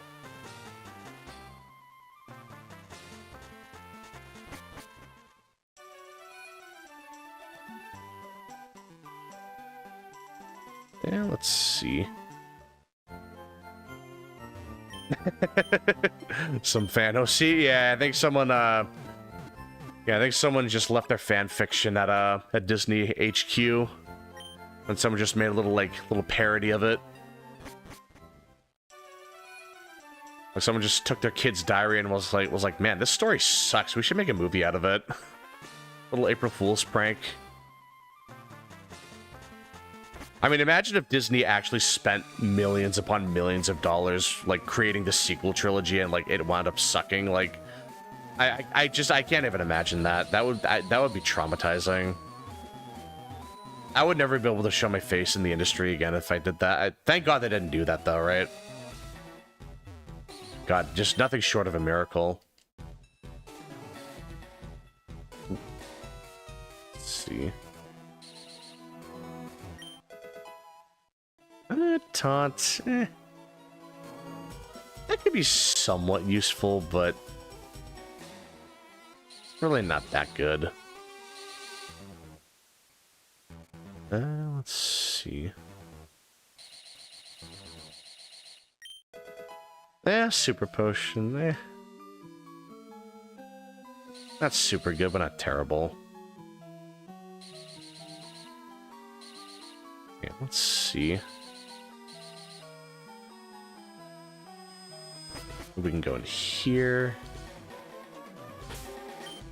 There's only a little bit more to go through. I probably shouldn't bother with Bulb. You know what? I should train up Ash. Because we're not too far from the from Pokemon Tower, and that's going to be a bunch of Ghastly. Normal and fighting moves aren't going to do a damn thing in there. So it might be nice to just train up Ash a little bit. I mean, they're going to get plenty of the XP in there regardless, so maybe I shouldn't worry about it too much. Eradicate. I don't think I'm going to use Honeycomb for too much longer. Maybe we won't worry about them quite as much. I did want to train a Bulb. Hey, Alf, what's going on? Yeah, Ash got turned into a Raichu. Yeah, you remember that episode of the anime, right? Where, like, Ash got turned into a Pikachu for a little bit? Yeah, apparently that had some lasting side effects. Yeah, kinda... Yeah, I guess puberty hit pretty late for him, huh? Yeah, what's going on? How you doing? Yeah, really strange how Disney brought the IP but never did anything with it. No new movies or whatsoever. Other movies would have probably sucked. Yeah, it's like if they did make episodes 7 through 9, which they totally didn't. That was just maybe just a bad dream you had. But if they actually did do it, it would have been... It probably would have been pretty bad anyway. I guess we'll never know, because it never happened. Decades and decades full of books full of content to adapt. Yeah, there's so much side content they could adapt instead. They didn't really have to, like... They didn't have to do a... Like they wouldn't have to do a sequel trilogy. They have so much, like, side content they could add instead, you know? Star Wars Extended deserves better. Not to mention its lore's low-key better than what George Lucas came up with at times. Much prefer the gray side being the true balance rather than the light side. Yeah, because it's all about balance. They say bring balance to the Force, but that would imply that the Jedi and the Sith have to go. Because Jedi is only light and Sith is only dark.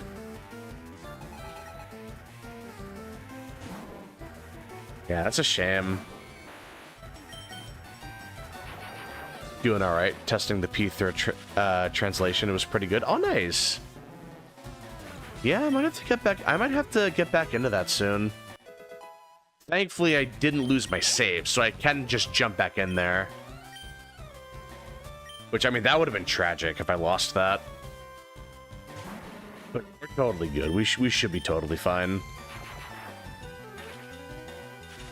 One thing I'd absolutely love is a Clone Wars style animated adaptation of the content of the books. Yeah, that'd be really cool. I don't think I've read any of the books, aside from, like, a book that was just covering episode 1. But, like, I feel I'm willing to bet there are a lot of interesting books out there that could get like a new story, or like a new like adaptation. Clone Wars was so good. Dude, Clone Wars was so good. What's crazy is we almost didn't get seasons 6 and 7. Like, that almost... We would have just ended on 5, and it would have been, like... It was still fun, but it was like...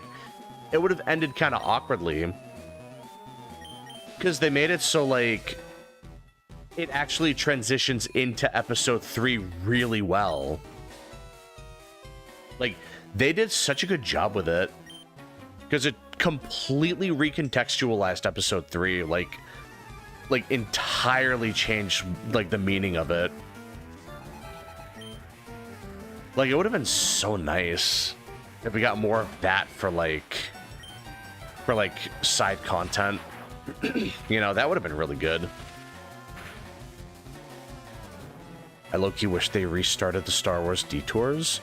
Their jokes may be dated, but the clips I've seen were still low-key funny even today. I've never heard of Star Wars detours. What's that one about? Hold on.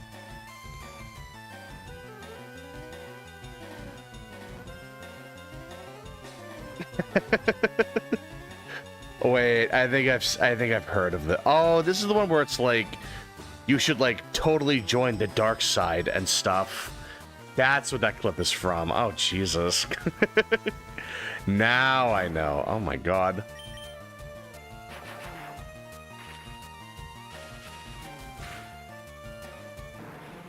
Also not the 3D Clone Wars style, but the 2003. Oh, the 2003. Yeah. No, that was really good. Dude, General Grievous was so good in that one. Like, it is criminal what they did to him. Like, after that. Like, just, he never got back to that level. I think the reason is they nerfed him because they didn't want him to be as cool as Darth Vader. I think that's what it was. They didn't want him, like, superseding Darth Vader's popularity, so they just made him shit at some point. Like, to be fair, Mace Windu kind of force choked him. He's basically just mostly machine with a couple organs here and there. So, like, it kind of makes sense, but it still sucks to see what they did to him. Well, we almost have enough money.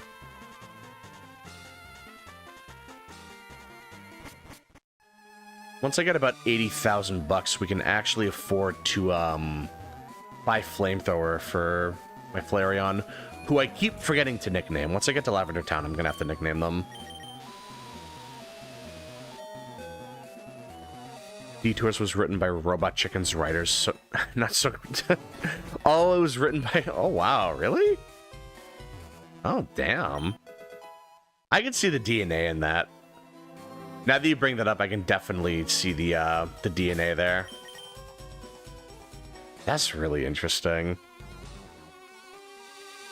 Grievous was a menace. He was. That guy was absolutely insane. Like, they were taking an elevator to, like, get to an escape pod or something, and he was literally running down the side of a building, catching up to the elevator. Actually, just insane. The guy was built different. Literally built different.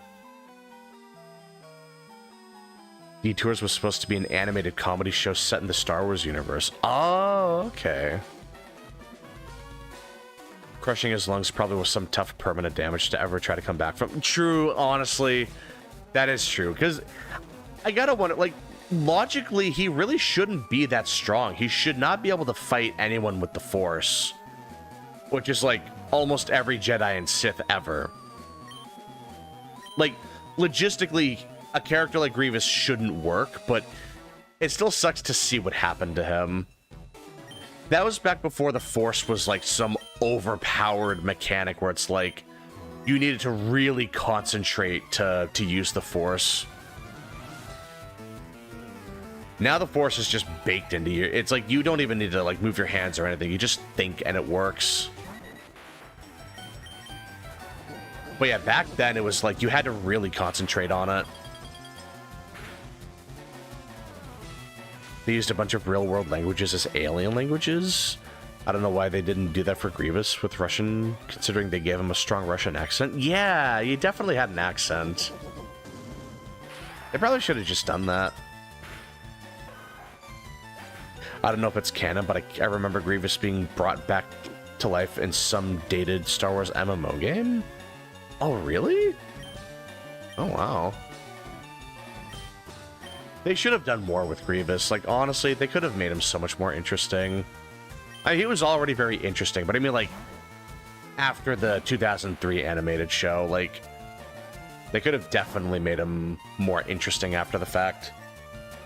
Like, maybe he regularly swaps out parts to get new, like, equipment, like guns or something.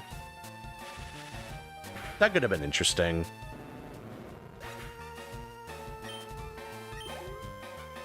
Like, something to even out the fact that he doesn't have the Force, you know?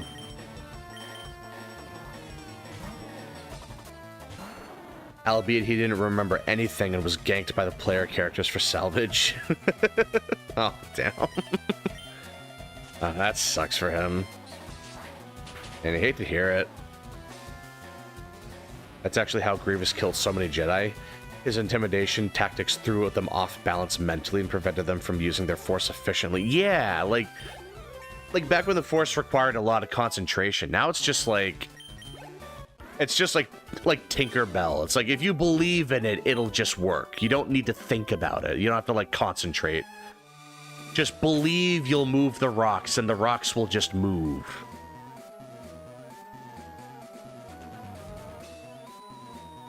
Like, it's so stupid, man.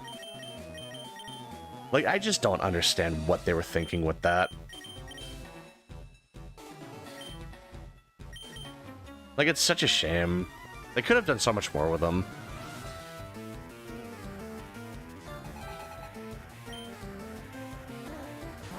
Dooku actually bathed Grievous in a Jedi Master's blood during his recovery in hopes of making him Force sensitive. I feel like Dooku was a bit stupid for this. Yeah, he probably got some kind of, like...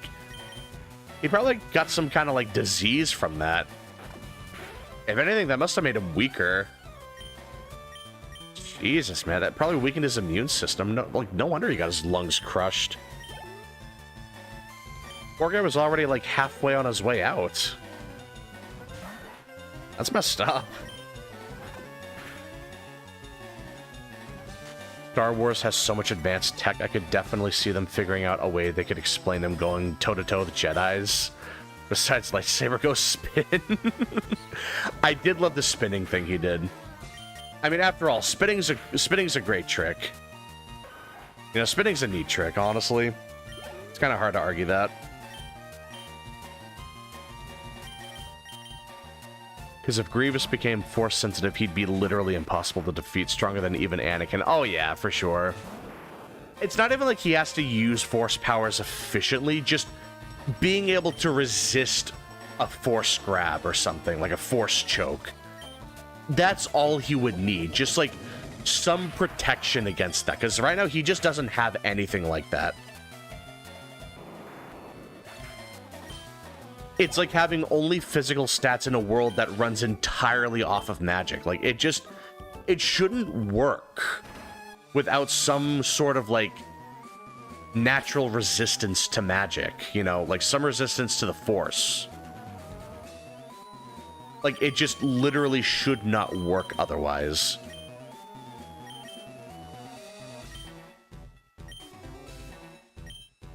My Palico plundered a mantle and I got another from rewards. Hey, we take those. Not bad. That's a great cat. Holy. Dude, you love to hear it. No, but like, give him some enhanced reaction time. Some armor made with the material that fizzles lightsabers or disrupt Force control. Yeah, like, literally just anything. Just give him something to work with. Like, literally anything. The way he died in Episode 3 as well was so lame. Obi-Wan just grabs a gun and shoots him in the chest. It's like, seriously? Like, no stormtrooper with a sniper rifle could have done that? Like, brother, seriously? I mean, like, I guess Obi-Wan had to, like, pry open the chest cavity or whatever, but, like, still, that seems like a really simple way of taking him out.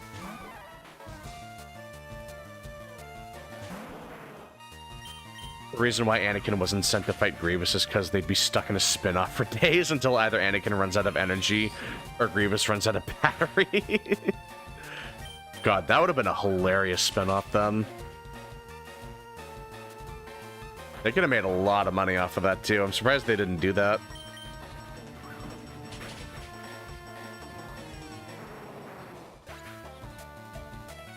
I mean, even without his armor, it was shown very clearly that he's made powerful against Jedi useless unless they're Obi-Wan. Yeah, like he's just mad powerful. Yeah. But yeah, like Obi-Wan's just the one guy that he can't fight at all. But to be fair, they kind of ruined him in the Clone Wars too. Like he couldn't even beat Ahsoka, and that was back during when she was still like a Padawan level. Like, she's still, it's like, she somehow, at least, like, fended him off. Not necessarily beat him or, like, fought to a draw, but, like, he couldn't just immediately kill her. Like, it's just baffling at that point. They just deliberately made him the most, like, incompetent fighter in Episode 3. And like the Clone Wars. It was just complete nonsense. Ahsoka got some plot wins a few times. Oh yeah, for sure. Like, I like Ahsoka, but she definitely got carried hard with plot armor.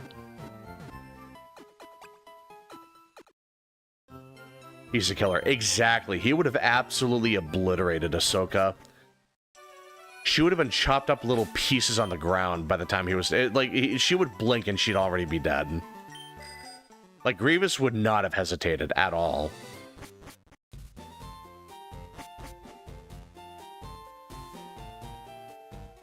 I guess he just had, like, bad AI or something, because that guy just did not know what he was doing at some point. Maybe he just got a really bad, like, version update or something, and that just completely crashed his AI. Because if he had a normal brain, that would not have happened the way it did. I'll tell you that. Like, he must not have been all there. But yeah, now that we got the stealth scope, now we can see ghost types. Ooh, I almost walked into that. With a really bad start. Hello, Cringy.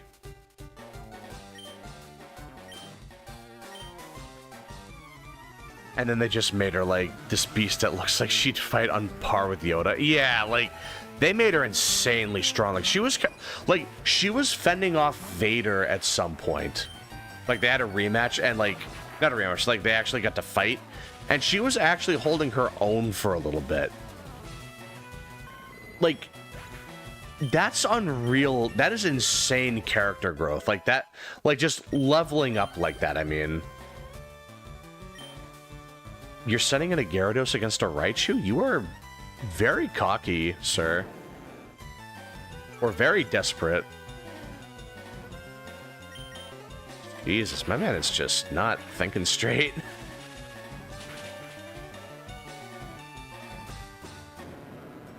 If Grievous was Force sensitive, he'd be the most powerful character in Star Wars, only lesser to Darth Nihilus. Yeah, oh yeah, for sure.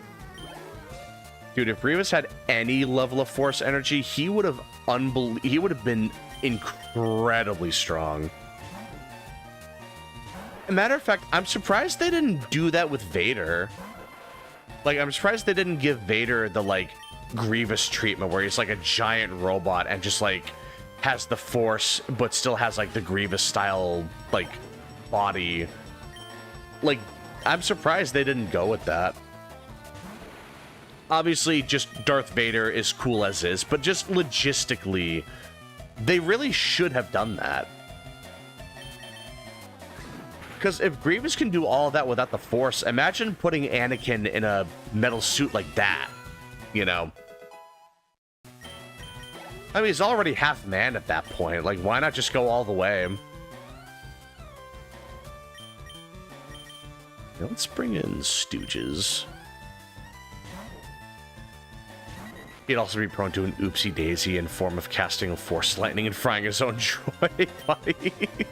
True. He would have absolutely fried his system. Yeah, that would have been rough for him. Vader got sabotaged by Sidious. He intentionally used shitty parts. Yeah. I did hear about that. Like, I'm pretty sure it was like he intentionally gave him parts that didn't fit him properly, so he was constantly getting hurt by the, like, prosthetics. And that, like, fed into his anger. So it kind of made him stronger, but, like, long term, it definitely made him weaker. Yeah, it was just very spiteful. There we go. Vader with 4 hands would have been badass. However, Darth Sidious didn't want Vader to be more powerful than him. Yeah, that's true. Yeah, it's such a shame. Also, parts that be vulnerable by force lightning. Oh, yeah, so it's like easy to control him if he betrays him. Or I guess when he betrays him. Yeah. Man, Anakin really got fucked over, like, real bad. I feel bad for him. I mean, he genuinely became a horrible person, so I don't feel, like, too bad, but it still sucks to see what we could have gotten, you know? Like, he could have had some redemption even after becoming Vader. Like, before he actually died, I mean. Like, you could have had some, like, revelation at some point. I think there was a spin-off of that, actually. I feel like I heard about a spin-off that was something like that. Sidious learned from the tragedy of Darth Plagueis the Wise that no apprentice is ever going to remain loyal forever. Oh, yeah. It's like, eventually they're gonna, like, they're gonna want more power, and then they're gonna betray them. Yeah, that makes a lot of sense.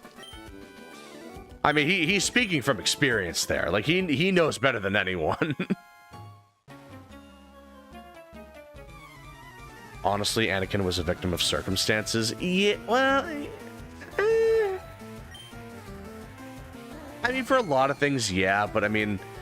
He kind of stuck around with the Jedi just because he wanted to, like... He wanted the praise. He wanted to be a Master Jedi. Like, he wanted the rank of Master to, like, feed his ego, you know?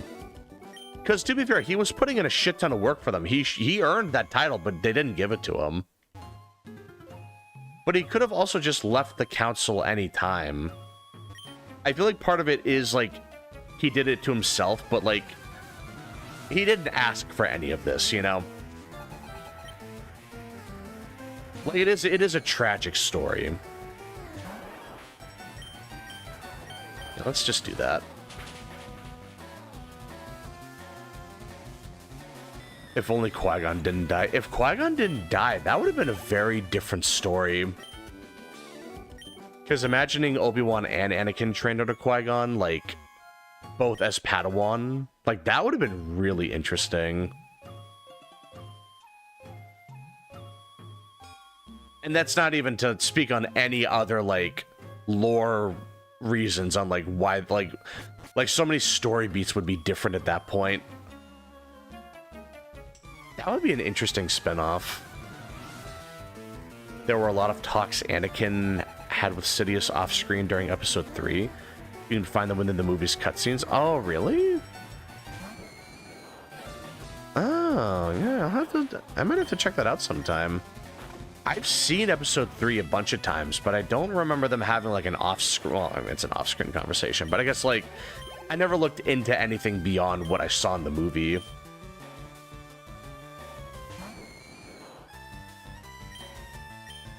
Anakin didn't do nothing to himself. Sidious manipulated him crazy. I mean, yeah, but it's like... Anakin could have just left the Jedi whenever he wanted, just to live his own life. I do feel like, to an extent, he is doing a lot of the stuff for his own, like... his own sense of pride. Like, he wants to, like, he wants to accomplish things in life, you know?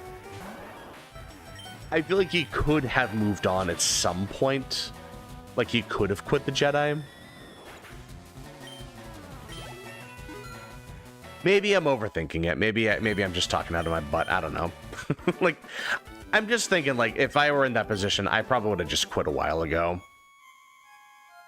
Like, the moment they didn't give me the rank of master after everything I had done, I probably would have just quit right there and then. I would have sent in my pink sheet a while ago. In the off-screen conversation, Sidious actually plants the idea that Obi-Wan is having an affair with Padme? Hence why he talks to her on Mustafar like she betrayed him, because Sidious convinced him she's cheating on him? Okay, see, I didn't hear that part. I actually did not know about that at all. But even before then, I feel like he had a chance to, like, leave the council and, like, do his own thing with Padme. I feel like he could have done something like that. But maybe he just genuinely was not allowed to leave the Jedi. Maybe he was, like, under lock and key, so to speak. Like, for political reasons, he's not allowed to leave. Because I know love is forbidden in the Jedi, so, like, that's why they had to keep, like, Luke and, I'm sorry, with Anakin and Padme had to keep their relationship a secret. So maybe that was why he couldn't leave. If the Jedi Order were more like their old Republic counterpart, then the ROTS ending wouldn't have ended. Wouldn't have happened. Yeah. The Old Republic, I don't really know that one super well. But yeah, the Jedi Council is definitely much more uptight. Like, they're more like, no emotions, no love, no friendship. Like, you are just a soldier. Like, just you have to lock up your emotions. Like, that definitely was the worst kind of environment for Anakin. I'll say that for sure. He probably feels like he has to do it. He has to stick with it to live up to the prophecy, even to honor Qui-Gon's memory. Oh, that's true. That definitely could have been a thing. Maybe. I wonder if there's a story that, like, explores that, like, why Anakin doesn't leave the council despite not being respected among the masters. Or not, like, not being respected, but, like, not being treated as the same rank.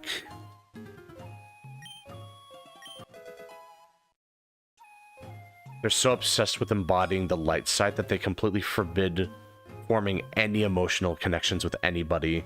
You can't be friends, you can't be brothers, can't be family. Yeah, exactly. And that just hurts even more seeing Episode 3 play out, because then it's like, with the Clone Wars, you saw Anakin getting friendly with his troopers, you know? Like, they really did feel like family at that point. And to see all of that fall apart, that's the worst feeling. Just all of that camaraderie falling apart. That's the worst thing to see.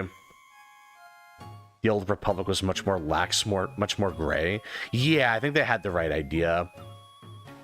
Because you can't just be one side or the other completely, you know? Like, people just aren't like that. You're going to have a little bit of both in you, on some level. They were still lightsiders, but they were more gray than the new Jedi Council. Exactly. It's like, they can still be on the light side, just, you know, you can't just tell people to be emotionless soldiers. Like, you know, maybe you can make a friend. Maybe you can have, like, a love interest or something, you know?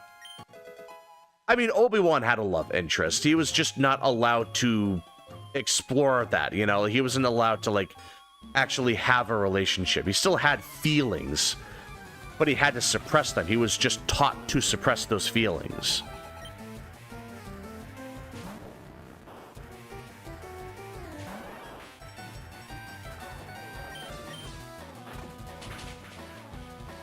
Oh, is YouTube buffering for you? Oh, is it? Oh, that sucks. I'm sorry to hear that, man. I feel like sometimes it's either, like, it's kind of just either one or the other. Like, YouTube will be buffering, but Twitch is fine, but then other times Twitch is buffering and YouTube is fine. Yeah, I'm sorry to hear that.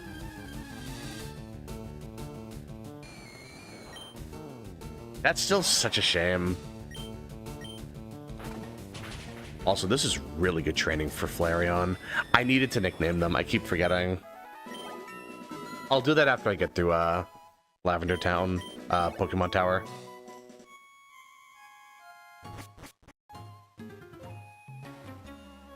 Ultimately, the Council's obsession with the light side was their doom, because it made it really easy for Sidious to manipulate Anakin.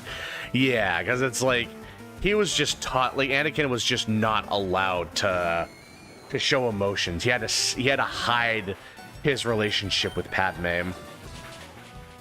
And he basically lived in constant fear of losing her and being exposed by the Jedi, or being exposed to the Jedi. It really is just a shame, because, like, that was the thing that, that Palpatine needed to get through to Anakin, to, like, convince him to like, change sides.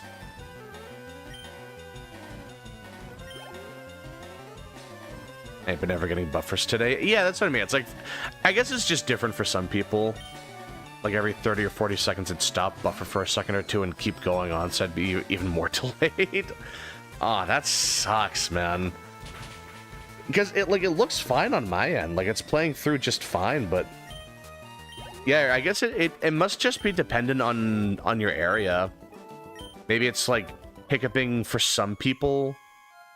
Because yeah, it looks yeah, both of them look fine on my end. I mean, my YouTube side was delayed by a couple seconds, but I'm not like focused on that on my like that. I kind of have that like on another tab, so I'm not like focused on that. But that's still such a shame.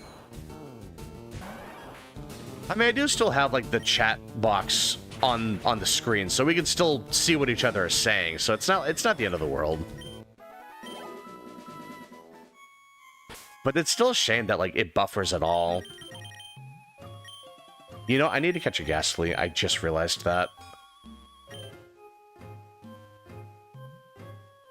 Hold on, let me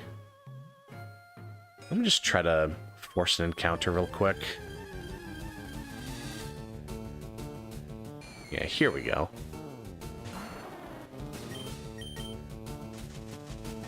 I know they're going to use Curse at some point, so that's just not going to work for me.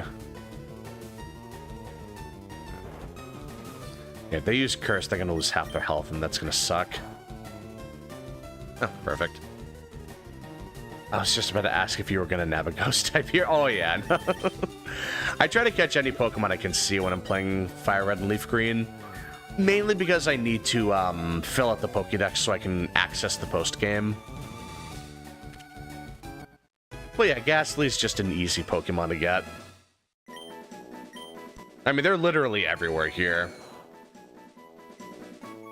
It's almost guaranteed to find one.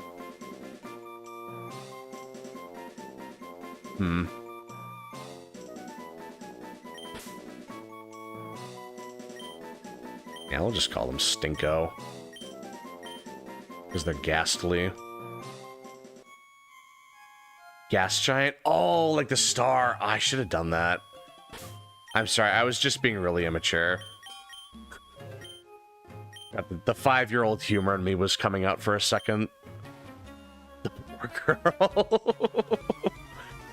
No, Stinko likes her name. Come on. She'll grow attached to it soon enough. Nah, she'll be fine. You're overthinking it. Yeah, I guess I should wait like a couple seconds just to see if you guys come up with a better nickname. I should have waited at least half a second. I didn't even do that much. I just immediately went in there. A girl would like being called Stinko? I mean, I'm sure there's plenty of girls that wouldn't mind being called Stinko. I think Stinko's a very charming name. It adds a little bit of character to them, you know? Stop the cap. No, come on. I'm a natural born Rizzler. I know what girls like. Come on.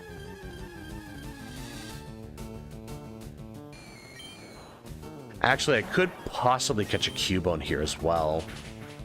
That would also be a good, that would be a good Pokemon to get. Yeah, that would actually be really good to get.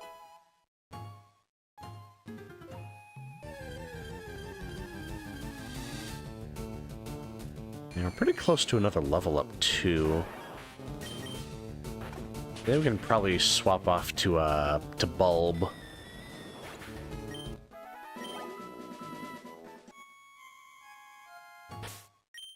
Yeah, let's see. Because we're about to fight a Marowak, actually.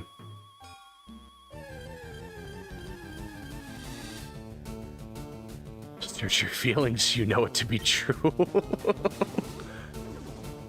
Come on, you guys are overplaying it. I think it would be totally fine.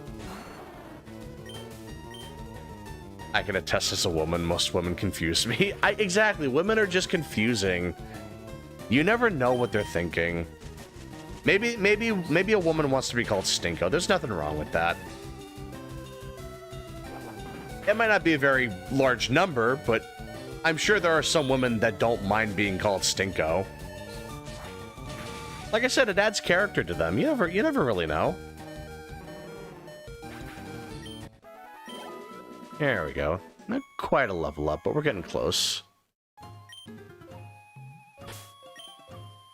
Yeah, let's see. You know, I'm just gonna... I have so much healing and I never use it. I bought all of these super potions and I'm not using them. Like, come on.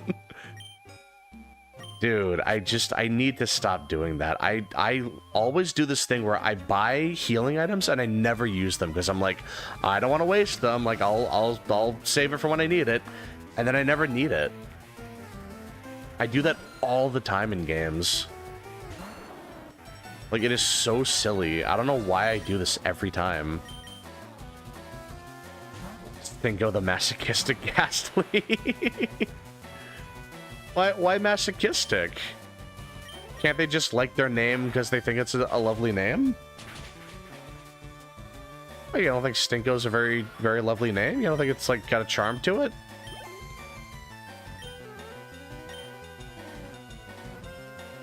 Only masochists like to be insulted? Come on. Oh, God. Now you're just... That's just a bad faith argument. Come on. Now you're just kind of manipulating the conversation. I think Stinko's a very charming name. I don't know what you're talking about, pal. Golbat? No, we'll just stay in. Just did an online anomaly that was Apex Diablos, Primordial, and Risen Shaggy. Oh, Jesus Christ.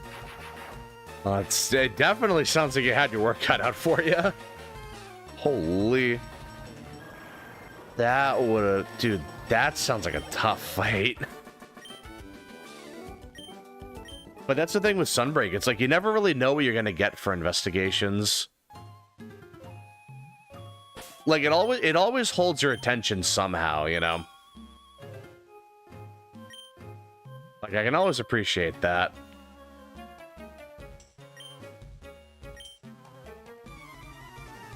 I call my animals, creatures, and rats as endearing nicknames to know. Yeah, exactly. Maybe it's just a goofy little nickname. Let's see. Wait, does Sunbreak make you fight the Apexes? I mean, yeah, it's like you can fight the Apexes and anomalies. It'll usually be like an Apex monster, like Apex Diablos or Apex Zinogre, with the anomaly monster. You don't really get any special new material from them. It's still like the regular Apex material, and then I think like Master Rank material. So like, if it's Apex Diablos, it's just regular Diablo stuff, and then like the Apex material as well. But it's nothing special. It's nothing new. It's like calling a Snorlax Fatso. Yeah, but that's endearing. Like, it's like naming your rival Poop Fart or something. At that point, that's just being ironic. That's just being, like... That's just being silly. Like, that's just in on the joke. I don't think that's the same thing. That's a false equivalency. That they were a high rank only thing. I mean, they usually are, but if you're doing an anomaly quest in Sunbreak, there's a chance they show up alongside the anomaly monster you're trying to hunt. It doesn't happen all the time, but it can happen, and it is pretty cool to see them. Like, you can get an anomaly Zinogre and an Apex Zinogre in the same hunt. And that is pretty cool thematically.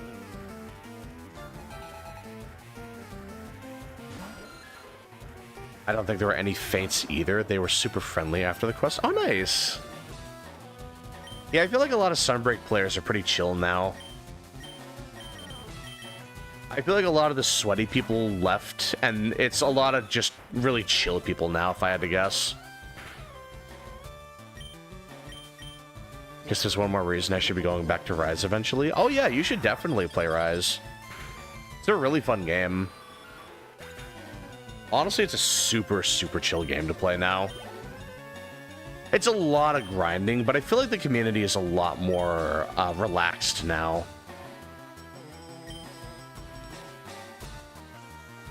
I feel like people used to be pretty high-strung, but now it's a lot more like... It's a lot more relaxed, a lot more lenient.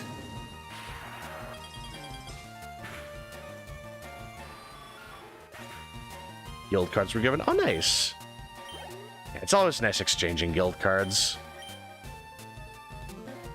Yeah, I'll bring in Bulb. Like, they're really close to leveling up. And then they'll evolve into Venusaur. That's kind of the main, like, break point here. And I really like using stickers to communicate somewhat with foreign players. Oh yeah, that's always really fun. Like trying to communicate that you want to put the monster to sleep or something. That's always really fun. They give you so many stickers in Sunbreak as well. Like, there's so many events that just give you free stickers. Like, it's super convenient getting a cool sticker set up. And that's like Rise is the game that let you change what the sticker says. So you can just say something silly like "these nuts" or whatever.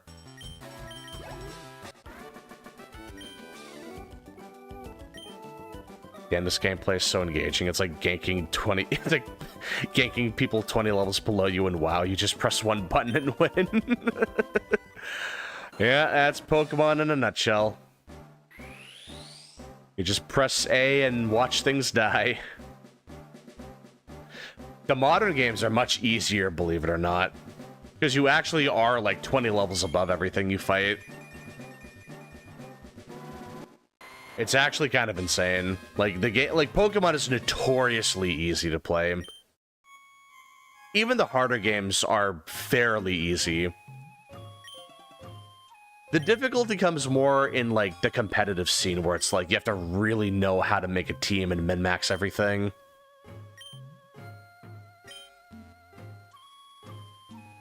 Been hunting with a lot of Japanese players, as well as some Spanish, Korean, and Chinese. Oh, nice. I have one that says GG easy. God, thank God it's a co-op game and not competitive. That would have been a rage bait comment for sure. But no, I love saying that when we're like... I love saying stuff like that when it's like just co-op. Nothing wrong with trash talking the monster you just killed. It's a very different kind of game. Saying that in Street Fighter or like a versus game, dude, you're gonna get a lot of rage. You're gonna get a lot of rage mail at that point.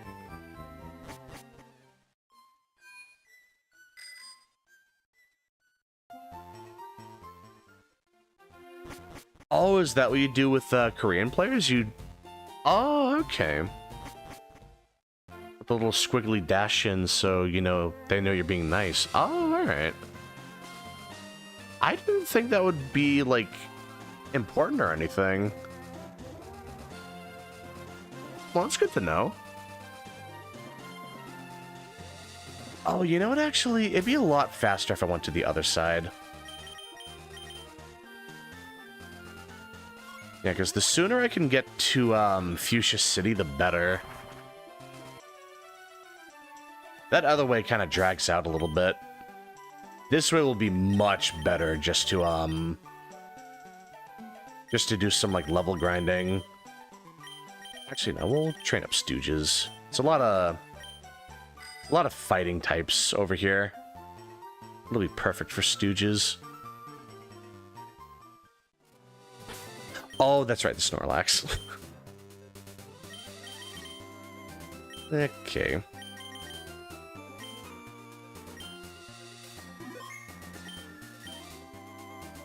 Alright, wake up. Same, it's AI controlled. I can degrade it. Yeah, exactly. You can shit talk AI, no problem. I don't know if this actually applies to Koreans outside Warcraft 3 in actuality. Oh, okay. I guess that's just what Koreans say in Warcraft. Alright. I didn't know that, actually.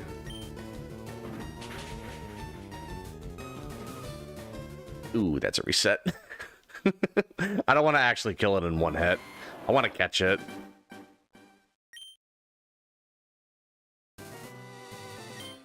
Yeah, I'll just try that again.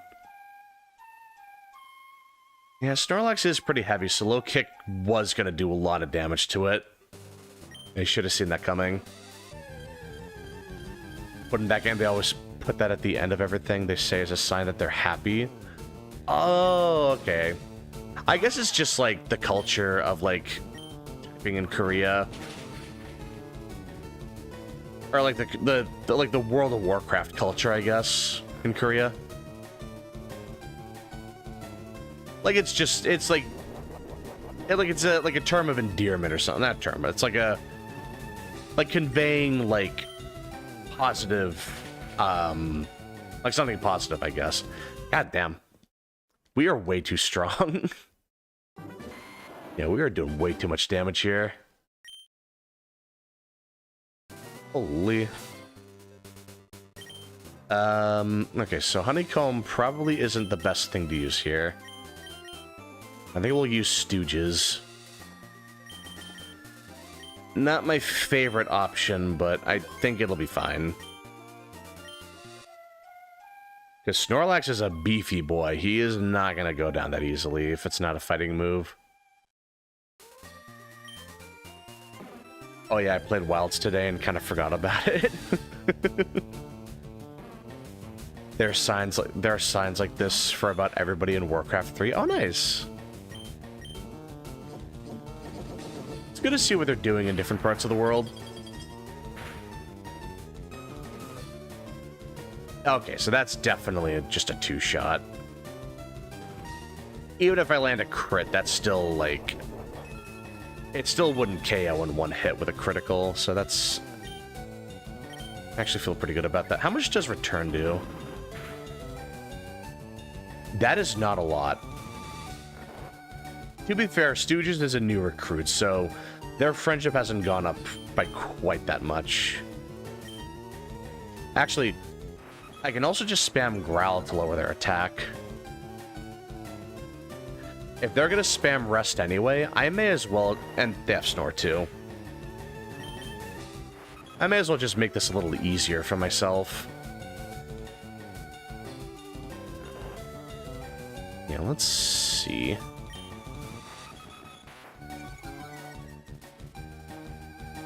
I think that the Balkans put an XDDD at the end of their sentences, and Russians put XD, though I'm not entirely sure. Grubby knows the cultural signage much better than me. Ah, I see. Yeah, I guess it really is just different from region to region. I use emoticons like... Yeah, left arrow 3 and... Yeah, I see. I do that a lot too, actually. I could use the emojis, but I actually do tend to use, like... Or at least I used to use those a lot. Ooh, I should heal.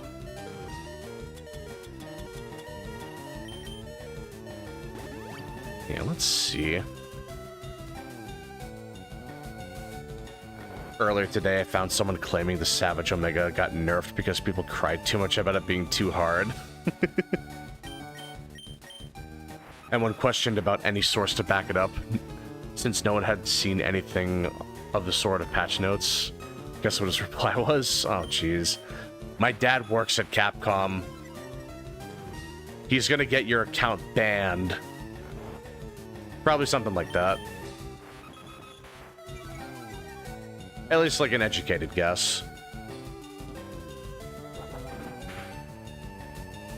And a crit, man. This guy's nuts.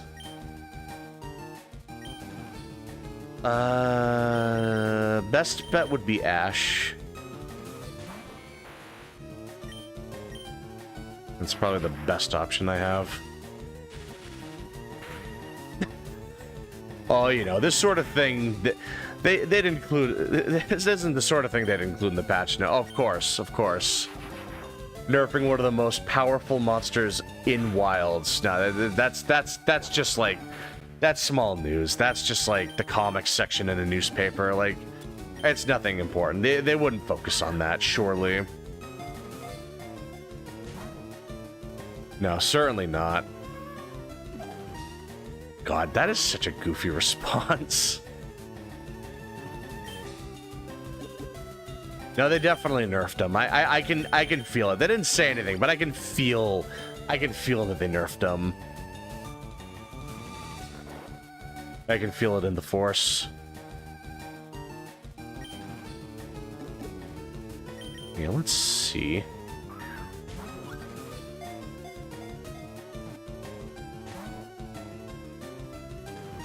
His video is actually how I learned that these patterns exist. He got in a match with a Korean one time and decided to explain the relation between good vibe emoticons and nationality to the viewers. Oh, wow. Man, that's really interesting. Ooh, hold on. Come on in, Stooges. They're quite literally spewing bullshit with zero sources to back it up. That's a nice argument, Senator. Why don't you back it up with a source? My source is that I made it the fuck up. Just actually the perfect response. Ooh, hold on. Since he's asleep, that'll double our odds. This is probably the best chance to chuck a ball here. Nah.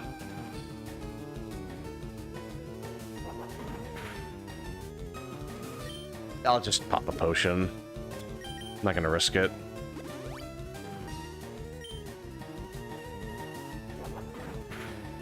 Yeah, let's see. Ooh. That's really cool. Yep. You'll love to see it. Oh, man. I love the internet. Ooh. Let's see. Now, this is the best chance I have.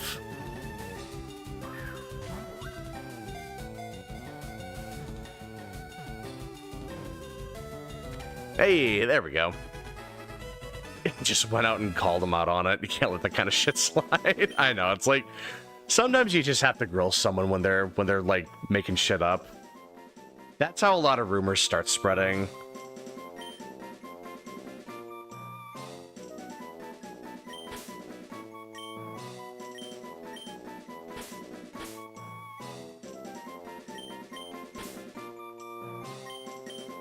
There we go. Slim Shady. Perfect. My dog is laying on his back and his front legs are bent and they look like chicken wings. Ah, dude, I love that. Dogs have an interesting way of laying down sometimes. Now I'm getting hungry. Okay, that's a great name. Thank you. See, I'm a wordsmith. I know how to name my Pokemon. I don't know why you guys were making a big stink about it a while ago. I think I have great names for my Pokemon. I think I listen, man, I know what I'm doing. I have a good feel of things. I think if I have 40 Pokemon, I can get the amulet coin. Yeah, I do not. Or do I? Hold on. 30. I could at least get the item finder.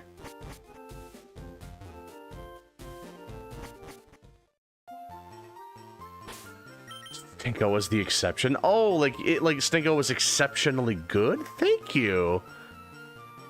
The stinker, so to speak. Hey, we're already coming up with the nicknames for the nicknames. I love that. I didn't know you guys were gonna really love that one so much. That's crazy. Man, I maybe I should do that more often. Man, you would not be ready for what I nicknamed Skuntank. Stuntank. Skuntank? I got it mixed up.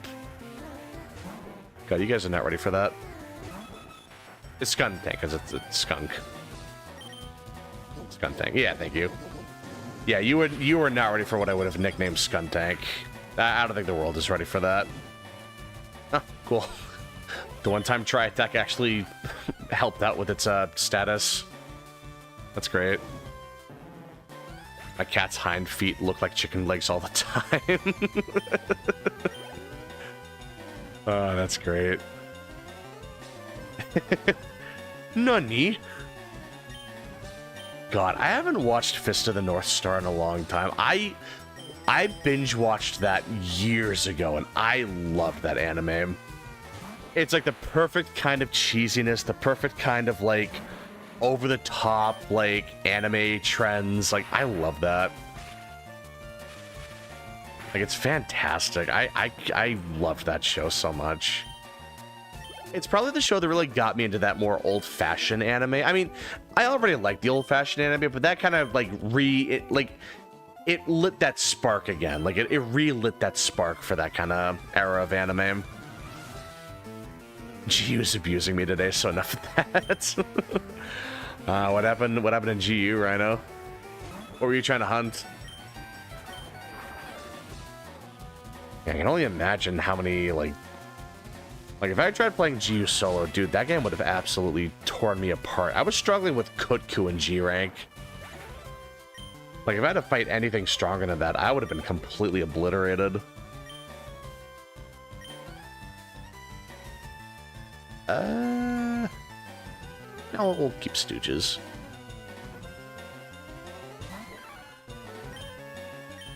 Yeah, here we go. Mine will clean her nails and spread her grippers. So far, it's astonishing. Just gotta get that big stretch in.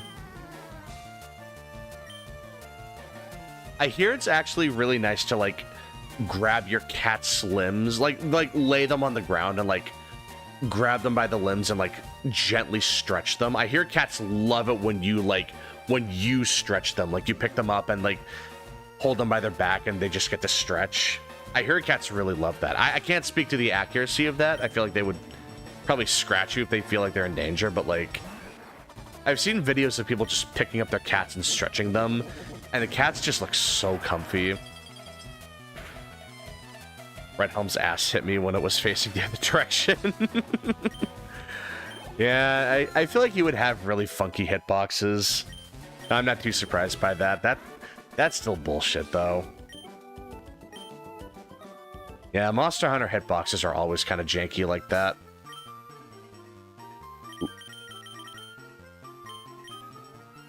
I think we'll just try to get the Fuchsia, like, ASAP.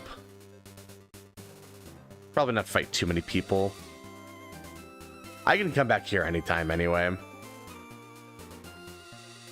Or just not fight anyone down here? Alright. Wow.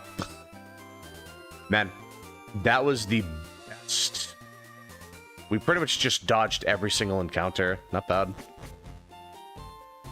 At least every encounter after going downhill.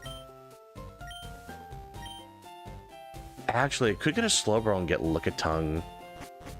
That would add to the Pokédex as well, because you can't catch Lickitung. At least I'm pretty sure.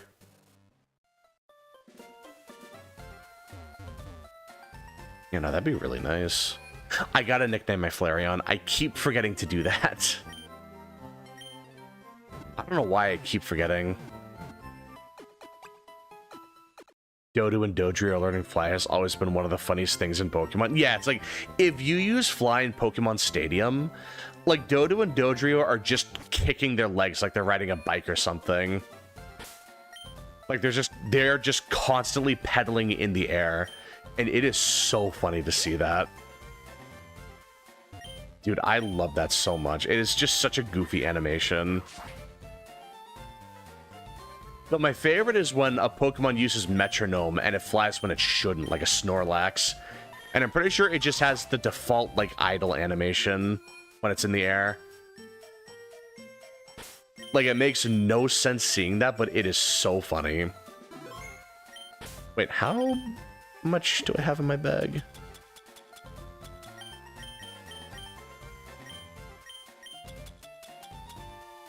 You know what? I just realized I might need to, put some items away. My bag's looking kind of full. I don't know if they changed it where, like, you have infinite bag space in this game. I'm willing to bet they didn't. Yeah, I'll put some stuff away just in case. Name your Flareon Sargeras dog? I don't know if that'll fit. Actually, that looks like 11 characters, not counting the space. That might not fit. Oh, shoot. Maybe just Sargeras? I think that could work. Yeah, why not? Shigaru put its fat hitbox on me after getting hit, so I couldn't avoid getting hit again. Ah, that sucks. Ah, that's brutal. I don't know if I ever sent you Discord my stupid Barrio 2x2 Wombo Combo clip.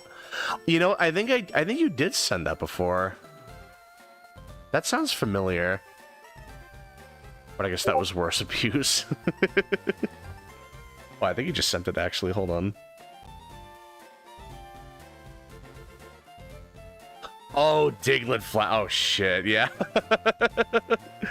Oh, my God. Dude, that's awesome. I love that.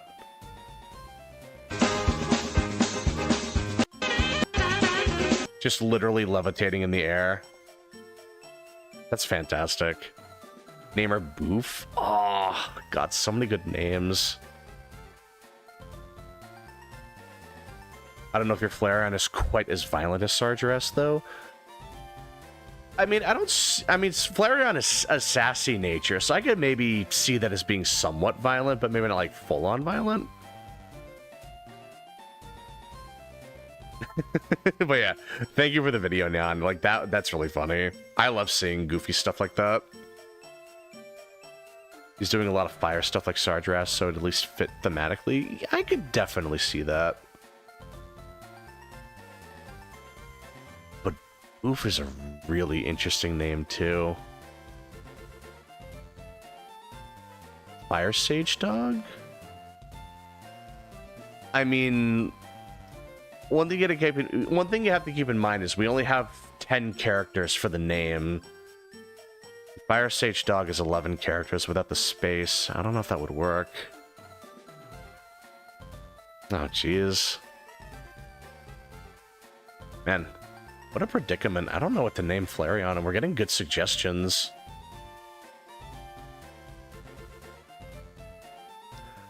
What would be a good nickname for Flareon? It's got to fit within the 10 character limit. I'm surprised they didn't raise that to 12 characters for the Switch port, because that's what it is nowadays. I'm surprised they didn't do that.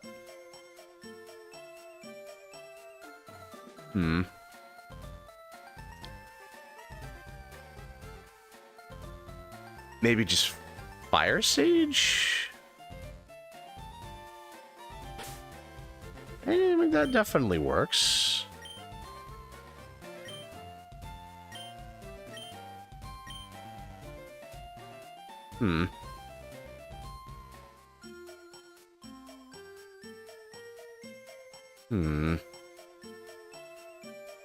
But Boof is a good name, too. But Sargeras sounds unique.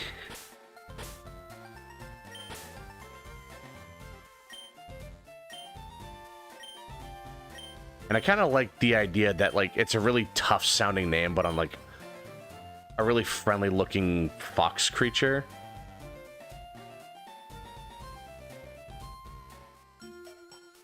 I could do that too, actually. Yeah, you know, I think we'll just do that. Shall be known as Sargeras. Perfect. It's like naming a Jigglypuff Kratos or something. You know, I like that. Now I just imagine this big, burly, buff Flareon just destroying everything. But it's actually the cutest thing on my team. I could definitely see that for sure. Alright, well, I think we have enough time to go through the Safari Zone at least. I meant to put stuff on my PC, that's right.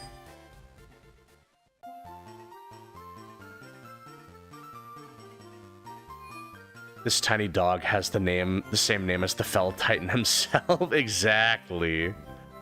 It just sounds unique. I like that. Definitely more unique than what I'd pick. Oh, what would you have picked? I'll put that away. That away. Never used that. Never used that. Nope. Nope. Nope. Save these for later. I want that. Definitely save those for later. Okay, I think that'll do it. Because of the nature and it being a girl. Probably do a sassy anime girl character. Oh, really? Like Bulma or something? That could have been a nice nickname too, actually.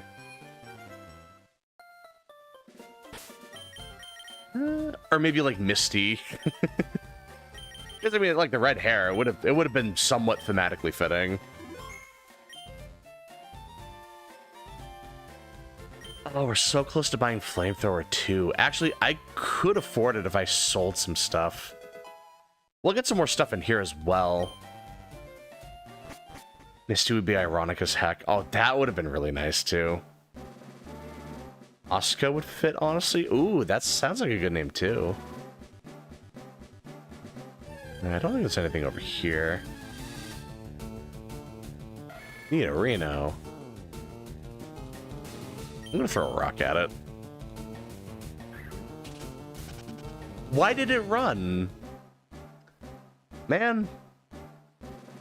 I only threw a rock at it. Like, I threw the rock of friendship. Why did it run away? What a jerk. Like, man, come on. Something ironic in naming about naming a small fox pup or whatever it is about the literal god of chaos. I know, dude. I love that. Like, I just love that, like, I love naming things ironically. Like with Slim Shady, the Snorlax. I love doing that. Ah. Damn. Well, let's see.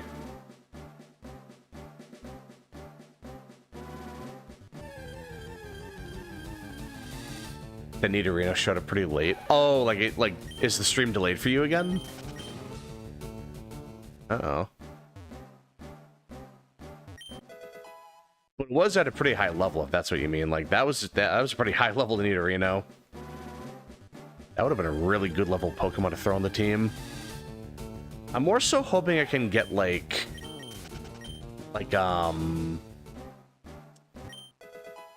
maybe I want to get a Rhyhorn and maybe a Tauros if I'm lucky.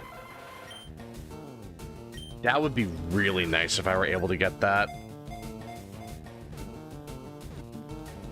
Those are pretty low odds, but I could definitely see that working. Weren't you looking for a male Nidorino? Oh yeah, I definitely was, but that was more just trying to, like, complete the Pokédex. Or not complete the Pokédex, but just, like, adding to the Pokédex. But that would be a good Pokemon if I wanted it.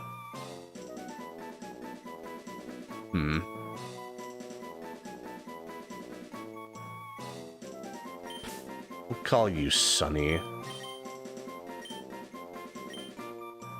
Like Sunny Side Up. I think I did that nickname last time I got an Execute, but I like that nickname. Harris, nah. Excellent was right there. Oh, that's true. Ah, I should have done that. But I saw the pun with Sunny, and I just thought, you know, maybe that would work.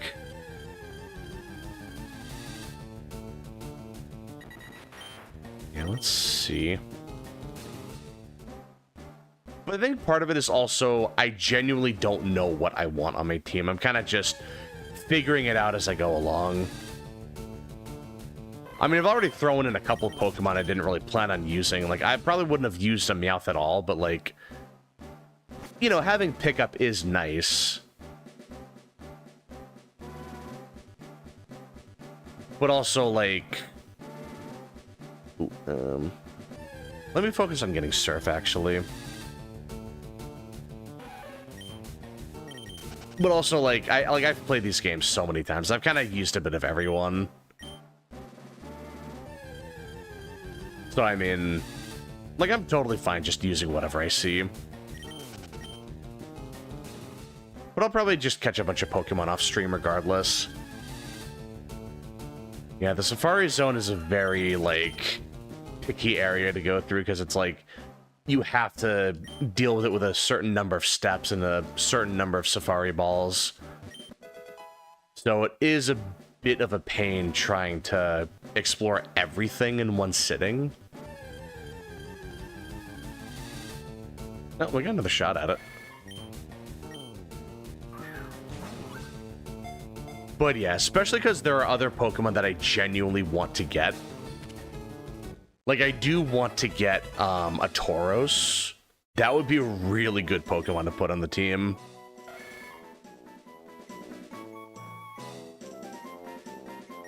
I'm Nidoran stalking you.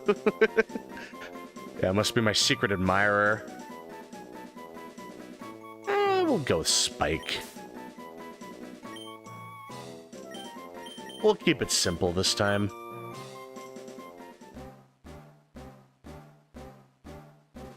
But there's always that one Pokemon that you can't get rid of. Oh, an Nidorina. How about that? Well, she lets me.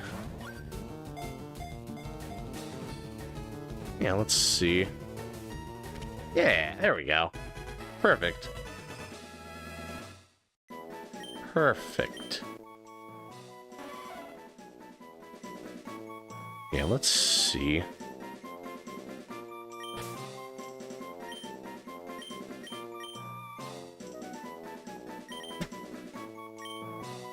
We got Spike and we got Spikeette. How about that?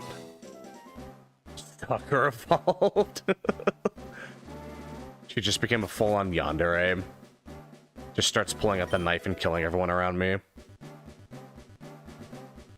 Oh, the golden teeth, that's right. I could have talked to the old man before I got that, and then he would have just started speaking gibberish. I should have done that, actually. Oops. That's fine. Like, it's not a super big deal. He just starts speaking in wingdings because he doesn't have his teeth. That's not a super big deal. We got a couple steps left. Imagine some kid comes up to you, challenges you to a battle, and goes, "Go, Sargeras, fetch me their souls." Throws the Pokeball and it just spawns a little starry-eyed Flareon pup. Dude, I would love that. Just the eyes of a toddler. No thoughts behind those eyes.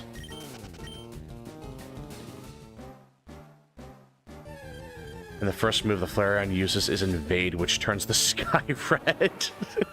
Starts a meteor storm and summons demons all over the world. God, the cutest little demon lord I've ever seen. Oh, Just going for it. God, imagine. God, like, actually just imagine. That would have been crazy luck to end the stream. Rhyhorn, there we go. We can potentially add this to the team.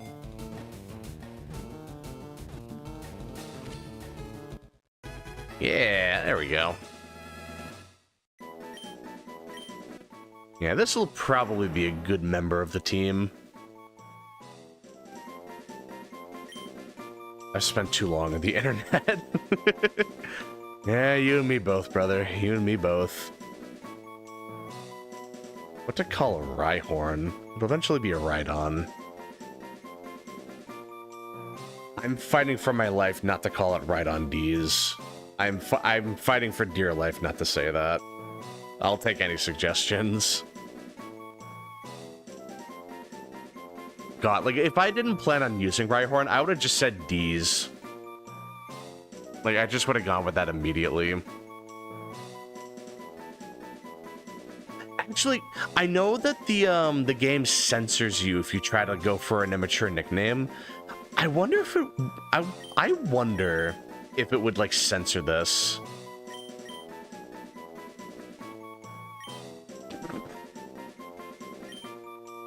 Nah, I don't think. No.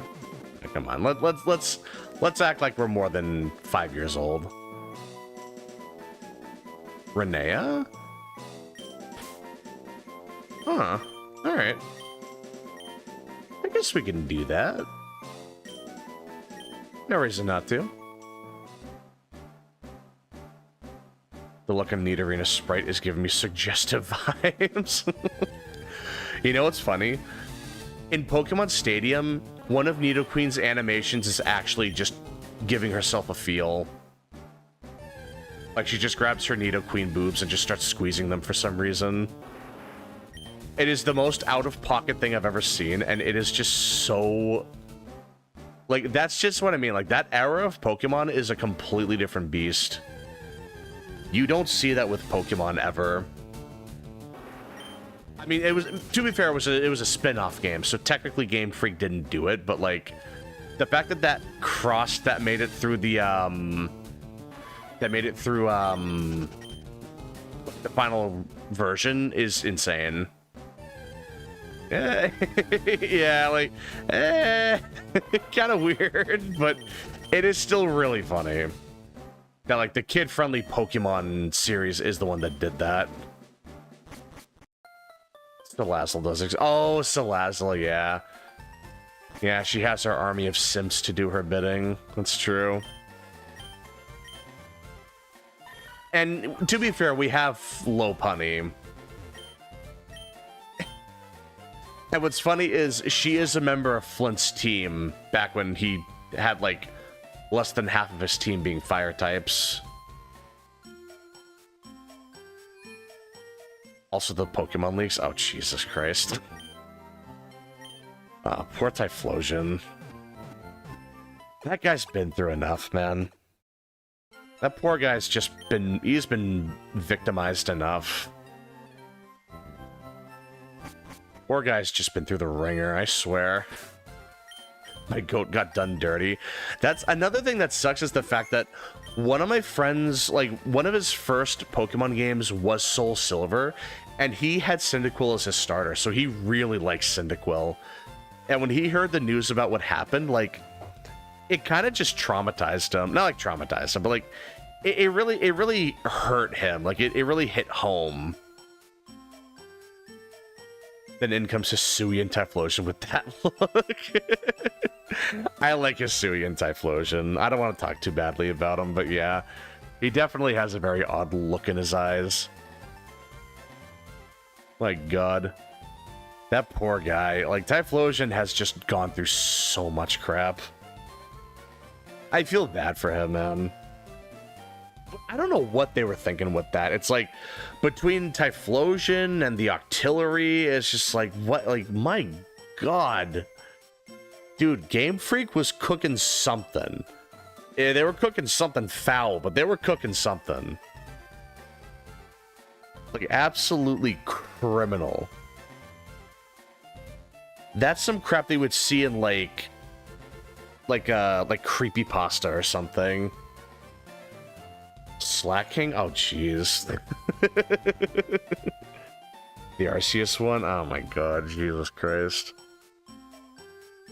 Man, Pokemon had some crazy fan fiction. Like official fan fiction. If you want to think about it like that. Absolutely unreal. God, it is just so silly. Have you seen the Pokemon fanfiction? That shit gets vile. I haven't seen enough of it, and I want to keep it that way. I can only imagine how absolutely abhorrent that shit becomes. I think it's just background lore that was never meant to see the light of day. Good. Honestly, good. I don't know how it leaked to begin with, but, like, my god, that shit's just creepy.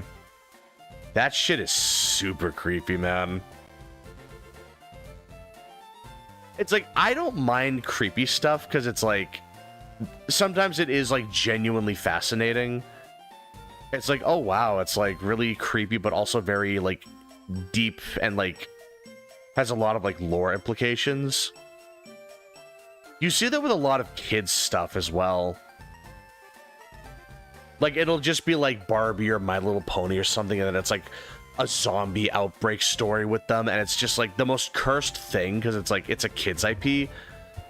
But it's like, it's so well explained, and there's so much like lore to it.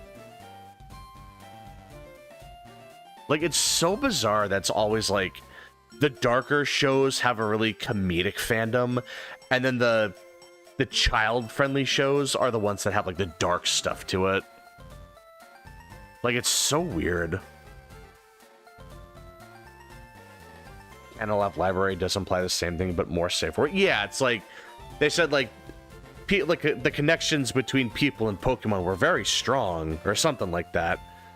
When I'm pretty sure in Japan, like, the Japanese translation is, like, people would just marry Pokemon and have kids with Pokemon. Like, really weird shit. Like, that kind of stuff is like, yeah, I think I don't mind that's getting censored a little bit. I don't read that, but I have the unfortunate knowledge that it exists. I mean, like, you know that shit's out there. It's like, it's only natural that you would think that it exists, because it does. You don't have to look it up, but, like, you know it does. Before Bobby Kotick was exposed to be a piece of shit around women, one of the flirt quotes for female B-elves in WoW was, I usually only ride on epic mounts, but let's talk. Still funny to this day. Jesus. God, that's crazy. Are you familiar with the video Smile? Is that the Pinkie Pie horror fanfic? That sounds oddly familiar. I know there was some fucking awful, not like awful, but well, I mean, well, no, it's kind of awful, but like, there was some like diabolical My Little Pony fanfics, and it was like, I've heard about the one with Pinkie Pie and Rapidash, Rainbow Dash. God, it's past midnight. I'm getting tired. Not the My Little Pony creepypasta. I know, dude. That's what I mean. It's like, it's always the kid-friendly fandoms that have the most fucked up, vile fanfics. It makes no sense. It'll be like, Breaking Bad has these, like, Mario Kart and Marvel edits, like, MCU edits, but it's like, My Little Pony is just like, that's gonna scar me if I see that again. It's terrifying, dude. I definitely have more clips than before. Found some good clips. Oh, like Monster Hunter clip. Oh, yeah. Like, yeah, a little palate cleanser would be nice, yeah. It's the vid of Pinkie Pie beating the shit out of all the other girls. Oh, Jesus. Too cutie patootie happy-go-luck song. Oh, Jesus. Oh man, that's just exhausting. It's fun like talking about that, like just like because it's like it's silly, like we're not taking it seriously, but it's like the fact that that stuff exists is like that's why I can't say like I do this or that. It's like I could say I'm like I could just be in public and be like, yeah, I like Pokemon, and then people are gonna be like, oh, you're one of those, guys. It's like, no, dude, that's not what I am. It's like there's some real weirdos with Pokemon. There's that one guy that like wanted to get eaten by a Reshiram or something. I only vaguely looked into that, and it's some really fucked up shit. Like the guy just wants to be vored by Lugia and Reshiram or something. It's like really dark, like really uncomfortable kind of shit. It's like really weird. If you ever feel deeply disturbed by some fan fiction or whatever, remember Demon Kalaba? It won't help you calm down, it will just make you feel disturbed about something else.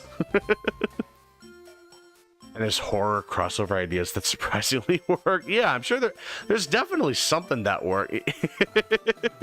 Yeah. Yeah, Rhino seems like he's checked out. Yeah, this conversation's getting this is getting way too meta.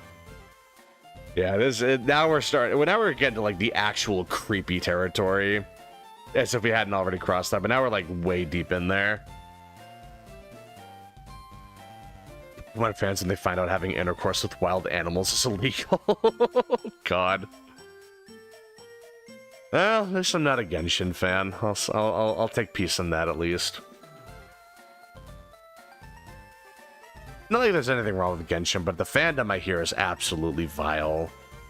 Like just the weirdest shit out there. I just like the pretty and cute designs, nothing more. I like Gardevoir, Lopunny, and Vaporeon because they're cute. Yeah, exactly. They're really cute. I do like those designs as well. I think they're really cool. I think they're cool and cute. But yeah, God forbid. Like, you know what the internet's done to them. Not gonna explain what Demon Kalaba is. You're free to look it up on the Warhammer wiki at your own risk. Oh, jeez.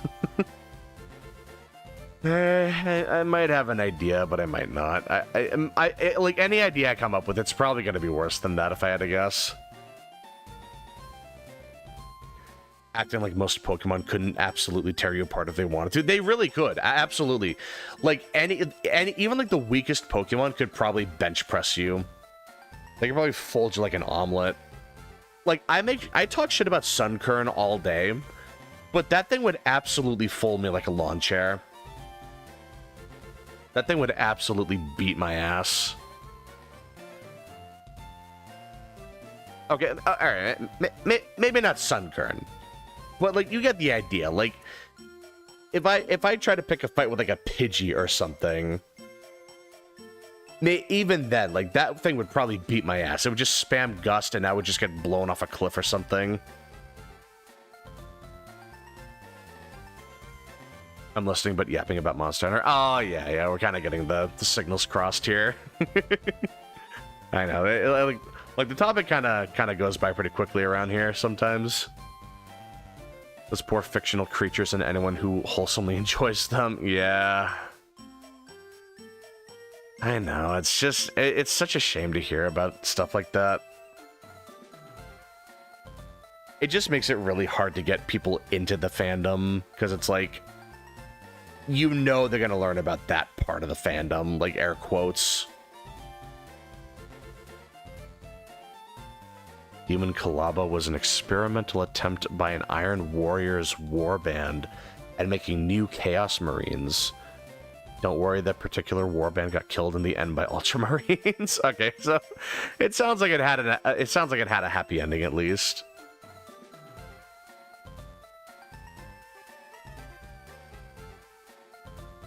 More round/3 assholes equals more clips. Oh yeah, that's why you don't use round/3 with Sword and Shield, because it just launches people. Because it's only like marginally stronger than round/2, I'm pretty sure. But 3 will just launch people, I'm pretty sure. Honestly, I usually just use round/1 because it charges faster. I don't know if it has less iframes than 2, but that's what I usually use. It's just a nice iframe move.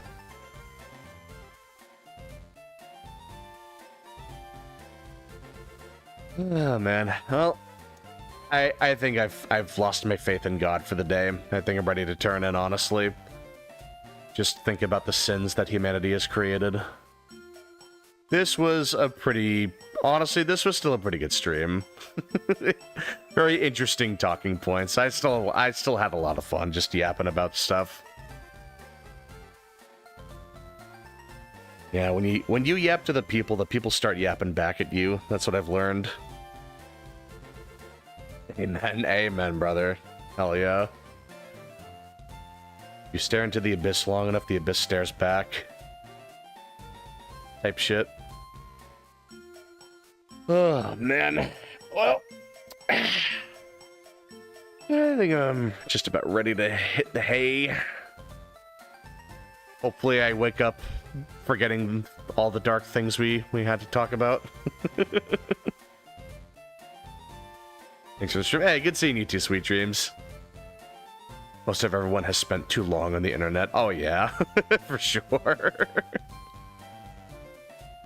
Yeah, I know. It's like, that's kind of the curse of the internet. It's like, it's the most engaging thing you can interact with, but it's also a curse because it's like, you just see the dark side of people. Is that a Hollow Knight reference? No, I think that's an old saying. It's like, if you stare into the abyss stares back at you. I don't know what exactly it's from. I've heard that from, there was like a Justice League movie, like one of the like animated DC movies, where they say that. I do think that's an actual like real life quote. Rhetorical. Oh yeah. Yeah, I do need to get around to Hollow Knight. I'm gonna beat Silksong eventually. I just need to catch up with everything. Well, to be fair, Demon Kalaba has nothing to do with the internet. That whole atrocity was made up by an actual book writer for Warhammer. Oh, I see. I see. I had a feeling that was the case, but it's good to get clarification. It's a Nietzsche quote? I totally botched that name. Nietzsche quote? But yeah, like, I do know, like, it's an old quote. I just didn't know where exactly it was from. So, internet or not, you'll always find something to be traumatized by. Exactly. It's like, you'll learn about things whether you're on the internet or not. It's just, if you're on the internet, like, you're dude, it happens so quickly. Like, you get that information so readily available now. We revived yapping. I know, that's my problem. I just get back, I lose track of myself, and it's like, I'm gonna end the stream soon, but then I just forget I'm gonna end the stream and I keep yapping. God, it's like, that's just my bad habit. I keep talking. That's what I mean. Like, when you yap to the people yap back at you. That's what I mean. Like, it's just, it just never ends. It's just so hard to like pull myself away from it. That's the curse of the internet. It's so engaging, but it's so hard to like pull yourself away sometimes. And if you gaze long into an abyss, the abyss also gazes into you. Comes from his 1886 work, Beyond Good and Evil. It warns that fighting, studying, or obsessing over darkness, evil, or nihilism can cause you to become consumed by it, essentially reflecting the darkness back at you. It's a crazy line, honestly. There's your educational lore, Tom. God, getting the whole spiel and everything. You love to see it. The abyss doesn't stare back at me. It turns away in fear as I step into it. My man, let's go. My king. God, you love to see it. All right, I really gotta get to bed. It's like 12:30. It's 12:30 in the morning for me. I really gotta get to bed. Oh man, I really gotta learn to end these sooner. It's just hard. It's just hard shutting it off. Like, I just like talking to you guys, man. You know? Like, it's just tough. I'll see you around, Jan. Have a good one. But yeah, I think on that note, only 12:30. Yeah, you're right. Maybe we should go another 3 hours. You know what? Hey, we can. No, I can't do that. I really can't. I'll see you around, Willens. Have a good one. I'll see you around, Rhino, as well. Have a good one. But yeah, on that note, I really do gotta, like, this time for sure, I gotta wrap up. GG's, man. Good seeing you again. But anyway. It's plural.